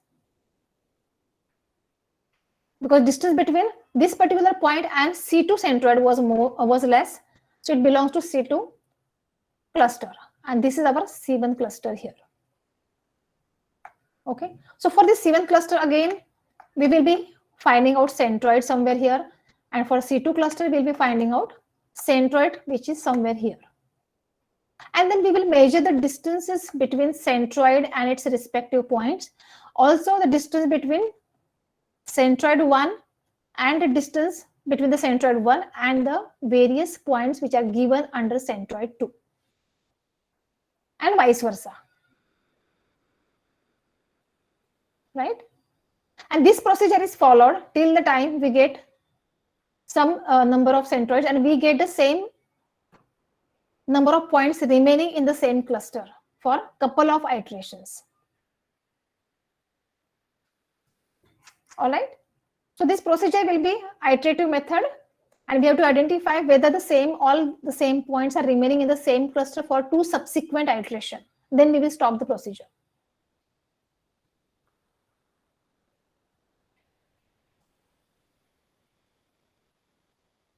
Yeah, let's come here. So to explain the same thing a little elaborately. So this is the same data set we can see here. And now we are making various clusters which are framed by the partitions over here. And we can see 1, 2, 3, 4, and 5 clusters have been made out of the given data set, right? And then clusters are getting formed. So with the cluster, we have to find out a centroid. So we'll be identifying centroid for each cluster. And then we'll be finding out the distance of each point with that centroid that can be calculated.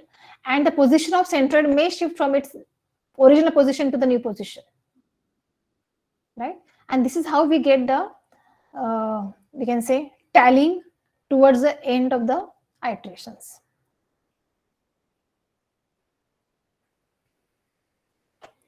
In k-means clustering, let's understand again with another set of diagrams. So this is a data set which is shown in green color, and randomly suppose we are considering 2 points, which is k's value is 2. So we have identified 2 points over here, okay, for the cluster.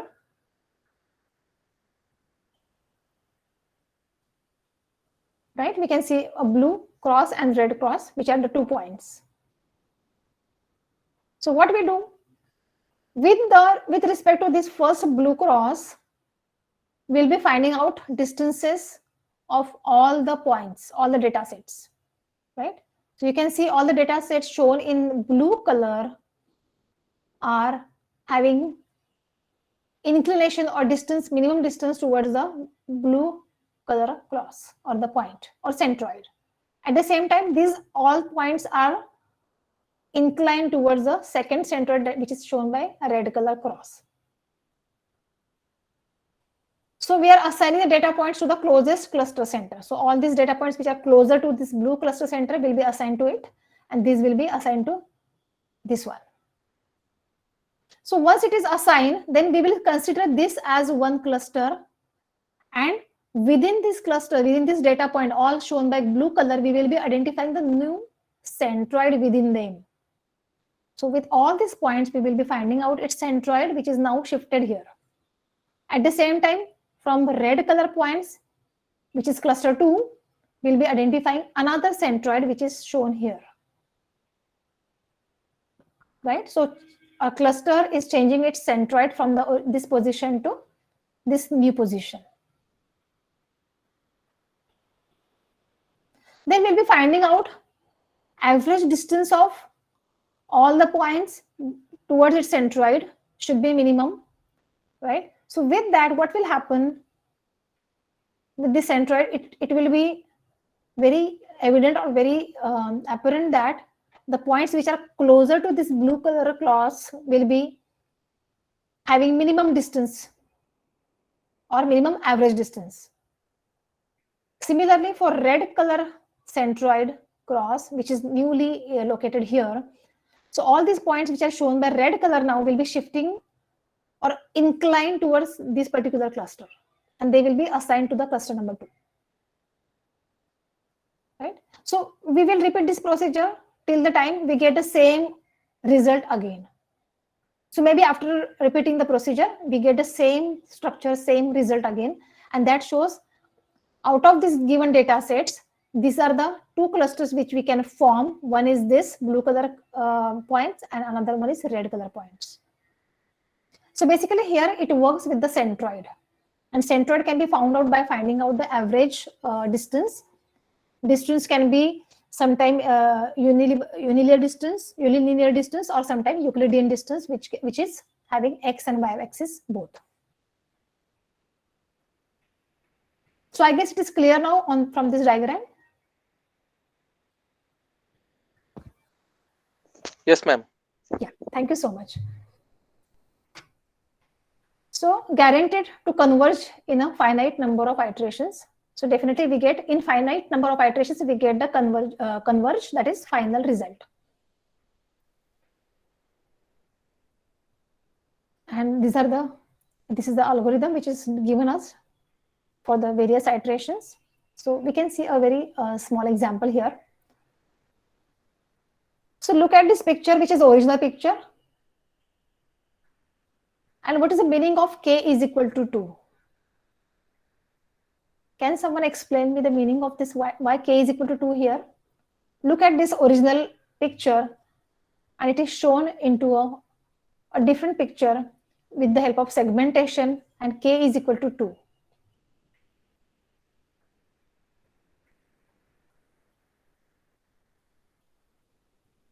So bicolor.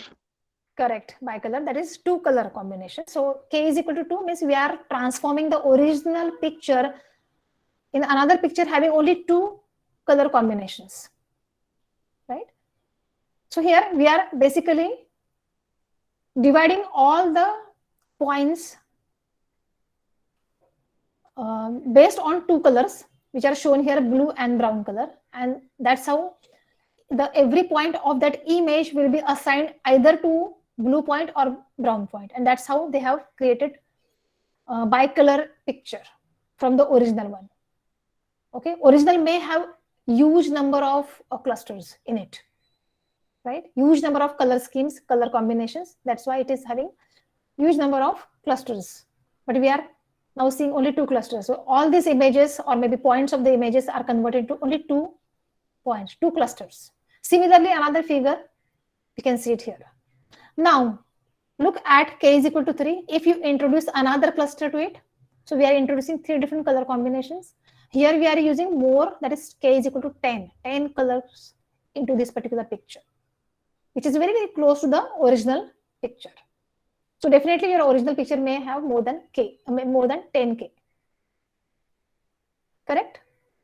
Similarly here, you can see the percentage clustering and number of colors we are using in the particular picture, and how the image is becoming very clear, or we can say sharp.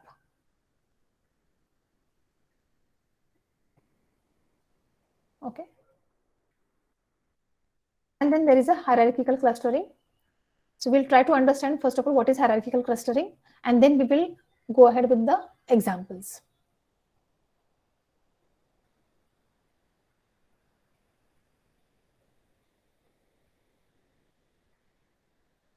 Or we would take one example based on k-means clustering first. What we have done, we will let's understand with the help of one example. So if you want, you can take the example which is given in a small table, the data which is shared by me as a practice data sheet.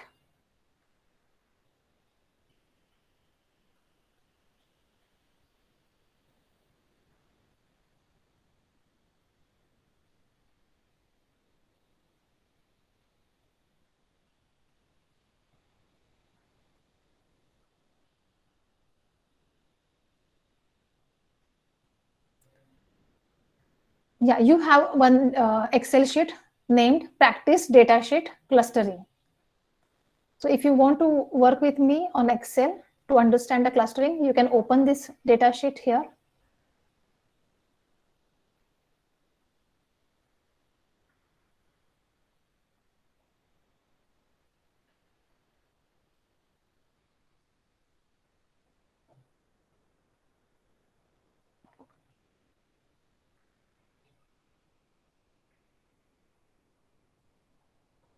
Just a moment.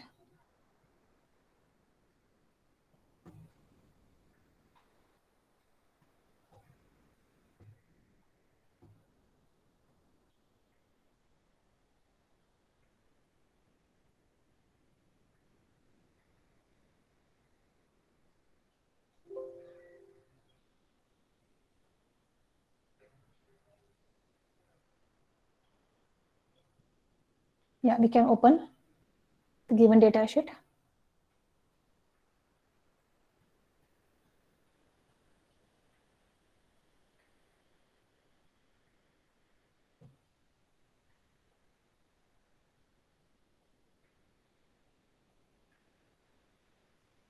Yeah, do you all see this Excel sheet here? This is k-means clustering with the one of the data set on medicine. You can open your Excel sheet.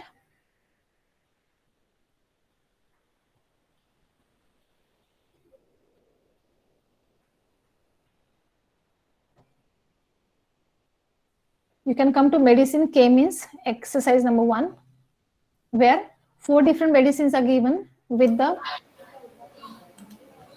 various attributes of weight and pH value. So you can see 4 different medicines A, B, C, D with the 2 parameters. One is weight and pH value are given to you.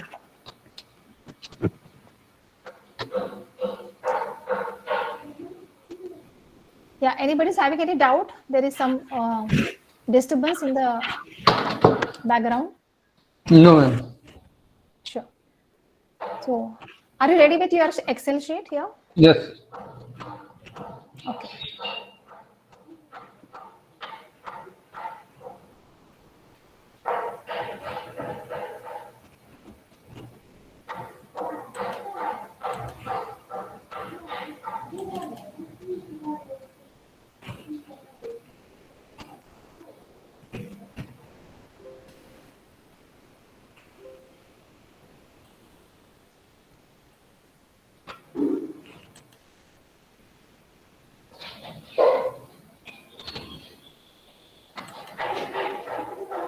Just a moment.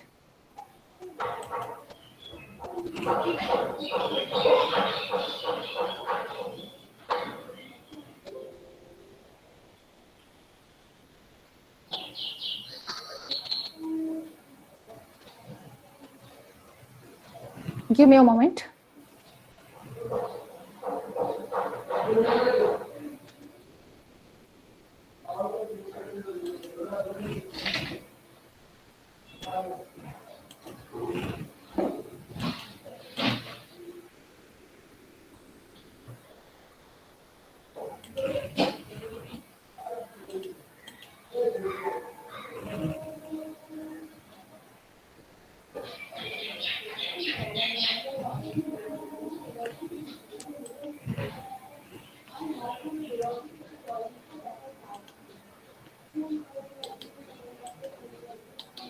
Okay, so We can come to another example, k-means, which is given to you in the data sheet. Example 2, which is this example is showing you 6 different data points. Yeah. 6 different data points, and it has got 4 different attributes: sepal length, sepal width, petal length, and petal width. So it's for flowers to identify a particular flower, whether it is coming under a particular category, and we have to make clustering out of it.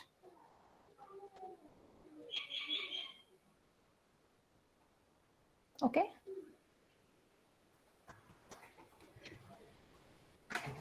Okay. So to take this example, so this is the same example. I'm just trying to explain you first of all. In this particular k-means clustering, we have got 6 different points, and we are going to take k is equal to 2. So k is equal to 2. So we are going to convert them into 2 clusters, right? So here, first of all, we are going to find out center 1 and center 2, right? So center 1 and center 2 will be found out from the average value of this, all the given data points. So these are 6 different flowers, we can say that 1, 2, 3, 4, 5, 6, and their various attributes are given in the 4 different parameters. Okay. So first of all, let's find out average of given flowers. So we are, first of all, let's decide, or let's understand that which how you want to make the cluster out of these 6 different flowers. Okay. So on initially you may take flower number 1, 2, 3 under first cluster, and 4, 5, 6 under second cluster, right? So first of all, let keep your table ready. This is the given table with you. K is equal to 2. We have to first find out 2 centers, right? So we have to identify 2 centers, name them center 1 and center 2, where all the 4 attributes, their averages can be found out here with the help of given value. So for example, here, say for example, we are taking, say, cluster number, flower number 1, 2, and 3 under one cluster, and 4, 5, 6 under the second cluster, or vice versa. Or maybe here what we have done, we have taken flower number 2, 4, and 5 under one cluster, and 3, 6, and 7. One sec. It is under first cluster, it is 1, 3, and 4. That is shown by yellow color, and 2, 5, and 6 is taken on the second center. Okay. So we have to find out the average of 5.1, average of with 7, and 6.4. So all the 3 quantities we have to find out the average. So here we can use the formula average of, this is first cell, that is B2, next cell is B4, and next cell is B5, right? So this will be giving you the average of centroid 1. Do you all get this formula, average? It is a simple formula. You have to just type equal to and write average, right? So you can select the average, and you can select the array or range. So we are taking this 5.1, 7, and 6.4. Here I will close the bracket, and I will just say equals to, so that gives me value 6.16667, which I have written under the center 1, which is coming out of the centroid, or maybe flowers number 1, 3, and 4. Their average will be written here for the attribute sepal length. Okay. For the same 3 flowers, 1, 3, and 4, we will be now taking sepal width. Okay. So formula will be here. See, for sepal width, again we have to take the average of 3.5, 3.2, and 3.2. Let me give this same highlight here so that you will understand it well. Okay, so we are taking average of a particular attribute for the given cluster. Now we are considering that flower number 1, 3, and 4 is a part of one cluster. Everybody's clear on this? What we have done? We have just found out the average. And since, yes, sir. Yeah, and this is just a unilinear value because here it is not given in the plane or x and y coordinates. So we have to simply find out the average. Okay, so 1.4, 4.7, and 4.5. The average comes out to be this much, 3.533. Similarly, for fourth petal width, here average can be found out 0.2, 1.4, and 1.5. I hope this is clear to everybody. Yes. So average for center 1 is found out here easily. Similarly, for center 2, which 3 flowers we are considering under center 2? Remaining 3 flowers. That is flower number 2, flower number 5, and flower number 6. So for these 3 flowers, let's take first attribute, that is sepal length. So sepal length is taken for now second center here. We can find out the average. So flower number 2 is having its identity at cell B3, B6, and B7, correct? And that gives me the average equals to 5.66, correct?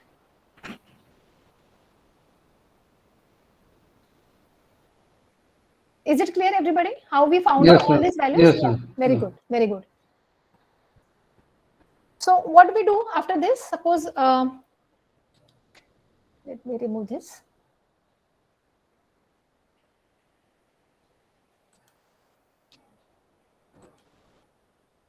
So let's write down all the same information which is mentioned here in the form of centers. I will write it down here. Sorry. Copy this and I'll put it here. But I want to put it in the transpose form, so I'll put it here in this way. Only value.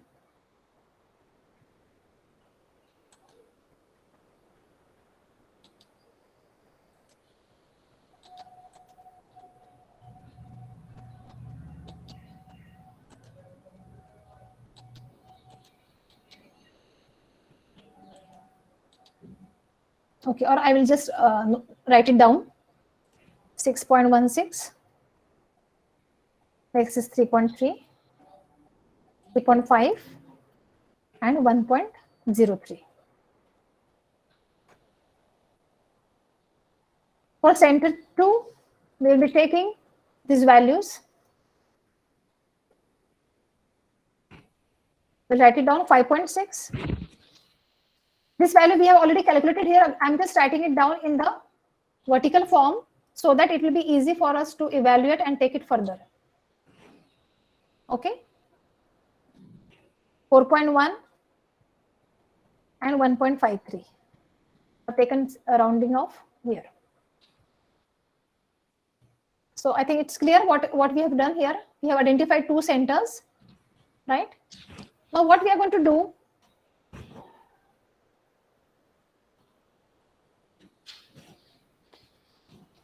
okay, and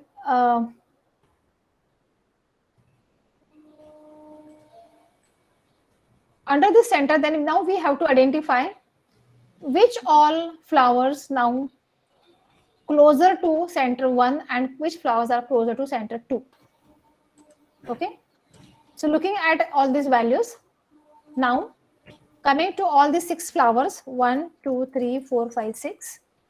Okay, and I will, for time being, I'll remove this, like a table like this. Okay.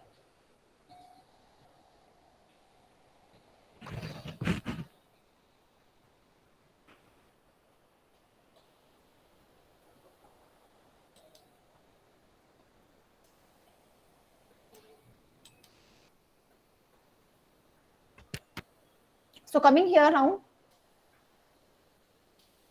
what we are doing here, we are now taking absolute value.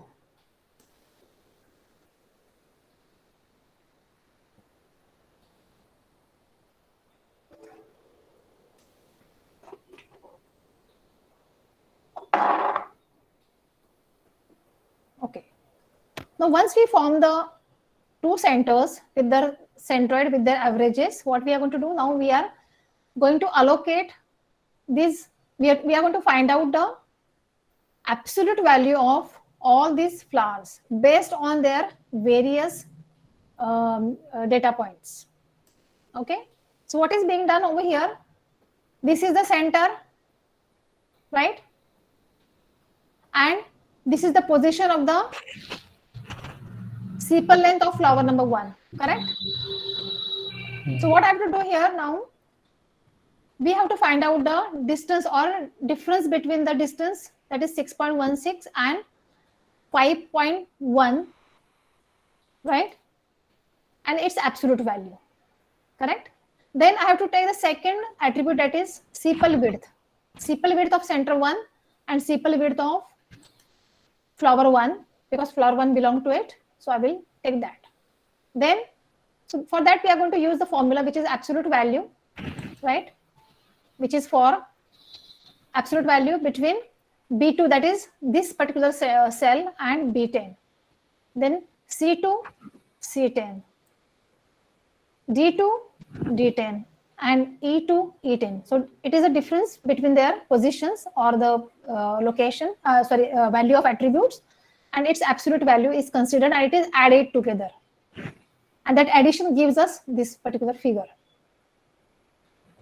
Correct? Similarly, what we are going to do under center number 2, for center number 2, again we are going to take flower number 1, then 2, then 3, 4, 5, and so on. So first of all, we have taken center 1, its attributes, its positions, and all the flowers from 1 to 6.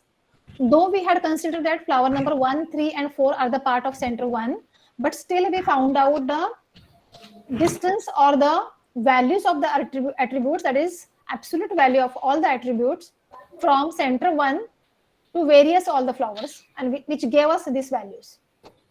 For center number 2 and all the flowers, right, with all the 4 parameters, that is sepal length, width, petal length, and width, that can be found as an absolute value from ranging from here to here. So once you put the formula here, you have to just drag it for the rest of the values. So if you just want to see what we have done, I will just do the same formula over here. Can you see this particular cell, which I'm just putting in some pink color? Okay, formula is equal to, right? What we have to take? We have to take the absolute value. So what we'll be doing? Absolute value, right? Of what? Absolute value of this particular sepal length minus absolute value by the minus value of center 1 sepal length. Okay, and here I will complete the bracket. Then plus, and again we'll be taking absolute value of next parameter, which is sepal width, minus sepal width of center 1, bracket complete, right? Plus, then again absolute value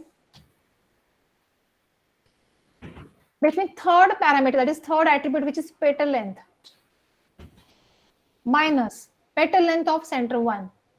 I'll complete this bracket, and then plus I'll take petal width of first flower minus petal width of first center, bracket complete, and I'll just do enter.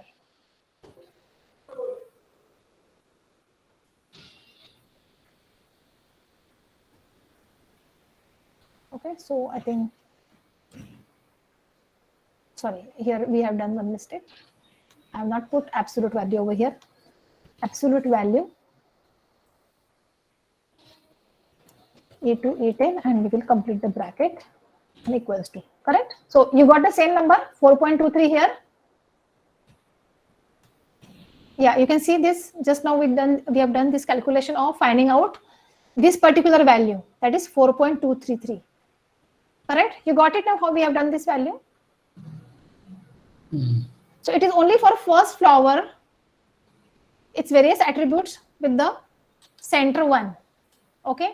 Then for rest of the values, you don't have to again write the formula. You can just drag it like this and you get the values, because we have set the formula. But for that, one thing you have to make here, one change you have to make, that you have to put $sign for B10, C10, D10 and E10, because this formula will keep on repeating. So that should not happen.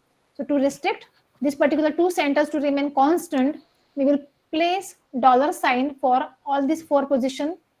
That is B10, C10, D10 and E10 will remain fixed. Only what will change? The array of B2, from B2 to B7 it will change. From C2 to C7 it will change. So this array is going to change. This particular column is going to change, not array. But this particular parameters or this particular attributes are going to remain same. And that's why we are putting $sign. I guess you all know the importance of this $sign, where we are fixing the cell. Right? We have fixed the cell B10, C10, D10 and E10, and we have just found out the absolute value. And that's how we get all these calculations done, just by dragging the formula. You don't have to type the formula again and again. For center 2 again, we will make the formula. What is the difference in making the formula for center 2? What is the change? It is for again all the flowers, right, from 1 to 6. But change is that now your center is 2. Earlier its center was 1, now we are under center 2, so we put center 2. Okay, so you can see now B11, C11, D11 and E11 instead of B10, C10 and D10 and E10. I guess it is clear with you all? No, at the center one, it could not be matched. P2 minus $B10, no, here at the cell I2. Cell I2 here. Yeah. What is the formula? Formula B2 is minus $10. Everywhere it is. Or, everywhere, yes. For it is $C. Okay. Correct. So B10. So for B and 10, we are putting $sign. So that B10 will remain fixed. So you can copy down the formula. Should I make it a little larger? So okay. No, ma'am. Okay, I understood. Okay. So you can just copy down this formula. You may have different name of the cell, but at least formula will remain same. It is basically absolute value we are trying to find out between all the flowers and their 4 attributes and center one. So first of all, we have done with first flower, and say for second, third, fourth, fifth, sixth flower, we have just dragged down the formula. It will appear again similarly, and you will get all the calculation in the single click. Then for center 2. For center 2, okay. Yeah, now coming to center 2. Again, take the attribute, these attributes as a fix by putting $sign, and all our parameters of sepal length, sepal width, petal length, petal width. So for those 4, we are going to find out absolute value. How it is? So here. B2. Yeah. Again B2. You want? I can type the formula over here in this particular cell with pink color box, correct? Okay. It's equals to absolute value. You have to just type ABS. It will give you. You have to just pick that. Now, absolute value I'm going to pick for first flower minus. I'm going to take now center 2. Same parameter, but here instead of B11, what I will do here, I'll put $sign here, and after B also $sign. Can you see this? Yeah. And I will close the bracket. Then put $sign because we are taking absolute value. So plus. Coming to the next point, next attribute. Plus. Sorry, you have to put ABS first. ABS. Now you tell me what I should take. This thing B2, C2. C2, correct? Minus. Now it is understood. Now this C11, but C11 will be anchored with the dollar sign. And I will make a bracket complete plus third attribute now. For that, I have to write down ABS, that is absolute value. This is the function. For D now, minus this thing, but it will be again, sorry, this will be with dollar sign. Complete the bracket plus final, that is ABS fourth attribute, that is petal width minus this fourth petal width of center 2 with dollar sign. So dollar sign will help you to just drag the formula for the following entire column. You don't have to write it again and again. Correct? Now I'll just put enter. We got the same value 5.16, which is seen here. Yes. Same value. And we can just drag it down. You can see here now. You got all the values automatically in the single click. Yes. Yeah, because we have put dollar sign. That helped us. But here I did not put dollar sign. Now you can see it here. Value will be wrong. Because I did not put dollar sign. That's the difference. Okay. So I guess you all know how we found out the center 1 and center 2's absolute values. So once you get all, so let's have a look at this absolute value again and put pink color so that you can see it, what we are checking now. Now what is our job? Our job is to see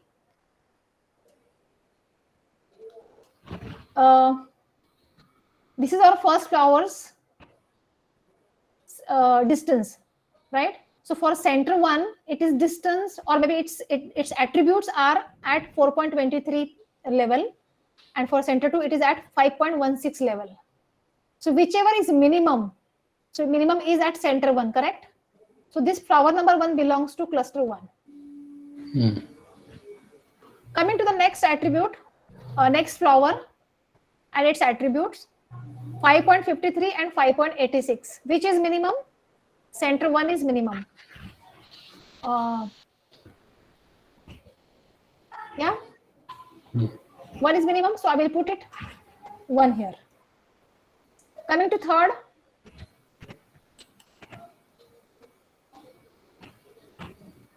out of 2.46 and 2.2, which is minimum? 2.2. So 2. It is closer to center 2, so I will put 2 here. Coming to the next, out of 1.76 and 1.3, minimum is center 2, correct? So I'll put 2 here, here, 2 again, and 2 again. Is it clear now? Can you see this new combination? Yes, this yellow color will tell you now which flower is belong to which cluster, because they are finding their attributes closer to the attributes of center 1 here and center 2 for flower number 3, 4, 5 and 6, because they belong to second center, second cluster, correct? Correct. Now we have to take, now according to our initial assumption, what we had done, we assume that flower number 1, 3 and 4 are forming first center, and flower number 2, 5, 6 are forming second centroid. But now according to these new calculations, flower number 1 and 2 are the part of first cluster or first center, and star number 3, 4, 5, 6 are part of second cluster. Okay, so now we will do the same calculation in the same next iteration. This is our iteration number 2, right? So where we will now find out the same center point again.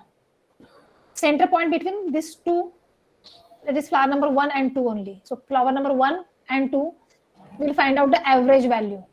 Average of this, and then this. Okay. I'll just show you here in this iteration. I will just remove it for a while.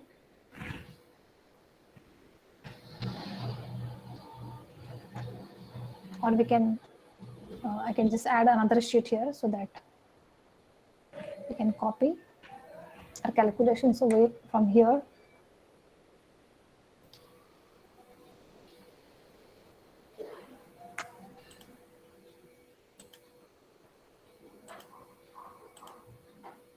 Okay.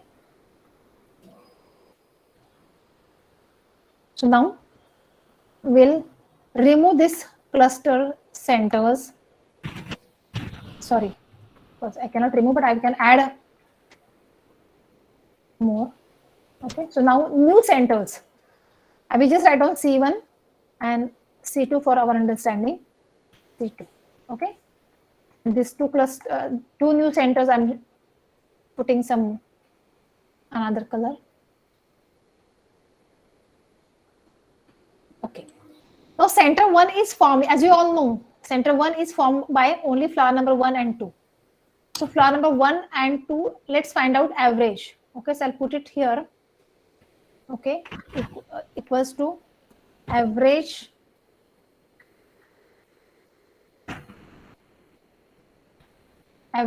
of what? Flower 1 and 2, that is 5. Okay, here average between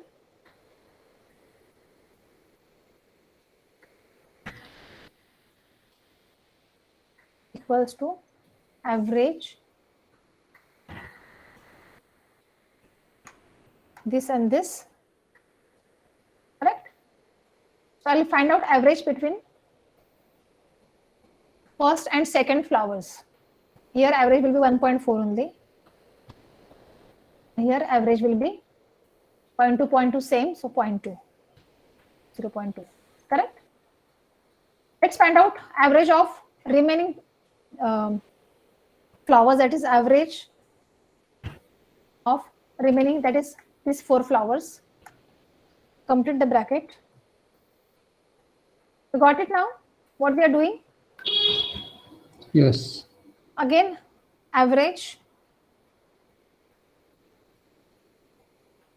Flower number 3, 4, 5, 6, that is C3, 4, 5, 6.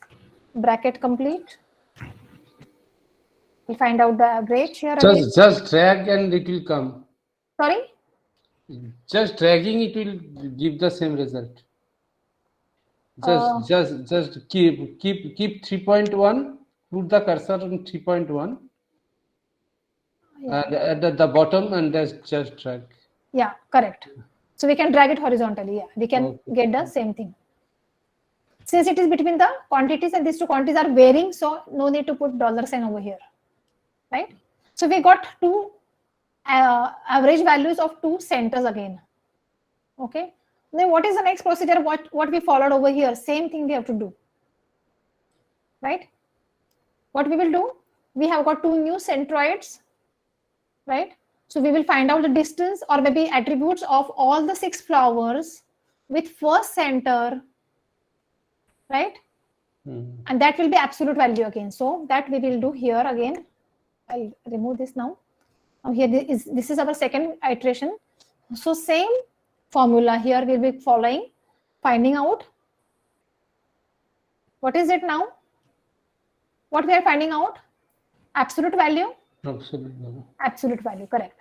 Absolute value of between what now? 0.35. All the flowers. It takes first one, that is this one, minus first center, which is newly formed, that is this one. But here we will put $sign, correct? Yeah. And we will complete the bracket plus again absolute value. Take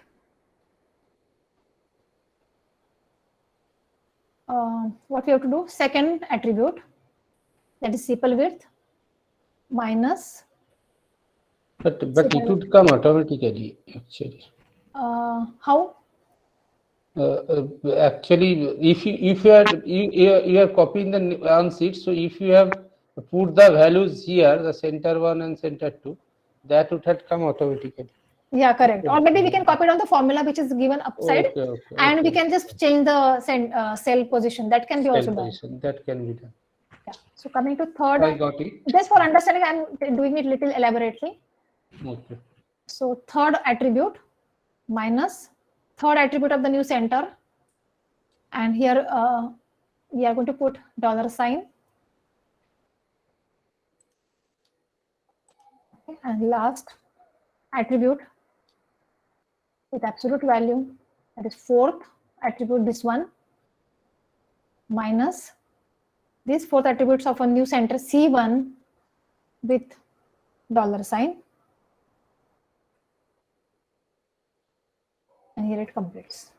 So we get this one, and now we can easily drag it so that we get all the values. Now we know we have put $sign, so it will give us value. For center 2, what we can do, we can copy the formula. Let's see. Sorry. We can copy the formula here. What has happened? I don't know. One second.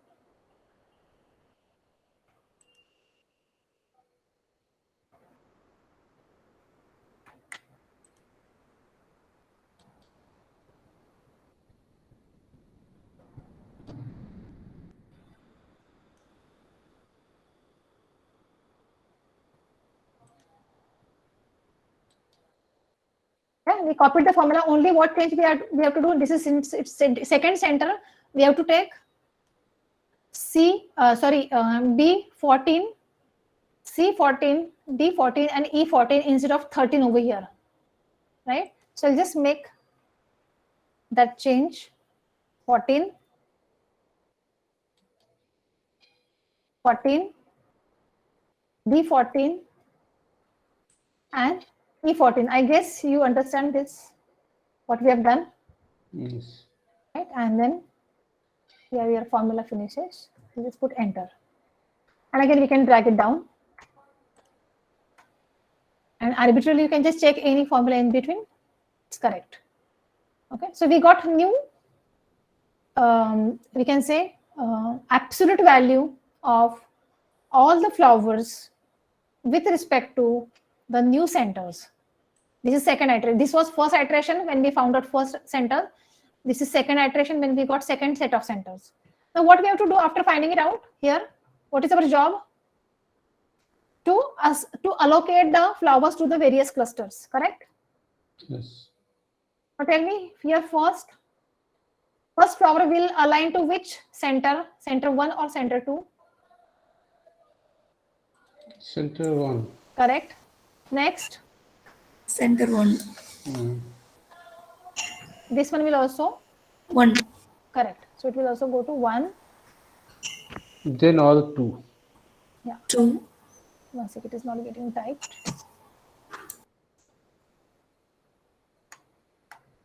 One. Here it will be 2, 2.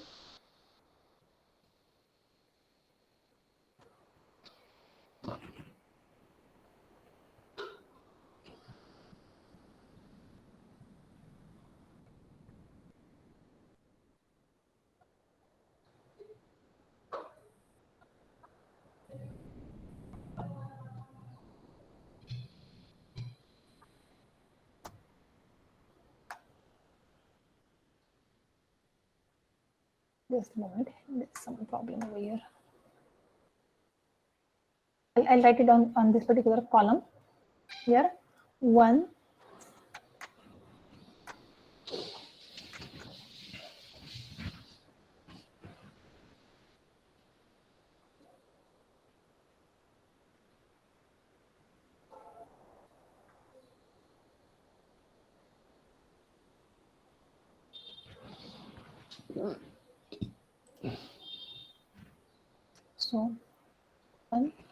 1, 2, 2, 2 again, and 2, right? Is it the same clustering as before? See, flower number 1 and 2 are belonging to first cluster, and flower number 3, 4, 5, 6 are belonging to second cluster. Is it the same what we have done here, and here? Yes. So this both the iterations are giving us the same result. So we should stop our iteration procedure over here. Okay. Okay, and what is the answer? What is the result? Result is that your flower number 1 and 2 should be in one cluster, and remaining flowers 3, 4, 5, 6 are belonging to another cluster. So we can segregate these two flowers category. We can categorize them into two different clusters, wherein flower number 1 and 2 will remain in one category, and 3, 4, 5, 6 will remain in the second category. Is it clear, everyone? Yes, ma'am. Yeah. Now, finally, what we are going to do? So we are going to make clusterings. So here our problem was that out of these 6 flowers, now we don't understand because they are given with various attributes like sepal length, sepal width, right? Petal length, petal width. We don't know which flowers is belonging to which category or how to categorize them. Suppose these flowers are having some similar pattern amongst them. We are not able to identify it visually or just by seeing those numbers. Correct? So these flowers could be in one of the category. Maybe these flowers are having similar traits, similar size, similar attributes, and those flowers should be categorized in one particular type, so that their transportation, their handling, their usage, their production can be controlled or managed. Yeah. Correct? So from that point of view, we are actually segregating them into two different product categories. Correct?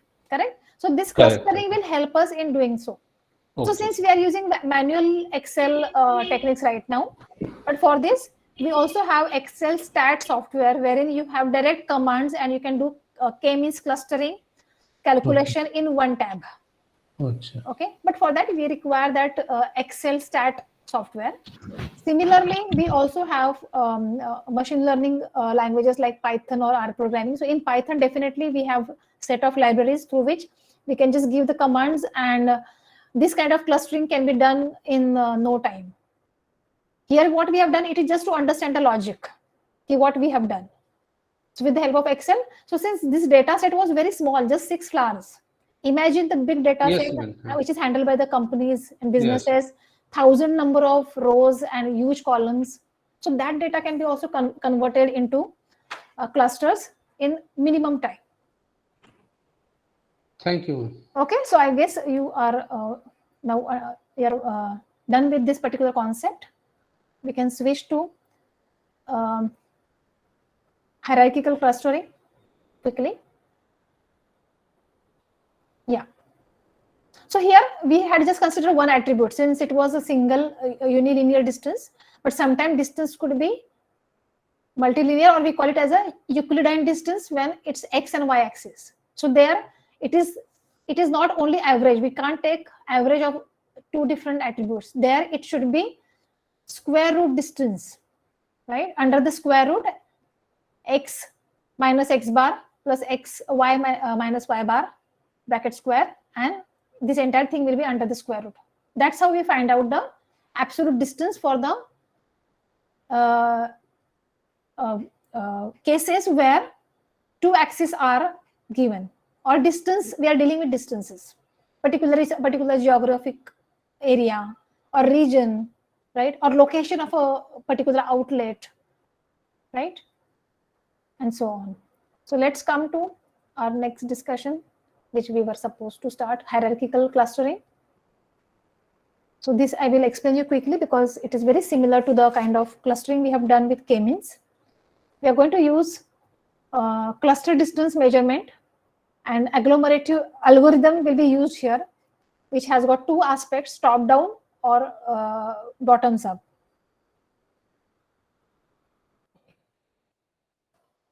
So when we go from the bottom to top, it is called as agglomerative.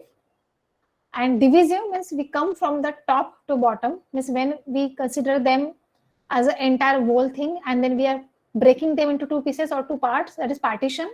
So it is called as divisive method. In agglomerative, what we do, all the data points or data sets are considered as number of points, and then we start clubbing them slowly, gradually, by looking at its attributes or maybe distances, and that's how we make groupings among them, and we reach to the minimum number of clusters out of them, which is 1 at the end, right? Here you can see number of data points. Now they are getting clubbed in the next level. They're clubbing, and they're combining with another cluster and then clubbing, and finally we get only 2 clusters out of these many data points. So let's see with the example. You can also try this work on a data set which is available to everyone free of cost and freely, which is a machine learning repository, right? So UCI machine learning repository, you all must be aware about this particular repository. So this is the link, and we have got all machine learning data sets available over here to do practice, and we can use this data set for various types of models or analytics, right, from regression, multivariate, or clustering, and so on. Okay, so agglomerative clustering, single linkage. Now here, since you can see the data points, there are 6 different points. Can you show the link again? I'm writing. Sure.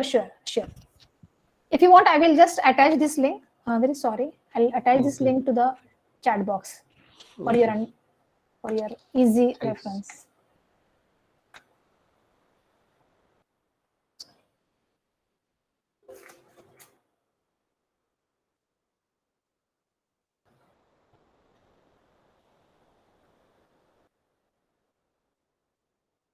So it is posted on chat box. You can access it from there.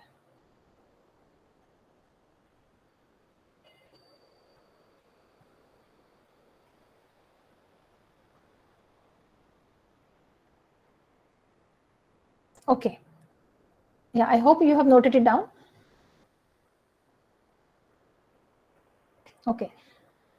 So in agglomerative clustering, we have been given some data sets, data points here, and based on 2 axes, X and Y, this distance is given to us, right? So there is a different kinds of linkage which are available. Single linkage, it can be multiple linkage, but we will take an example of single linkage for understanding. Okay, so let's understand hierarchical clustering. I'll take you to the example which is given to you in hierarchical example, right? Example number 1. Okay, so you have in your practice data sheet, there is HCEX1 is the example which we are referring right now for understanding hierarchical clustering, right? It is the same example.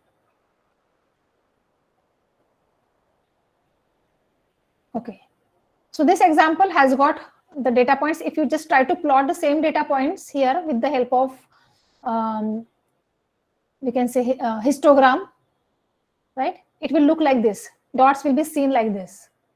Okay, it is very easy to plot this with the help of inserting charts through the histogram. You can get all these dots. Now, looking at all these dots, can we make any conclusion about how the grouping should happen? Right. So right now we don't have any clue because it's a plane having X and Y axis. Correct. So right now we don't have any clue, but we need to understand which 2 points or which 2 data points can be clustered together, right? So slowly we'll start clustering them stepwise with various iterations. And now this distance, since it is given in the X and Y format, okay, it is not the unilinear distance. So it is called as Euclidean distance between the 2 points, right? You can see the name over here given Euclidean distance because it is involving 2 different parameters. It is a vector quantity in simple language, right? Shall we move ahead? This is a data set which you have. Okay, so we have 6 different points.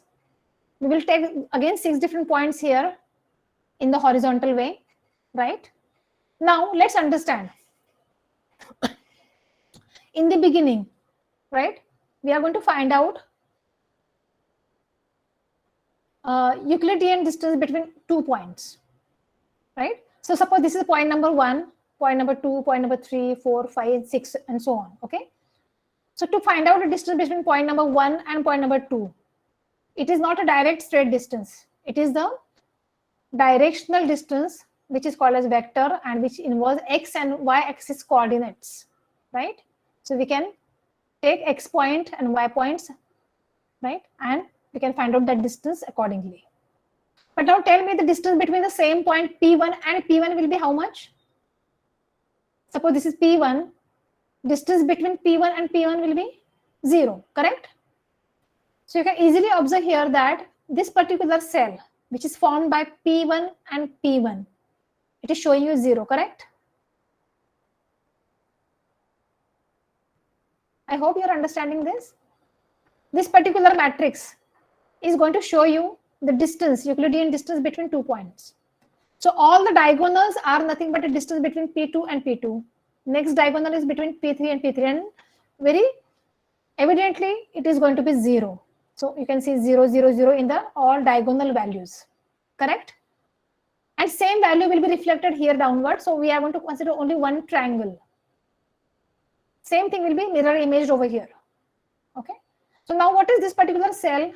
This particular cell is the distance between P1 and P2. Right? Are you getting this? Distance between P1 and P2. This will be distance between P1 and P3. This is between P1, P4, P1, P5, P1, P6. Similarly, we'll come to P2. P2 and P2, 0. P2 and P3, this much, and it is shown here. And we will, that's how we will find out all the distances. And all these distances will be found out with the formula. So this formula is again, as I just now told you, under the square root, it is sum square of x coordinates and y coordinates. Okay. It's under the square root, sum of x and y coordinates square, right? And those coordinates will be C23, that is, and C24 and D23, D24.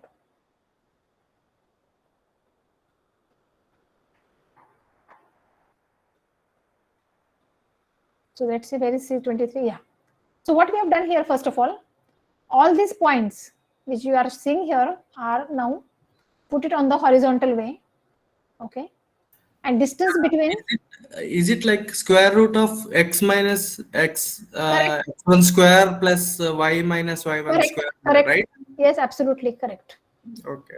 We are finding out the absolute value, but now here in Euclidean distance, absolute value will be the mean square, right? So we are first of all finding out square root under the square root in bracket x minus x bar square plus y minus y bar square. Correct? That's how. So now the same table, you can understand the same question. Madam, or same bar means ki average. Sorry? X minus x bar means x average. Yeah. No, so not x not of average. 2 points. Achha. Yeah. X See, of 2 points. correct. So see, this table is appearing here in the horizontal manner because we want to just move it. So I will refer this table now. It's the same thing. Oh, this is the It's the same thing which I have put it in the horizontal manner. Transpose kiya hai maine uska. Okay. Yeah. So let's see to find out this particular 23 answer. Yeah. Okay. What we have done, we have taken the square root of sum of x and y square of what? Let's see. C23, that is this value, x value, and between, because we are finding it between 1 and 2, P1 and P2. So P1 and P2.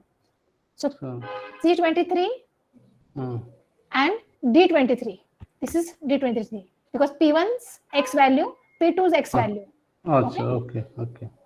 So this minus this bracket square under the square root of that. Achha.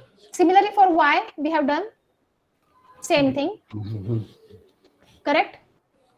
Yes. And whole thing we have put it under. Whole thing we have put it under the square root, and that value gives us 0.23. Okay, you can just take the formula from here. It is the First of all, we have to put square root, SQRT, then sum of x. So it is sum square of x and y basically. Yeah. Correct? And to y we have put dollar because we are going to move this particular row like this. This is the array. Okay, we are going to move it so that our ready-made answer or ready-made equations can be done. We don't have to put equations again and again. Okay, so we can just stretch this formula here like this. We get the formula. Okay. Did you try this formula, everyone? Square root. Yeah, I think you all got it now, what we have done here, basically. Under the square root, x1 minus x2 bracket square plus y1 minus y2 bracket square is the same thing. And that's how we have just taken the distances. X and y is there. This is x1, this is x2. This is y1, this is y2, right? And that gives us answer for P2, P1 and P2, because we have taken point P1 and P2. So we will combine P1, P2's cell. This is the cell which is common for P1, P2. Okay. If we have to do it for P1, P3, then we will be taking P1 points x and y and P3 points x and y. Okay. So 0.4 minus 0.35 bracket square plus 0.53 minus 0.32 bracket square and whole thing under the square root. And that gives us 0.22. Got it, everyone? Yes. Okay, so this formula will help you in taking you to the result, what we have written in the various cells. And these cells are nothing but a combination of various points. For example, if I take this particular cell, right, which I am painting with yellow color, say this is the cell. So this cell is formed out of P1 and P5, these two data points. Correct? Similarly, if you take another, this one, this is between P3 and P5, and so on. Okay. Now, once you find out all these Euclidean distances, what we have to do? So we have to just leave these zeros which are given in the diagonal, which is actually the distance between point number 1 and point number 1, point number 2 and point number 2. So naturally it is going to be 0. So we have to exclude those values. Remaining all the values over here present, we have to choose the minimum distance value. What is that minimum distance value here among all the values except these zeros? With available all these cells, what is the minimum value? You can see. Is it 0.10, which is shown by blue color cell? This is the most minimum distance. Yes, ma'am. Looks like that. Yes, so this is the most minimum distance which we can observe among all these data sets. And this is pertaining to what? This cell is pertaining to P3 and P6. Am I right? This cell is pertaining to P3 and P6. Though it says that, means logically it says that point number 3 and point number 6 are distanced very close by with each other. Right? So we can club them together. So now I'll again show you this particular diagram. Okay. So when we club the two things, right, here clubbing is shown. So clubbing is shown based on the distance. Suppose you find these 2 points very close by, you can club them. So what we have done, same thing we have done here. We have. And this graph is called dendrogram actually. Correct. So this is a dendrogram. I did not go to that concept because it will be too many things for you for a day. But this is dendrogram, very good.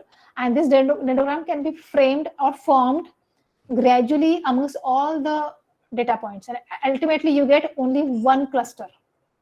And again, there is a reading for this dendrogram, which will come to it maybe towards the end. First of all, let me explain the calculations over here. I think everybody is clear about what calculations we have come with here. And minimum distance is between P3 and P6. Now, it says that you should combine P3 and P6. Right? So we combined P3 and P6. So you can see my next table. What I have done, P1, P2, P3 I have combined with P6. and then P4 and P5. Similarly, here also P1, P2, P3 combined with P6, P4, P5. Now I am left with 5 points now, or 5 different data sets, because P3 and P6 got combined. They have already formed one cluster amongst them. Got it? Yeah. And now what I have to do? I have to find out new values of P1 and P6, P3 and P6, which we have got here as 0.22, which is again Euclidean distance between P3 and P6.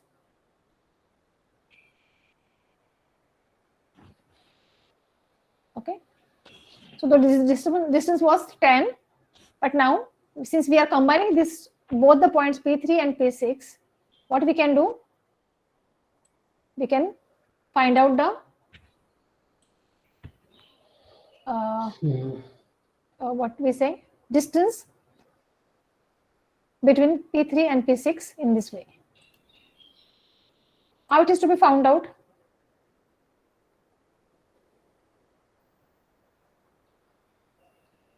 Can you repeat the question once? Yeah, what we have done here, we have formed cluster between P3 and P6 based on its minimum distance. Okay, now both have become one team now, correct? P3, P6 together have become 1 point now. So the nearest Euclidean distance will be forming a group. So next iteration you will have one more lowest distance. Correct. And so we keep on combining accordingly, right? Correct, and we keep on combining them. Now here we can see that this is the minimum distance, which is 0.14. Okay. Okay. So 0.14 is at 2 places, here also and here also. So either you can combine P2 with P36 together, or P2 with just P5, because both are having same value. So P2 with P5 can be done. So we are next in the next iteration. What we have done? P2, P5 combined together, and P3, P6 was earlier combined. And again our cluster becoming now again small number of data points. P1, P2, P5 are forming another point. P3, P6 forming another point, and P4. Similar it will be available on the horizontal way. Okay. Now here, if you find out minimum distance, which is lying as 0.15, which is here and here also. So you have again option here to combine P2, 5, P3, P6 together, or P2, 5 with P4. Okay. So we have combined P2, 5 with P3, 6. That is this 0.15 distance. And with that, we have formed another big cluster, which is having P2, P3, P5, P6. This has gone to next level again. Based on the minimum distance, which is here, again we combine this P4 into this. So this is our final clustering, and this will be shown on the dendrogram, which I show you here. With every stage, we started combining one data set with another one, then 2 clusters together with another data sets, right? And that's how we come to a final cluster where we have got only 2 different clusters, which we can see here in this particular Excel sheet. Can you see here only 2 clusters? One is having only P1 point, and another data set is having, or another cluster is having P2, P3, P4, P5, P6, all the remaining points. Correct? Now here, so how many clusters should be the ideal one? So whether we should go for 2 clusters here, how many? 3 clusters. If you go to the next level, here there are 4 clusters. Here there are 5 clusters, and here all the 6 data points, that is all the 6 data points are here. So which is appropriate one? That could be found out from elbow diagram. So elbow diagram will be found out based on the number of clusters and the distances. And wherever we get the sharp turn, so I will just show you on the Jamboard how this elbow diagram look like.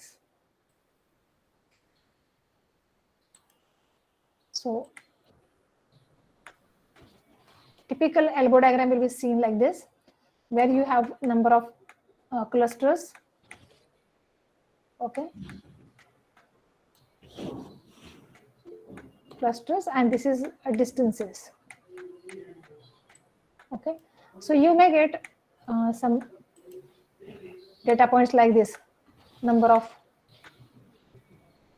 clusters, and then you get this kind of shape, somewhere like this. Okay, 1, 2, 3, 4, 5, 6, and then we join these dots.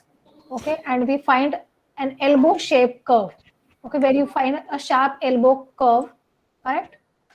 So that is called as right number or right amount of clusters to be made out of it. So suppose this is 1, 2, 3, 4, 5. So suppose this is 5. So K should be equal to 5. So we have to make 5 clusters out of this. So if you have to make 5 clusters out of this, I'm just giving an example. So to make 5 clusters are here. So this is how we have to segregate or make the clusters out of the data. So please try to understand this data is very, very small, just 6 points, because we are doing manual calculation. Correct? So it's a very small data. But in reality, you may have 1,000 number of rows and you may have various attributes.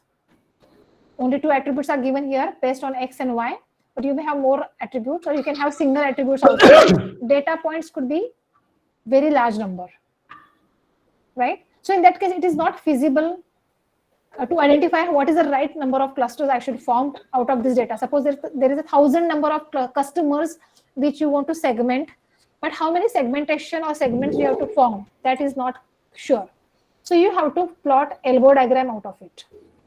So this elbow diagram will enable you to identify how many clusters needs to be formed out of the given data sets.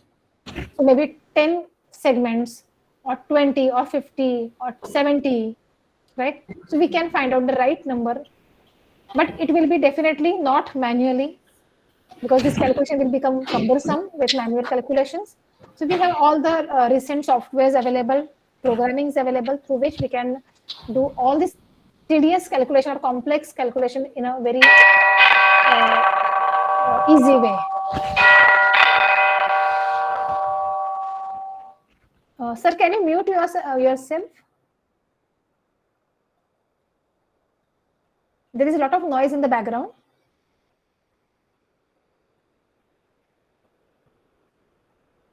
Yeah. Carry on, I have muted. Yeah. Okay. Thank you, sir. So this is a dendrogram which is created. Once we go with agglomerative clustering, we keep on adding data points to the previous data sets to make a cluster or to form grouping. Okay, and this keeps on going on and on with the number of iterations depending on the data points or data set, right? And that's how you get the final partition or final cluster at the end, where you are left with only 2 different clusters, right? And with the dendrogram, with this dendrogram, you have to plot a diagram called as elbow diagram, which will enable you to take a decision about how many number of clusters are ideal or best for your given set of data points.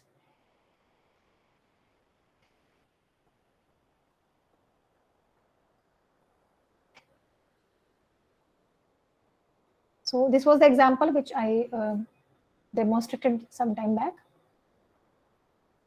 In addition to this, among the other data points which I have shared with you, K-means clustering, we can take this particular data set for our practice. Is the same calculation which we have done with K-means, right? Where there were 4 attributes given for a particular flower. Similarly, for this medicine, 2 attributes are given to you, just weight and pH value, right? So there are 4 medicines and 2 attributes are given to you. You can play with this data set and try to do the calculation for practice purpose. All right. I hope everybody could do the calculations. So since this session was based on Excel, so we try to understand supply chain analytics in clustering with the help of Excel.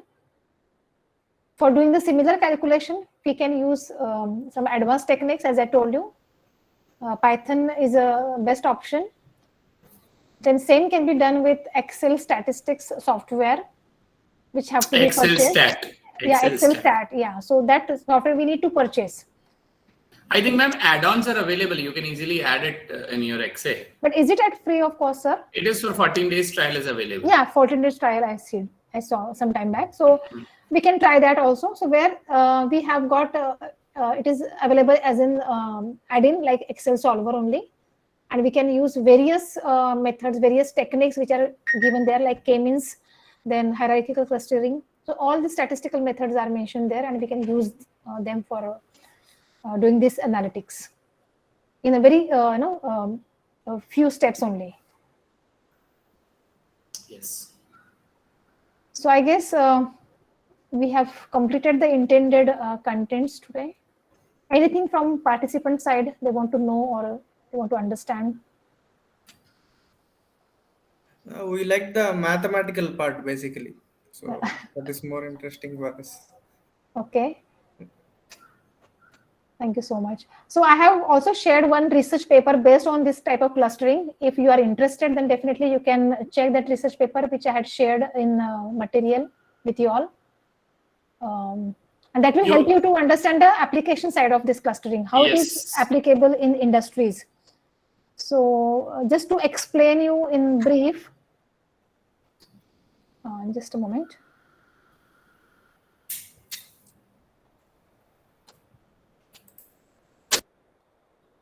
This is about vanilla box. So the name which is given here, it basically to manage the product variety.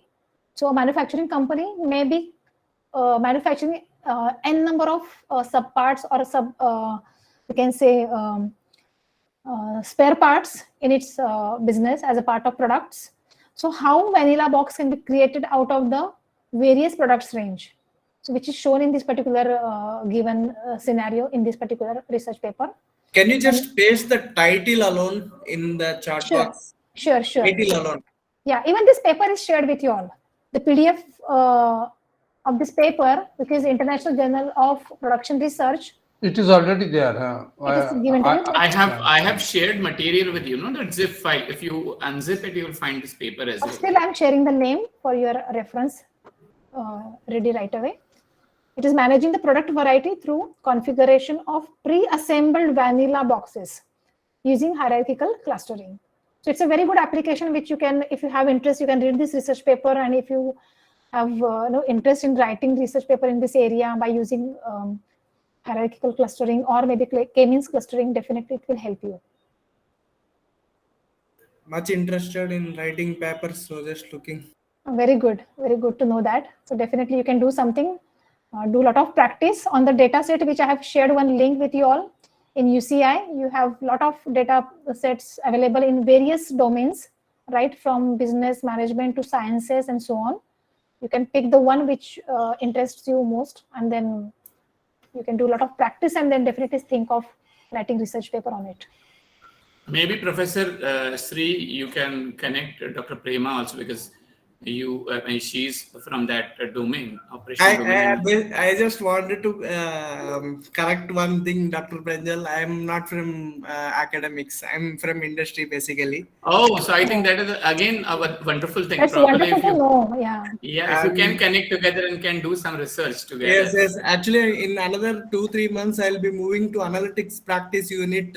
For this, I'm just looking so that it will benefit me. Definitely, we can connect. I'm basically from TCS, Tata Consultancy Services, with MTech plus 5 years of experience, just trying to explore the analytics parts of these things. So mostly it is of a great thing that attending these kind of things, like, because we usually don't get time to sit and do research papers and also. I know. Correct, sir. Correct. That really becomes a good opportunity for you. Yes, absolutely. And this is my 4th AICTE FDP this year actually. So I'm taking off and representing as an individual rather than representing an industry or stuff.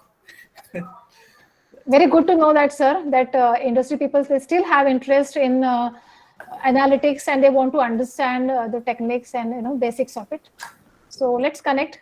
Definitely you can get my details from Pranjal, sir. Yeah, definitely. Yeah, sure. Anything else from other participants?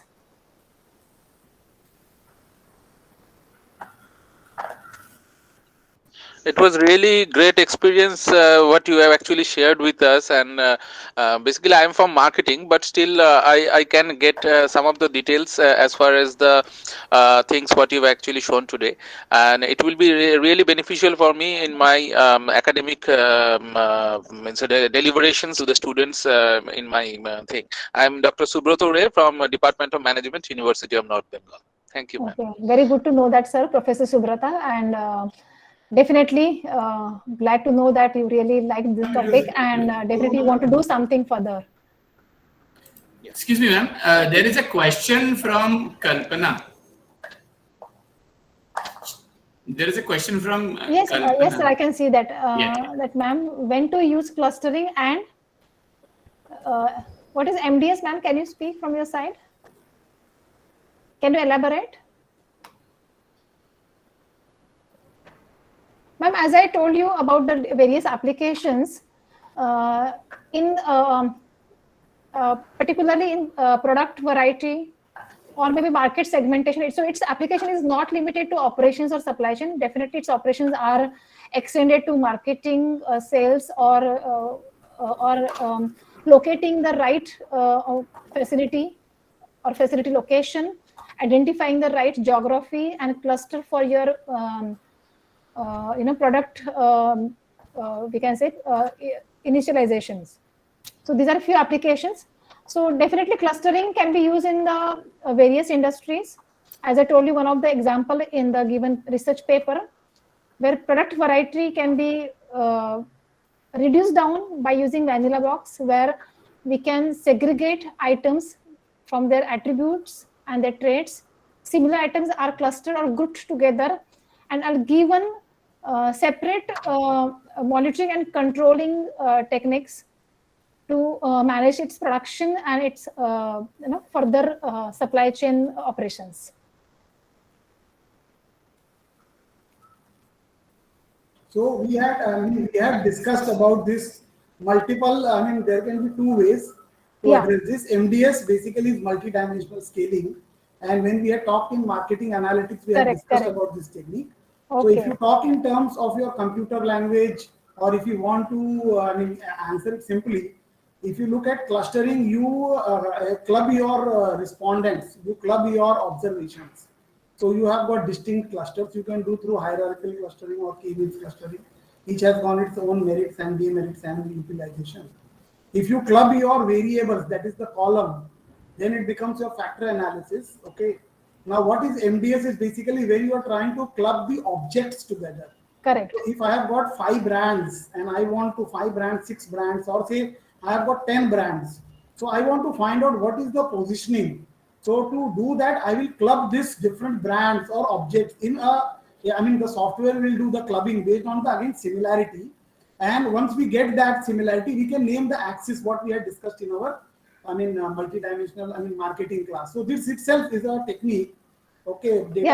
Multi-decrement, multiple or multidimensional very analysis. Similar to cluster analysis, but here we are trying to club the objects, and that clubbing is based on the similarity which is given by the respondents. So what is the similarity? So if I talk about multiple colleges, we have taken the examples of B schools. So how do you club 10 B schools into 3? So you could have the IIMs, you can have the baby IIMs, you can have non-IIMs top tier schools. Then you can have multiple ways of positioning. These objects are getting positioned. The output of MDS would be perceptual map. And that is different. Correct. So that is different, because here we are talking about attributes here, various patterns we are trying to identify when we do clustering, unlike in case of MDS. Right, sir. Rightly said. Yeah. Okay, participants, any other question, or can we call it a day?